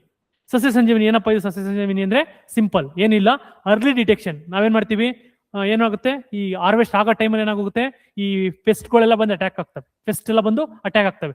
ಇದನ್ನ ಮುಂಚೆನೆ ಪ್ರಿವೆನ್ಷನ್ ಬೆಟರ್ ದನ್ ಕ್ಯೂರ್ ಅನ್ನೋ ಕಾನ್ಸೆಪ್ಟ್ ಮೇಲೆ ಏನ್ ಮಾಡ್ತಿದ್ರೆ, early detection of pest and disease, very very important. ಸಸ್ಯ ಸಂಜೀವಿನಿ ಸ್ಕೀಮ್, ಸಸ್ಯ ಸಂಜೀವಿನಿ ಸ್ಕೀಮ್ ಹೇಳುತ್ತೆ early detection of pest and disease ಇದೆಯಲ್ಲ, ಇದು important. Early detection of pest and disease ಯಾವುದು? ಕರ್ನಾಟಕ, ಅದು ಸಸ್ಯ ಸಂಜೀವಿನಿ. ನೋಡಿ, ಸಸ್ಯಕ್ಕೆ ಸಂಜೀವಿನಿ, ಸಂಜೀವಿನಿ. Okay, detection and pest and disease provides the timely recommendation using the biocontrol agent and biopesticides. ಇಲ್ಲಿ ನೋಡಿ, ಇಲ್ಲಿ ಯಾವುದೇ ರೀತಿ ಕೆಮಿಕಲ್ ಪೆಸ್ಟಿಸೈಡ್ಸ್ ಯೂಸ್ ಮಾಡ್ತಾ ಇಲ್ಲ. ಏನ್ ಯಾವ ರೀತಿ? Sasya Sanjeevini, biopesticides. Example neem. Neem is the best pesticide. ಈ ರೀತಿ ನೀಮ್ಗಳು ಯೂಸ್ ಮಾಡುವಂಥದ್ದು, ನೀಮ್ ಆಯಿಲ್ ಇತ್ತಲ್ಲ ಅದು ಯೂಸ್ ಮಾಡುವಂಥದ್ದು, ನೆಕ್ಸ್ಟ್ ಲೈಮ್ ಯೂಸ್ ಮಾಡುವಂಥದ್ದು, ಇವೆಲ್ಲ ಬಯೋಪೆಸ್ಟಿಸೈಡ್ ಆಗಿ ಹೆಲ್ಪ್ ಆಗ್ತವೆ. ಇದ್ಯಾವುದು? Sasya Sanjeevini. Sasya Sanjeevini very very important. Okay, mark ಮಾಡ್ಕೊಂಬಿಡಿ. ಸಸ್ಯ ಸಂಜೀವಿನಿ ಏನ್ ಹೇಳುತ್ತೆ ಅಂತ ಕೇಳಿದಾಗ, early detection of pest and disease. Early detection of pest and disease Sasya Sanjeevini. Next, ರೈತ ಕರೆ ಕೇಂದ್ರ. ಏನ್ ಹೇಳುತ್ತೆ ರೈತ ಕರೆ ಕೇಂದ್ರ? ಕರೆ, ಕಾಲ್, ರೈತ ಕರೆ ಕೇಂದ್ರ. ಸಿಂಪಲ್, ಏನಿದೆ, ಕಾಲ್ ಮಾಡಿ ಕೇಳ್ಕೊಳ್ಳೋದು. ಯಾವ್ದ್ರ ಬಗ್ಗೆ ಏನೇ ಡೀಟೇಲ್ಸ್ ಬೇಕು ಅಂದ್ರೆ ಈ ರೈತ ಕರೆ ಕೇಂದ್ರ, ರೈತರ ಸಂಪರ್ಕ ಕೇಂದ್ರ ಅಂದಿತ್ತಲ್ವಾ, ಇದನ್ನ ಏನ್ ಮಾಡ್ತಾ ಇದಾರೆ? ರೈತ ಕರೆ ಕೇಂದ್ರ ಅಂತ ಮಾಡ್ತಾ ಇದಾರೆ. ಅದು ಯಾವ ರೀತಿ? AI enabled. ಮುಂಚೆ ಆದ್ರೆ ಯಾರೊಬ್ಬ ಫೋನ್ ಎತ್ಬೇಕಿತ್ತು, ಇದೆಲ್ಲ ಮಾಡ್ಬೇಕಿತ್ತು, ಕೇಳಬೇಕಿತ್ತು. ಈಗಿಲ್ಲ, ಈಗ AI enabled, artificial intelligence enabled ಅಂತ ಅಪ್ಗ್ರೇಡ್ ಇರ್ತದ. AI technology provides information on weather ಬಗ್ಗೆ ಹೇಳುತ್ತೆ, ಮಾರ್ಕೆಟ್ ಇವತ್ತು ಎಷ್ಟಿದೆ, ಇವತ್ತು ರೇಟ್ ಎಷ್ಟಿದೆ, ನಾಳೆ ಎಷ್ಟಾಗುತ್ತೆ ಅನ್ನೋದ್ರ ಬಗ್ಗೆ ಹೇಳುತ್ತೆ, ಟೆಕ್ನಾಲಜಿ ಬಗ್ಗೆ ಹೇಳುತ್ತೆ, ಯಾವ ಟೆಕ್ನಾಲಜಿ ಬಂದಿದೆ ಅಂತ ಹೇಳುತ್ತೆ, ಗೌರ್ಮೆಂಟ್ ಸ್ಕೀಮ್ಸ್ ಬಗ್ಗೆ ಹೇಳುತ್ತೆ. ಯಾವುದು? ಈ ರೈತ ಕರೆ ಕೇಂದ್ರ, ಫಾರ್ಮರ್ ಕಾಲ್ ಸೆಂಟರ್. ಇದು AI ಟೆಕ್ನಾಲಜಿ. AI ನ ಯೂಸ್ ಮಾಡಿರ್ತಕ್ಕಂಥ ಚಾಟ್ ಪೋರ್ಟ್ ಯೂಸ್ ಮಾಡಬಹುದು. Next, agri business training centre, very very important. ಒಂದ್ ಮಾರ್ಕ್ಸ್ ಕೇಳ್ತು ಅಂತಂದ್ರೆ ಅಗ್ರಿ ಬಿಸ್ನೆಸ್ ಟ್ರೈನಿಂಗ್ ಸೆಂಟರ್ ಅಂತ ಕೇಳಬಹುದು. ಏನಿದು ಅಗ್ರಿ ಬಿಸ್ನೆಸ್ ಟ್ರೈನಿಂಗ್ ಸೆಂಟರ್? ಏನಿಲ್ಲ, ಮುಂಚೆ ಇದು ಒಂದು ಲೋಕಲ್ ಲೆವೆಲ್ ಅಲ್ಲಿ ಇತ್ತು. ಓಕೆ, ಎಲ್ಲಿತ್ತದು? ಬಾಬೂರು, ಚಿತ್ರದುರ್ಗದಲ್ಲಿ ಇತ್ತು ಒಂದು ಡಿಸ್ಟ್ರಿಕ್ಟ್ ಅಗ್ರಿಕಲ್ಚರ್ ಟ್ರೈನಿಂಗ್ ಸೆಂಟರ್ ಅಂತ. ಈಗ ಏನ್ ಮಾಡ್ತಾರೆ, ಅದನ್ನ ಅಗ್ರಿ ಬಿಸ್ನೆಸ್ ಟ್ರೈನಿಂಗ್ ಸೆಂಟರ್ ಅಂತ ಅಪ್ಗ್ರೇಡ್ ಮಾಡ್ತಾ ಇದ್ದಾರೆ. ಅದಕ್ಕೋಸ್ಕರ ಕೇಳ್ತಂದ್ರೆ ಎಲ್ಲಿದೆ ಅಂತ ಕೇಳ್ತಾರೆ. ಅಗ್ರಿ ಬಿಸ್ನೆಸ್ ಟ್ರೈನಿಂಗ್ ಸೆಂಟರ್ ಎಲ್ಲಿದೆ ಅಂತ ಕೇಳಿದ್ರೆ ಬಾಬೂರು. ಬಾಬೂರು ಯಾವುದು? ಬಾಬೂರು ಚಿತ್ರದುರ್ಗ. ಬಾಬೂರು ಚಿತ್ರದುರ್ಗದಲ್ಲಿ ಏನಿದೆ? ಅಗ್ರಿಕಲ್ಚರ್ ಟ್ರೈನಿಂಗ್ ಸೆಂಟರ್ ಇದೆ. ವೆರಿ ವೆರಿ ಇಂಪಾರ್ಟೆಂಟ್ ಅಪ್ಪ, ಕೇಳ್ಬೋದು. ಈ ತರ ಒನ್ ವರ್ಡ್ ಕ್ವಶನ್ ಬಂದಾಗ ಕೇಳೋ ಚಾನ್ಸ್ ಇರುತ್ತೆ. ಒನ್ ವರ್ಡ್ ಕ್ವಶನ್ ಬಂದಾಗ ಕೇಳೋ ಚಾನ್ಸ್ ಇರುತ್ತೆ. ಜಸ್ಟ್ ನೋಡ್ಕೊಳ್ಳಿ. ಅಗ್ರಿ ಬಿಸ್ನೆಸ್ ಟ್ರೈನಿಂಗ್ ಸೆಂಟರ್ ಎಲ್ಲಿದೆ ಅಂತ ಕೇಳ್ತಾರೆ. ಅಗ್ರಿ ಬಿಸ್ನೆಸ್ ಟ್ರೈನಿಂಗ್ ಸೆಂಟರ್ ಎಲ್ಲಿದೆ? ಸ್ಟೇಟ್ ಲೆವೆಲ್ ಸೆಂಟರ್ ಎಲ್ಲಿದೆ ಅಂತ ಕೇಳಿದ್ರೆ ಬಾಬೂರು ಚಿತ್ರದುರ್ಗದಲ್ಲಿದೆ. Important. Next, hitech harvester hub. Hitech ಇಲ್ಲೇ ಗೊತ್ತಾಗ್ತಾ ಇದೆ. ಹೈಟೆಕ್ ಹಾರ್ವೆಸ್ಟರ್ ಹಬ್ ಏನಿದೆ? ಹೈಟೆಕ್ ಹಾರ್ವೆಸ್ಟರ್ ಹಬ್ ಅಂದ್ರೆ ಏನಿಲ್ಲ, introduce the precision sowing and planting machinery. ಅಂದ್ರೆ ಎಕ್ಸಾಕ್ಟ್ ಆಗಿ ಏನ್ ಮಾಡ್ಬೇಕು, ಎಕ್ಸಾಕ್ಟ್ ಆಗಿ ಎಷ್ಟು ನ್ಯೂಟ್ರಿಷನ್ ಕೊಡಬೇಕು, ಎಕ್ಸಾಕ್ಟ್ ಆಗಿ ಯಾವ ಸೀಡು, ಎಕ್ಸಾಕ್ಟ್ ಆಗಿ ಯಾವ ಸಾಯಿಲ್ ಸ್ಟ್ರಕ್ಚರ್ ಇರಬೇಕು ಅಂದ್ರೆ ಪ್ರಿಸಿಷನ್, ಅಂದ್ರೆ ಎಲ್ಲ ಪ್ರಿಸಿಷನ್ ಅಲ್ಲಿ ನೋಡುವಂಥದ್ದು. ಮತ್ತೆ ಅದಕ್ಕೆ ಡ್ರೋನ್ ಇವೆಲ್ಲ ಯೂಸ್ ಮಾಡುವಂಥದ್ದು. ಹೇಳ್ತಾರೆ introduce the precision sowing and planting machinery. ಯಾವುದಕ್ಕೆ ಯಾವ ಮೆಷಿನ್ ಯೂಸ್ ಮಾಡಬೇಕು ಅನ್ನೋದು ಹೇಳುವಂಥದ್ದು. ಅದು ಹೈಟೆಕ್ ಹಾರ್ವೆಸ್ಟರ್ ಹಬ್ ಇಲ್ಲೇ ಇರ್ತೇನೆ ನೋಡಿ. ಇಂಟ್ರೊಡ್ಯೂಸ್ ದ ಪ್ರಿಸಿಷನ್ ಸೋಯಿಂಗ್ ಅಂದ್ರೆ ಏನು? ಸೋಯಿಂಗ್ ಅಂದ್ರೆ ಬಿತ್ತನೆ ಮಾಡುವಂಥದ್ದು, ಸೋಯಿಂಗ್ ಮಾಡುವಂಥದ್ದು. Next planting machinery. ಈಗ ಎಕ್ಸಾಂಪಲ್ ಸೋಯಿಂಗ್ ಮಾಡಿದೆ. ಓಕೆ, ನೆಕ್ಸ್ಟ್ ಅಂದ್ರೆ ಪ್ಲಾಂಟಿಂಗ್ ಮೆಷಿನರಿ. ಯಾವ ಪ್ಲಾಂಟ್ ಮಿಷಿನರಿನ ಎಲ್ಲಿ ಯೂಸ್ ಮಾಡ್ತೀಯಾ ಪ್ಲಾಂಟಿಂಗ್ ಮಾಡಕ್ಕೆ? ಹೈಟೆಕ್ ಹಾರ್ವೆಸ್ಟರ್ ಹಬ್ ಅಂತ ಸಿಂಪಲ್ ಆಗಿ ನೋಡ್ಕೊಳ್ಳಿ. Hi tech harvester hub aims to reduce the cost labour and time for farmers. Yes, ಅಂದ್ರೆ ಈಗ ಎಕ್ಸಾಂಪಲ್, ಈಗ ನೀವು ಯೂಟ್ಯೂಬ್ ಶಾರ್ಟ್ಸ್ಗಳು ನೋಡ್ತಾ ಇದ್ದಾಗ ಏನ್ ಮಾಡ್ತಾರೆ ಗೊತ್ತಾ? ಏನು ಅಗ್ರಿಕಲ್ಚರ್ ರಿಲೇಟೆಡ್ ನೋಡ್ತಾ ಇದ್ದಾಗ ಏನ್ ಮಾಡ್ತಾರೆ ಗೊತ್ತಾ? ಡಿಫ್ರೆಂಟ್ ಟೆಕ್ನಾಲಜಿ ಯೂಸ್ ಮಾಡ್ತಾರೆ ಸೋಯಿಂಗ್ಗೆ. Okay, next trenching, simple trench ಮಾಡಿ ಅದರಲ್ಲೇನೆ ಪ್ಲಾಂಟ್ ಇರುವಂತದ್ದು, ಸ್ಯಾಪ್ಲಿಂಗ್ಗಳು ಇರುವಂತದ್ದು, ಈ ತರ ಇರ್ತಾವಲ್ಲ, ಈ ತರವನ್ನ ಪ್ರಮೋಟ್ ಮಾಡೋದು. ಏನ್ ಮಾಡ್ತಿದ್ದು? ಒಂದು ಕಾಸ್ಟ್ ರೆಡ್ಯೂಸ್ ಮಾಡುತ್ತೆ, ಇನ್ನೊಂದು ಲೇಬರ್ ಕಾಸ್ಟ್ ರೆಡ್ಯೂಸ್ ಮಾಡುತ್ತೆ, ನೆಕ್ಸ್ಟ್ ಟೈಮ್ ಕೂಡ ಕನ್ಸ್ಯೂಮ್ ಮಾಡುತ್ತೆ, ಟೈಮ್ನ ಉಳಿಸುತ್ತೆ. ಅದಕ್ಕೋಸ್ಕರ ಈ ಹೈಟೆಕ್ ಹಾರ್ವೆಸ್ಟರ್ ಹಬ್ ಅನ್ನೋದು ಮೋಸ್ಟ್ ಇಂಪಾರ್ಟೆಂಟ್. ನೆಕ್ಸ್ಟ್, ಇದ್ರ ಬಗ್ಗೆ ಅದೆಷ್ಟು ಎಕ್ಸ್ಪ್ಲೈನ್ ಮಾಡಿದ್ರೆ ಗೊತ್ತೇನೆ. Alternate wetting and drying method, irrigation method. ಏನು alternate wetting and irrigation method ಅಂದ್ರೆ ಸಿಂಪಲ್. ನಾನೇನು ಮುಂಚೆ ಏನ್ ಮಾಡ್ತಾ ಇದ್ದು? ಸರ್ಫೇಸ್ ಇರಿಗೇಷನ್ ಅಂತ ಮಾಡ್ತಾ ಇದ್ದೆ. ಸರ್ಫೇಸ್ ಅಂದ್ರೆ ಈ ಕಾಲುವೆಗಳಿಂದ ನೀರು ಬರೋದು, ಫುಲ್ಲು ಈ ಏರಿಯಾ ಫುಲ್ಲು ಏನ್ ಮಾಡೋದು? ನೀರ್ ಹಾಯಿಸ್ಬಿಡುವಂಥದ್ದು. ಓಕೆ, ನೀರ್ನ ಸ್ಪ್ರೆಡ್ ಮಾಡುವಂಥದ್ದು. ಇದೇನಂತ ಕರಿತೀವಿ? ಸರ್ಫೇಸ್ ಇರಿಗೇಷನ್ ಅಂತ ಕರೀತಾರೆ. ಇದೇನಾಯ್ತು? ಒಂದ್ ಕಡೆ ಎರಡು ಪ್ರಾಬ್ಲಮ್ ಸ್ಟಾರ್ಟ್ ಆಯ್ತು. ಒಂದು, ಸುಮ್ಮನೆ ನೀರು ವೇಸ್ಟು, ಒಂದ್ ಕಡೆ ವಾಟರ್ ಕೂಡ ವೇಸ್ಟು, ಇನ್ನೊಂದ್ ಕಡೆ ಇನ್ನೇನು ವೇಸ್ಟು. ಇನ್ನೊಂದು ಏನಪ್ಪ ವೇಸ್ಟ್ ಅಂದ್ರೆ, ಈ ನೀರ್ ನಿಂತಂಗೆ ಇರುತ್ತಲ್ವಾ, ಇಲ್ಲೇನಾಗುತ್ತೆ? ಮೀಥೇನ್ ಫಾರ್ಮೇಶನ್ ಆಗುತ್ತೆ. ಮೀಥೇನ್ ಅನ್ನೋದು ಗ್ರೀನ್ ಹೌಸ್ ಗ್ಯಾಸ್. ಜೊತೆಗೆ ಇಲ್ಲಿ ಸಾಯಿಲ್ ಏರಿಯೇಷನ್ ಆಗಲ್ಲ, ಸಾಯಿಲ್ಗೆ ಏರಿಯೇಷನ್ ಆಗಲ್ಲ. ಯಾವಾಗಲೂ ವಾಟರ್ ನಿಂತ್ಕೊಂಡೇ ಇತ್ತು ಅಂತಂದ್ರೆ ಸಾಯಿಲ್ ಏರಿಯೇಟ್ ಆಗಲ್ಲ. ಓಕೆ, ಇದನ್ನ ಕಮ್ಮಿ ಮಾಡಕ್ಕೆ ಏನ್ ಮಾಡ್ತಾರೆ, ಆಲ್ಟರ್ನೇಟ್ ವೆಟ್ಟಿಂಗ್ ಅಂಡ್ ಡ್ರೈಯಿಂಗ್. ಇಲ್ಲೇ ಐತೆ ನೋಡಿ, ಆಲ್ಟರ್ನೇಟ್ ವೆಟ್ಟಿಂಗ್ ಅಂಡ್ ಡ್ರೈಯಿಂಗ್. ಏನು ಆಲ್ಟರ್ನೇಟ್ ಅಂದ್ರೆ ಒಂದು ಫುಲ್ಲು ನೀರ್ ಹಾಯಿಸೋದು, ನೆಕ್ಸ್ಟ್ ಡ್ರೈ ಆಗಕ್ ಬಿಡೋದು. ಡ್ರೈ ಆಗೋ ಟೈಮ್ ಏನಾಗುತ್ತೆ, ಫುಲ್ ಚೆನ್ನಾಗಿರುತ್ತೆ. ಇದು ವೆಟ್ಟಿಂಗ್ ಟೈಮಲ್ಲಿ ನೀರಿರುತ್ತೆ. ಡ್ರೈ ಆಗೋ ಟೈಮ್ ಏನಾಗುತ್ತೆ, ಆಗ ಸಾಯಿಲ್ ಮಾಯಿಶ್ಚರ್ ಏನಾಗುತ್ತೆ, ಏರಿಯೇಷನ್ ಆಗುತ್ತೆ, ಏರಿಯೇಷನ್ ಸ್ಟಾರ್ಟ್ ಆಗುತ್ತೆ. ಇದರಿಂದ ಏನಾಗುತ್ತೆ, ಮೀಥೇನ್ ಜನರೇಷನ್ ಕಡಿಮೆ ಆಗುತ್ತೆ ಅಂತ ಸಿಂಪಲ್ ಆಗಿ. ಆಲ್ರೆಡಿ ದಯವಿಟ್ಟು ನೋಡಿ 2 ಕ್ಲಾಸ್ ಎಕ್ಸ್ಪ್ಲೈನ್ ಮಾಡಿದ್ದೀನಿ, ಕರೆಂಟ್ ಅಫೇರ್ಸ್ ಅಲ್ಲಿ 2 ಕ್ಲಾಸಲ್ಲಿ ಎಕ್ಸ್ಪ್ಲೈನ್ ಮಾಡಿದ್ದೀನಿ. Okay, alternate wetting and drying method, ಇನ್ನೊಂದು SRI method, system of rice intensification ಅಂತ ಒಂದು method, system of rice intensification method ಅಂತ ಒಂದು, ಆಲ್ಟರ್ನೇಟ್ ವೆಟ್ಟಿಂಗ್ ಅಂಡ್ ಡ್ರೈಯಿಂಗ್ ಅಂತ 2 ಮೆಥಡ್ ಕೂಡ ಡಿಫ್ರೆನ್ಸ್ ತಗೊಂಡು ಎಕ್ಸ್ಪ್ಲೈನ್ ಮಾಡಿದ್ದೀನಿ.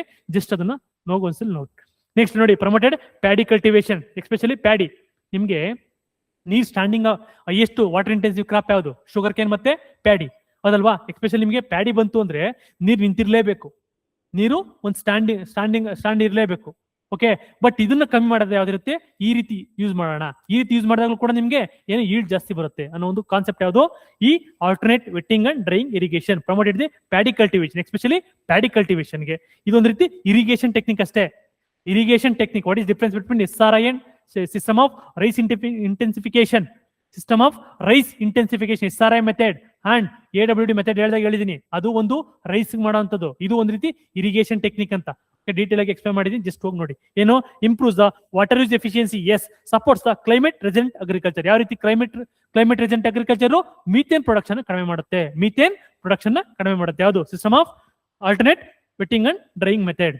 ನೆಕ್ಸ್ಟ್ ರೈತ ಮಾಲ್ಸ್ ಅಂತ ಮಾಡ್ತಾ ಇದಾರೆ. ರೈತ ಮಾಲ್ಸ್ ಅಂತ ರೈತರ ಎಕ್ಸಾಂಪಲ್ ಮಾಲ್ಸ್ ಇದಾವೆ. ಓಕೆನಾ? ಅದೇ ರೀತಿ ರೈತ ಮಾಲ್ಸ್ಗಳು. ಏನು ರೈತ ಮಾಲ್ಸ್ ಹೇಳುತ್ತೆ ನೋಡಿ, to be established in all taluks of Kolar. Especially Kolar ಗೊತ್ತು ನಮ್ಗೆ, ಕರ್ನಾಟಕದ ಒಂದು ರೀತಿ ಅಗ್ರಿಕಲ್ಚರ್ ಹಬ್ಬದು ಯಾವುದು, ಕೋಲಾರ ಅನ್ನೋದು. ಓಕೆ, ಅದೇನ್ ಹೇಳುತ್ತೆ, all taluks of the district through MSIL sales ಇದೆಯಲ್ಲ. ಓಕೆ, ಅದ್ರ ಅಂಡರಲ್ಲಿ ಏನ್ ಮಾಡ್ಬೇಕು ನಾವು, ಈ ರೈತ ಮಾಲೆ. ಇಲ್ಲಿ ಏನ್ ಕೇಳ್ಬೋದು ಕ್ವಶನ್ಸ್, ರೈತ ಮಾಲೆಯಲ್ಲಿ ಎಸ್ಟಾಬ್ಲಿಷ್ ಮಾಡಿದ್ದಾರೆ ಅಂತ ಕೇಳ್ತಾರೆ, ಕೋಲಾರ. ಓಕೆ, ಯಾರ ಸಹಯೋಗ ಅಂತ ಕೇಳ್ತಾರೆ, MSIL ನ ಸಹಯೋಗದ ಮುಖಾಂತರ ಮಾರ್ಕೆಟ್ ಅಂಡ್ ಸೇಲ್ ಏನೋ ಬರುತ್ತೆ, ಜಸ್ಟ್ ಅದನ್ನು ಚೆಕ್ ಮಾಡಪ್ಪ, ಮರ್ತೋಯ್ತು, ಓದಿದ್ದೆ ಮರ್ತೋಗೈತೆ. MSIL ಮುಖಾಂತರ, MSIL ಮಾರ್ಕೆಟ್ ಸೇಲ್ಸ್ ಏನೋ ಬರುತ್ತೆ, MSIL. ಓಕೆ, MSIL ಮುಖಾಂತರ ಏನು, ಕೋಲಾರದಲ್ಲಿ ರೈತ ಮಾಲ್, ಇದು ಕೂಡ ಏನೋದು ಒಂದು ರೀತಿ ಪೈಲಟ್ ಪ್ರಾಜೆಕ್ಟ್ ತರ ಎಸ್ಟಾಬ್ಲಿಷ್ ಮಾಡೋಣ. ನೆಕ್ಸ್ಟ್ ಏನಾರಾದ್ರೂ ಸಕ್ಸಸ್ ಆಯ್ತು ಅಂದ್ರೆ ನೆಕ್ಸ್ಟ್ ಬೇರೆ ಕಡೆ ಇಂಪ್ಲಿಮೆಂಟ್ ಮಾಡೋಣ ಅನ್ನೋದೇ ಉದ್ದೇಶ. Next provide seeds, fertiliser and pesticides and farm equipment under the ಒಂದು ರೂಫ್. ಅಂದ್ರೆ ಎಲ್ಲ ನಿಮ್ಗೆ ಎಕ್ಸಾಂಪಲ್, ರೈತರಿಗೆ ಏನ್ ಬೇಕು, ಎಲ್ಲಾ ಎಕ್ವಿಪ್ಮೆಂಟ್ ಈಗ ಮಾಲ್ ಅಂದ್ರೆ ಏನು, ಎಲ್ಲ ಸಿಗುತ್ತೆ ಮಾಲಲ್ಲಿ, ಹೌದಲ್ವಾ? ಒಂದು ಮಾಲ್ಗೆ ಹೋಯ್ತು ಅಂದ್ರೆ ನಿಮ್ಗೆ A to Z, ಫುಡ್ ಇಂದ ಹಿಡಿದು ನೀವು ಹಾಕೋ ಡ್ರೆಸ್ ತನಕ ಎಲ್ಲ ಸಿಗುತ್ತೆ. ಅದೇ ರೀತಿ ರೈತ ಮಾಲ್ ಅಂದ್ರೆ ರೈತರು ಹೋದ್ರು ಅಂತಂದ್ರೆ ಸೀಡ್ ಸಿಗ್ಬೇಕು, ಸೀಡ್ ಸಿಗ್ಬೇಕು, ಪೆಸ್ಟಿಸೈಡ್ ಸಿಗ್ಬೇಕು, ಫರ್ಟಿಲೈಸರ್ ಸಿಗ್ಬೇಕು, ಫಾರ್ಮ್ ಎಕ್ವಿಪ್ಮೆಂಟ್ಸ್ ಎಲ್ಲ ಒಂದು ರೂಪಲ್ಲಿ ಇರ್ತಕ್ಕಂಥದ್ದು. ಎಸ್ಪೆಷಲಿ ಕೋಲಾರಲ್ಲಿ ಇಂಪ್ಲಿಮೆಂಟ್ ಮಾಡ್ತಾರೆ. ನನಗೆ ಗೊತ್ತಿದಂಗೆ ಇದು ಬೆಸ್ಟ್ ಮಾಲ್ ಬೆಸ್ಟ್ ಆಗ್ಬೋದು ಅಂತ ನನ್ಗನ್ಸುತ್ತೆ. ಓಕೆ, ಬೆಸ್ಟ್ ಯಾಕೆ, ರೈತರು ಅಂತಂದ್ರೆ ರೈತ ಮಾಲ್ ಅಂತಂದ್ರೆ ಒಂದು ಏನಾಗುತ್ತೆ, ಎಲ್ಲ ಒಂದೇ ಕಡೆ ಸಿಗುತ್ತೆ. ಆಗ ರೈತರಿಗೆ ಅಲ್ಲಿ ತಪ್ಪುತ್ತೆ, ಟೈಮ್ ಕನ್ಸ್ಯೂಮ್ ಆಗುತ್ತೆ, ಜೊತೆಗೆ ಈವನ್ ಸಬ್ಸಿಡಿಗಳು ಕೂಡ ಸಿಗ್ಬೋದು. ಅದೊಂದು ಇಂಪಾರ್ಟೆಂಟ್. ಪ್ರಾಬ್ಲಮ್ ಏನು, ಮುಂಚೆ ನಂಬ್ಕೊಂಡಿದ್ದಂತ ಫರ್ಟಿಲೈಸರ್ ಅಂಗಡಿಗಳೆಲ್ಲ ಏನಾಗುತ್ತೆ, ಲಾಸ್ ಆಗೋ ಚಾನ್ಸ್ ಇರುತ್ತೆ. ನೆಕ್ಸ್ಟ್ ರೈತ ಮಾಲ್. ನೆಕ್ಸ್ಟ್ ಓವರ್ ಆಲ್ ಗೋಲ್ ಏನಪ್ಪ ಕರ್ನಾಟಕದ್ದು, ಸಿಂಪಲ್. ಕರ್ನಾಟಕ ಅಗ್ರಿಕಲ್ಚರ್ ಗೋಲ್ ಏನ್ ಮಾಡ್ಬೇಕಪ್ಪ, ಇನ್ಕ್ರೀಸ್ ದ ಫಾರ್ಮರ್ಗೆ ಇನ್ಕಮ್ ಇನ್ನ ಇನ್ಕ್ರೀಸ್ ಮಾಡ್ಬೇಕು. ಜಸ್ಟ್ ಸಸ್ಟೈನಬಿಲಿಟಿ ಹೇಳದ್ನಲ್ಲ, ಬೆಸ್ಟ್ ಹೇಳು ಸಸ್ಟೈನಬಿಲಿಟಿ. ಸುಮ್ಮನೆ ಇವತ್ತು ಇನ್ಕ್ರೀಸ್ ಆಗಿ ನಾಳೆ ಬಿಡೋದಲ್ಲ, ಇವತ್ತು ಎಕೋ ಫ್ರೆಂಡ್ಲಿ ಆಗಿ ನಾಳೆ ಬೇರೆ ಫರ್ಟಿಲೈಸರ್ ಯೂಸ್ ಮಾಡೋದಲ್ಲ. ಇದು ಒಂದು ರೀತಿ ಏನೇ ಇದ್ರೂ ಕೂಡ ಸಸ್ಟೈನಬಲ್ ಆಗಬೇಕು, ಮುಂದೆ ಸಸ್ಟೈನಬಲ್ ಆಗಬೇಕು. ನೆಕ್ಸ್ಟ್ ಟೆಕ್ನಾಲಜಿ ಅಡಾಪ್ಷನ್, ಎಸ್ ಹೇಳದ್ನಲ್ಲ, ಹೈಟೆಕ್ ಹಾರ್ವೆಸ್ಟರ್ ಹಬ್ಬು. ಓಕೆ, ರೈತ ಮಾಲ್ ಇಲ್ಲಿ ಮುಖಾಂತರ ಟೆಕ್ನಾಲಜಿ ಪ್ರಮೋಷನ್ ಸಿಗುತ್ತೆ. Next market access in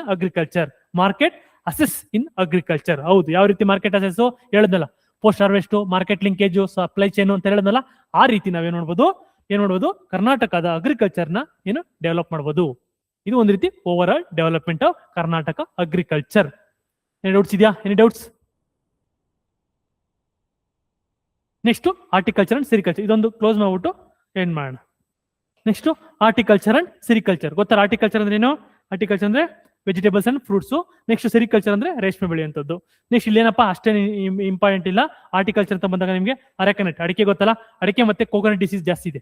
especially ನಿಮಗೆ ಅಡಿಕೆ ಎಲ್ಲಿ ಫೇಮಸ್, ಶಿವಮೊಗ್ಗ ಮೀನ್ಸ್ ಮಲೆನಾಡು ಪ್ರದೇಶ.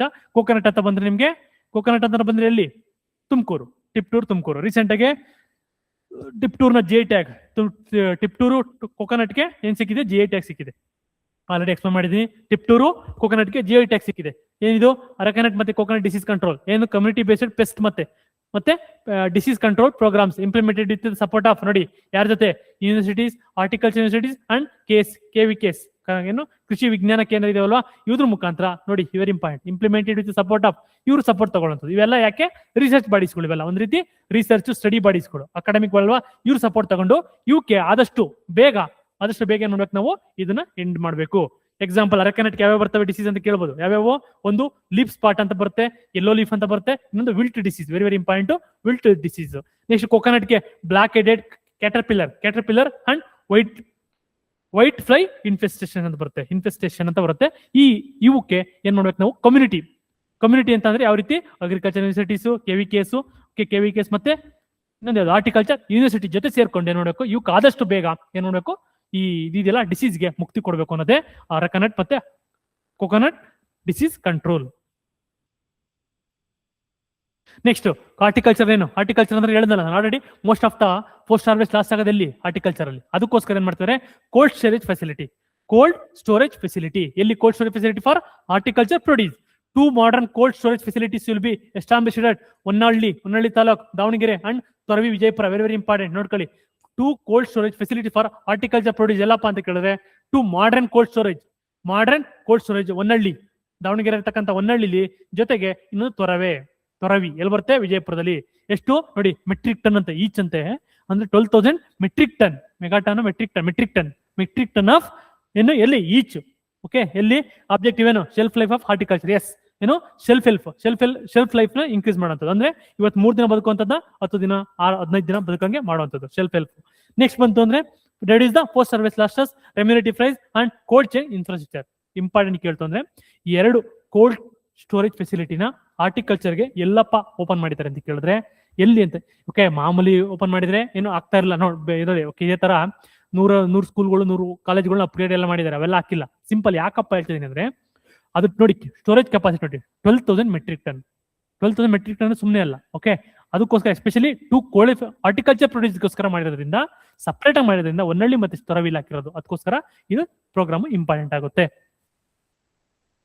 Next Lingambudhi park development. Lingambudhi horticulture ಅಲ್ಲಿ ಲಿಂಗಂಬೂದಿ ಎಲ್ಲಿ ಬರುತ್ತೆ, ಮೈಸೂರು ಬರುತ್ತೆ. ಏನಿದು, ಲಿಂಗಂಬೂದಿ ಪಾರ್ಕ್ ಡೆವಲಪ್ಮೆಂಟ್ ಮೈಸೂರು. ಏನ್ ಹೇಳುತ್ತಿದ್ದು, ಓಕೆ, ಏನು ಕಂಪ್ರೆನ್ಸಿವ್ಲಿ ಡೆವಲಪ್ಡ್, ಯಾವ ರೀತಿ protect the more tourist and eco tourism, enhance the recreational, ಒಂದು ರೀತಿ ಪಾರ್ಕ್ ಅಷ್ಟೇ, ಸಿಂಪಲ್ ಆಗಿ ಪಾರ್ಕ್, ಹಾರ್ಟಿಕಲ್ಚರ್ ಪಾರ್ಕ್ ಎಲ್ಲಿ, ಮೈಸೂರಲ್ಲಿ ಇರ್ತಕ್ಕಂಥದ್ದು.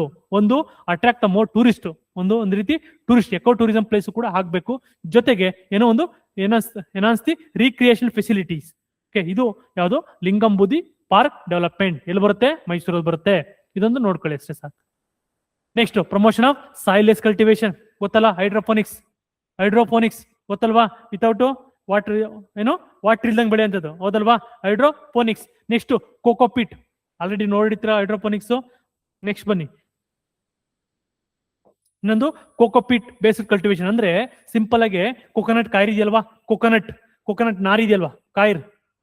ಓಕೆ, ಕೋಕೋನಟ್ ಕಾಯಿರ್ ಇದೆಯಲ್ಲ, ಈ ಕಾಯಿರ್ನ ಯೂಸ್ ಮಾಡ್ಕೊಂಡು ಡೆವಲಪ್ಮೆಂಟ್ ಮಾಡುತ್ತದೆ cocopeat based cultivation. Coconut coir ನಾರ್ ಇದೆಯಲ್ಲ, ಈ ನಾರುಗಳು ಇದನ್ನ ಯೂಸ್ ಮಾಡ್ಕೊಂಡು ಬೆಳೆಯುವಂಥದ್ದೇ ಈ ಕೋಕೋಪಿಟ್ ಬೇಸ್ಡ್ ಕಲ್ಟಿವೇಶನ್. ಆಬ್ಜೆಕ್ಟಿವ್ಸ್ ಏನ್ ಗೊತ್ತಾ, ಪ್ರಿವೆಂಟ್ ಸಾಯಿಲ್ ಬಾರ್ನ್ ಡಿಸೀಸ್. ಯಾಕೆಂದ್ರೆ ಸಾಯಿಲ್ ಮೇಜರ್ಲಿ ನಿಮ್ಗೆ ಡಿಸೀಸ್ ಬರೋದು ಯಾವ ರೀತಿ, ಮೇಜರ್ಲಿ ಸಾಯಿಲ್ಸ್ ಇಂದ ಬರುವಂತ ಸ್ಪ್ರೆಡ್ ಆಗುವಂಥದ್ದು, ಅದನ್ನ ಕಂಟ್ರೋಲ್ ಮಾಡಕ್ಕೆ. ಹೈಡ್ರೋಪೋನಿಕ್ಸ್ ಅಂದ್ರೆ ವಾಟರ್ ಯೂಸ್ ಮಾಡ್ಕೊಂಡು ಬೆಳೆಯುವಂಥದ್ದು, ವಿತೌಟ್ ಸಾಯಿಲ್ ಯೂಸ್ ಮಾಡುವಂಥದ್ದು. ಕೋಕೋಪಿಟ್ ಅಂದ್ರೆ ಕಾಯಿರ್ನ ಯೂಸ್ ಮಾಡ್ಕೊಂಡು ಬೆಳೆಯುವಂಥದ್ದು. ಅದಕ್ಕೋಸ್ಕರ ಕನ್ಸರ್ವ್ ದ ವಾಟರ್ ರಿಸೋರ್ಸಸ್ ಆಗುತ್ತೆ, improve the crop productivity, encourage the modern horticulture practice. ಇದು ಸ್ಟಿಲ್ ಇನ್ ನೇಸೆಂಟ್ ಸ್ಟೇಜ್, ಅಂದ್ರೆ ಇನ್ನು ಕೂಡ ಡೆವಲಪ್ ಆಗ್ಬೇಕಿದು. ಓಕೆ, ಈಗಲೇ ನಾವು ಈಲ್ಡ್ ಜಾಸ್ತಿ ಬರುತ್ತೆ ಅಂತ ಹೇಳಕ್ಕಲ್ಲ, ಬಟ್ ಇಂಟೆನ್ಷನ್ ಏನು, ಈಲ್ಡ್ ಜಾಸ್ತಿ ತಗೋಂಥದ್ದೇ ಇಂಟೆನ್ಷನ್. ನೆಕ್ಸ್ಟ್ ಸಿರಿಕಲ್ಚರ್ ಅಂದ್ರೆ ಕರ್ನಾಟಕ ಹೇಳಿದೀನಿ, ಆಲ್ರೆಡಿ ಎಕ್ಸ್ಪ್ಲೇನ್ ಮಾಡಿದೀನಿ. ಏನ್ ಎಕ್ಸ್ಪ್ಲೇನ್ ಮಾಡಿದೀನಿ, ಟೋಟಲ್ 4 ಟೈಪ್ ಸಿರಿಕಲ್ಚರ್ ಇದೆ. 4 ಏನಂತಾರೆ, ಟೈಪ್ಸ್ ಆಫ್ ಸಿಲ್ಕ್. ಒಂದು ಮುಗ, ಮಲ್ಬೆರಿ, ಟೆರ್ರಿ ಮತ್ತೆ ಟಸ್ಕರ್ ಅಂತ 4. ಒಂದು year question, KPSC mains question. Explain that 4 types of silk. Explain the 4 types of silk ಅಂತ, ಮಲ್ಬೆರಿ, ಮೊಗ, ಟೆರ್ರಿ, ಟೆಸ್ಸರ್. ಓಕೆ, ಈ 4ರಲ್ಲಿ ಕರ್ನಾಟಕ ಡಾಮಿನೇಟೆಡ್ ಯಾವ್ದಪ್ಪ ಅಂದ್ರೆ ಮಲ್ಬೆರಿ. ಕರ್ನಾಟಕದಲ್ಲಿ ಯಾವ್ದು dominated, mulberry dominated. Very very important.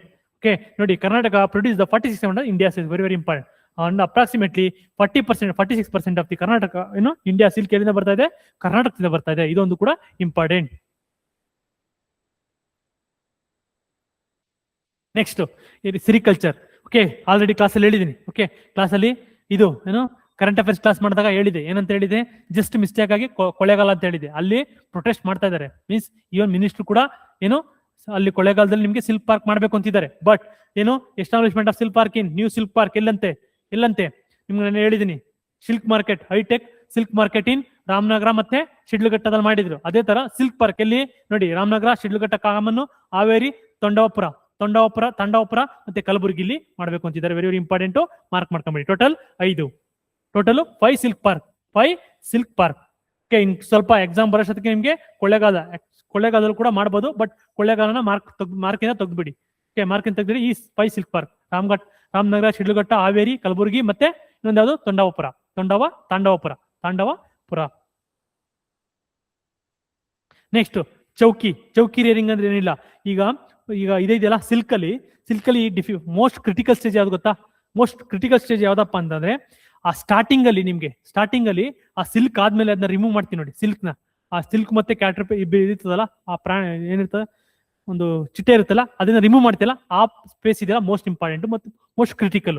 ಅದನ್ನೇ ಏನಂತಾರೆ, ಚೌಕಿ ರೇರಿಂಗ್ ಸೆಂಟರ್ ಅಂತ ಕರೀತಾರೆ. CRC to be established. ಏನಪ್ಪಾ ಆ ರಿಮೂವ್ ಮಾಡೋದು ಸಿಲ್ಕ್ ನ ರಿಮೂವ್ ಮಾಡೋದೇ ಚೌಕಿ ರೇರಿಂಗ್ ಸೆಂಟರ್ ಅಂತ ಕರೀತಾರೆ. ಅದು ಎಲ್ಲಪ್ಪ to be established sericulture department farms ಅಲ್ಲಿ ಮಾಡ್ತಾರೆ. Implement with the agri entrepreneur and FEO ಮುಖಾಂತರ ಮಾಡ್ತಾರೆ. ಏನು, to improve the quality of silk worm rearing and cocoon production ನ ಇಂಪ್ರೂವ್ ಮಾಡೋದೇ ಚೌಕಿ ರೇರಿಂಗ್ ಸೆಂಟರ್ಸ್. ಎಲ್ಲಿ ಇಂಪ್ರೂವ್ ಮಾಡ್ತಾರೆ? ಸಿರಿಕಲ್ಚರ್ ಡಿಪಾರ್ಟ್ಮೆಂಟ್ ಅಲ್ಲಿ ಡೆವಲಪ್ಮೆಂಟ್ ಮಾಡೋದು, ಸೆಂಟರ್ ಅಲ್ಲಿ ಎಸ್ಟಾಬ್ಲಿಷ್ ಮಾಡ್ತಾರೆ. ನೆಕ್ಸ್ಟ್ ಅನಿಮಲ್ ಹಸ್ಬೆಂಡ್ರಿಗೆ ಹೋಗೋಕ್ಕಿಂತ ಮುಂಚೆ ಇಲ್ಲಿಗೆ ಇವತ್ತಿನ ಕ್ಲಾಸ್ನ ಇಲ್ಲಿಗೆ ಎಂಡ್ ಮಾಡೋಣ. ಏನೇ ಡೌಟ್ಸ್ ಇದ್ರು ಕೂಡ ಫಾಸ್ಟ್ ಆಯ್ತಾ? ಓಕೆ, ನೆಕ್ಸ್ಟ್ ಕ್ಲಾಸ್ ಸ್ಲೋಗೆ ಮಾಡೋಣ. ಇವತ್ತು ನೋಡ್ಕೊಳ್ಳಿ ಚೆನ್ನಾಗಿ. Okay, thank you students. Comment ಹಾಕಿ ಸಿಗೋಣ.